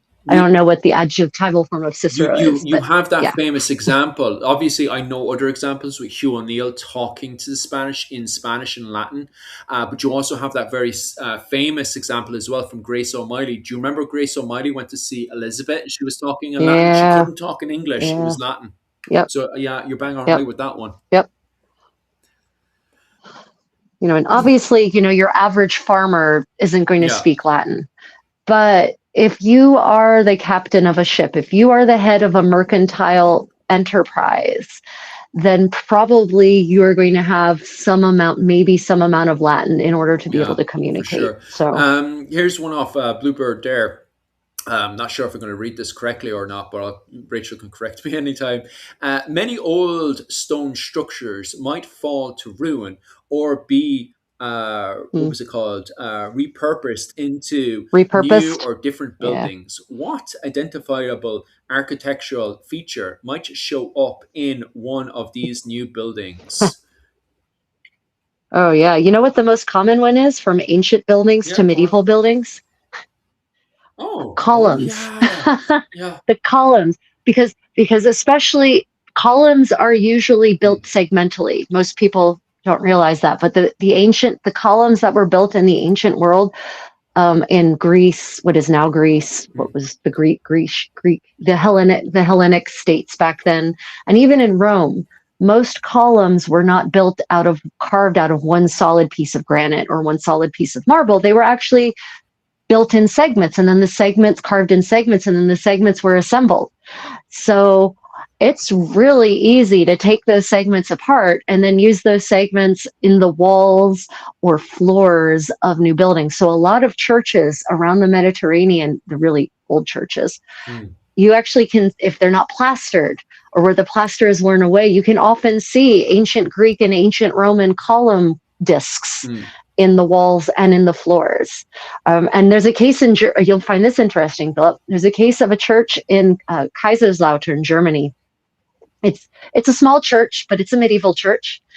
And they were renovating it. At this point, it's been a couple of decades ago. So they had to pull up the floor. The floor had been paved with stones, with large stone slabs. Oh, And yeah. one of the slabs was the epitaph, the gravestone, basically, for a priest who'd been interred in the church floor. They pulled the stone up, and on the reverse side of this gravestone was an ancient Celtic warrior carved into it Nowhere. with spear and shield, dating to like the 5th century BC. Jesus. And so and it's pretty big. I mean, it's me big. It's big. It's a big slab of stone. So, very clearly it was probably out in the woods, I'm going to assume at that point, because, the Celts, that civilization got absorbed into the Roman civilization in that part of Germany specifically. And so, gosh knows this carving probably was out in the woods. They encountered it when they were building, and they're like, well, we can't just let this beautifully hewn slab of rock go to waste. So the backside is clean. Let's use that. So you actually see that Germany that are where the Celts settled. You see a lot of that recycling of ancient Celtic stonework, masonry. The Celts didn't really leave so much in the way of architecture as such, because they tended to do earthworks, and that doesn't last so long. But they did carve things into stone for decorative purposes, so that's good. So those end up recycled into church floors, for instance. What does anything? I've never really heard of very much getting recycled in Ireland, probably for the same reason that the earlier stuff was mostly earthworks. And you've got medieval walls and stuff that ends up merging with local buildings and stuff these days. Right. Where people just literally use the city wall as the fourth wall of their house. Just build on top of them. Like these days, build on top of it. We have in Cork, for example, they were doing what was it called, renovation works in the park, and then what was it, Peace Park, that's in the centre of Cork, and they end up finding the medieval wall of Cork. Nice. So now they it's really super nice actually. So they kind of dug it up, fixed it up, and now it's a part of the park itself. So that's Peace Park in Cork, up around South Main Street. And it's the same thing as well around Kilmallock. Kilmallock was destroyed. Kilmallock was the main capital area for the Desmond Fitzgeralds, and it was destroyed during the Desmond Rebellion.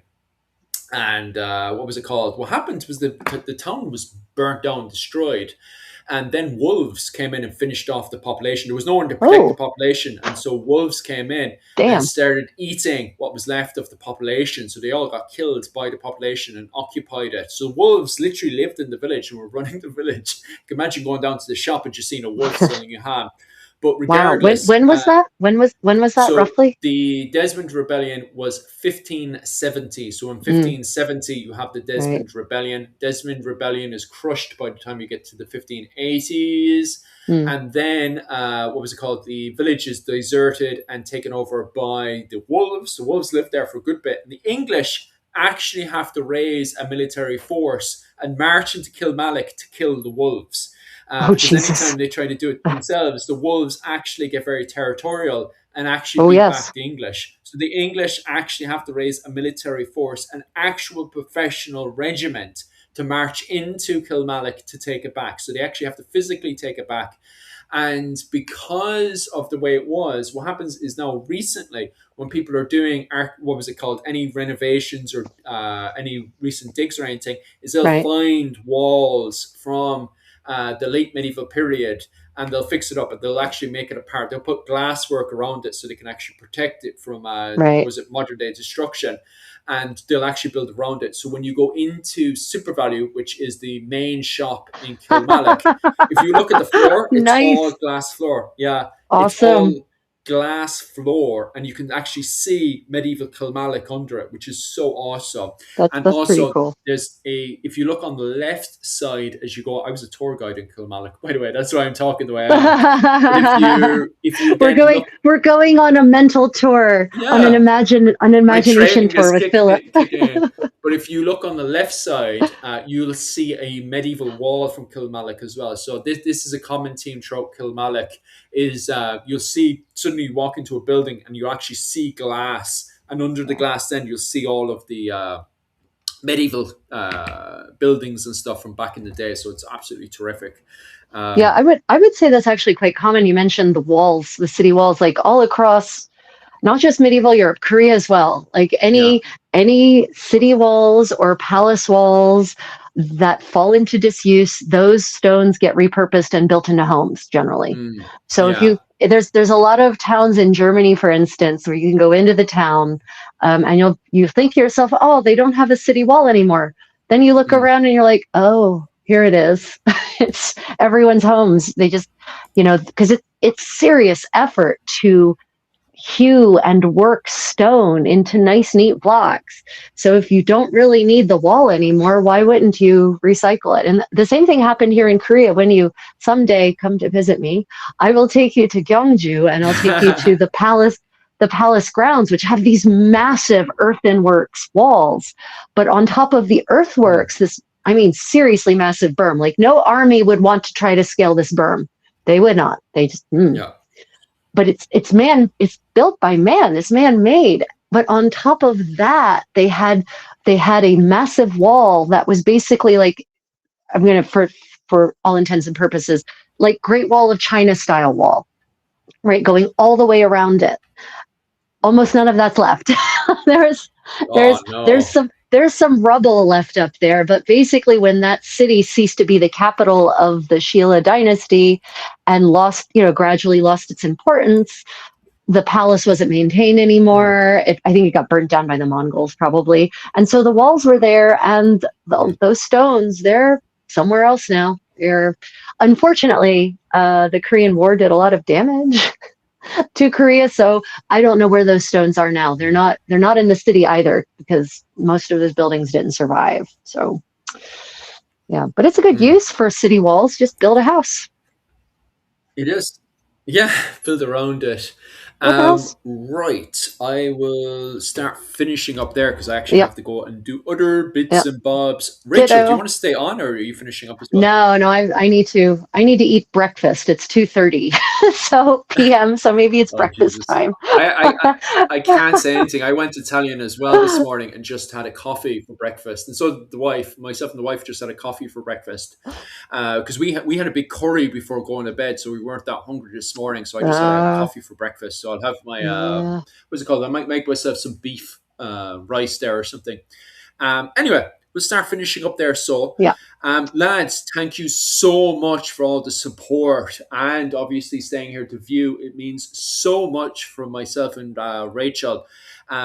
This week, what was it, Sunday, I will be doing my little presentation on, what was it, the Scottish War of Independence. We'll be talking about Edward the First, mm, uncut and unhinged.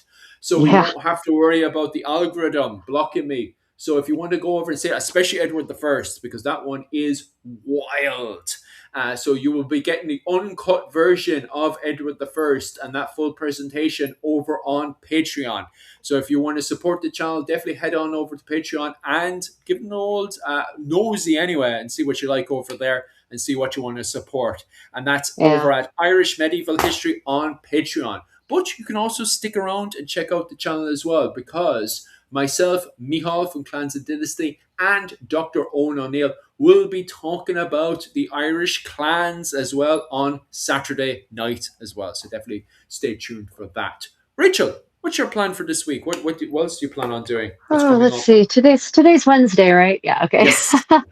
I will have a medieval sewing party probably tomorrow afternoon, evening my time. So that will be middle of the day. Tomorrow's Thursday, just to be Mm, clear. Tomorrow, Philip and I are in the future of many of you. So, yes. um, yeah. So for me, tomorrow is Thursday, but for some of you, that might be Wednesday. So, afternoon, evening, my time will probably be my now traditional Starbucks, medieval Hanok Starbucks sewing party, where I will basically do this, but without Philip.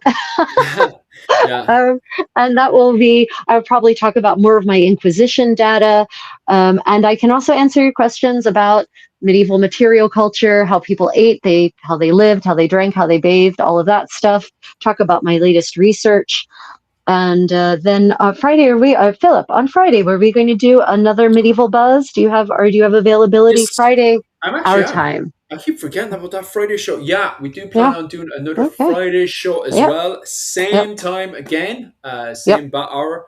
Around, God, what time is that New York time again? I can't remember. That is 9 p.m. 9 p.m. Mixing up Thursday. the 9 p.m. 9 p.m. Thursday, New Right. York time. Yeah, 9 p.m. Thursday, New York time. Very middle of the night, Europe, Africa. And of course, God, 10 I won't even a.m. go there. Friday. Yeah, 10 a.m. Friday is Seoul Standard Time / Tokyo Standard Time. We will be doing another Medieval Buzz where we will talk about, again, whatever it is that is buzzing and, of course, answer your questions. So I'd like to thank everyone for joining us today. Don't forget to double tap that screen on both, check us out here on the Creative Contessa and also on Irish Medieval History Phillips channel. I'd like to thank all my channel members and patrons for supporting my work in researching and recreating daily life from the Middle Ages and sharing my knowledge with you all. I'd like to thank all of you who left Philip and me super chats and gems and all the little gifts that now YouTube has enabled. We really appreciate that. YouTube pays us very, very little. Very, very, very little. They do not share the wealth. YouTube does not share the wealth, really. No, so we appreciate all of you who are willing to just give us your money. It's kind of crazy, actually. And if you would like access to extra perks, extra footage, extra tutorials, posts I don't make to anyone else, also my private Creative Contessa Discord server, then consider becoming a patron on Patreon, a Facebook subscriber, or a YouTube channel member. Yeah. Otherwise, Philip, thank you. Thank you for joining me once again. And I guess I will see you on Friday morning. Yes.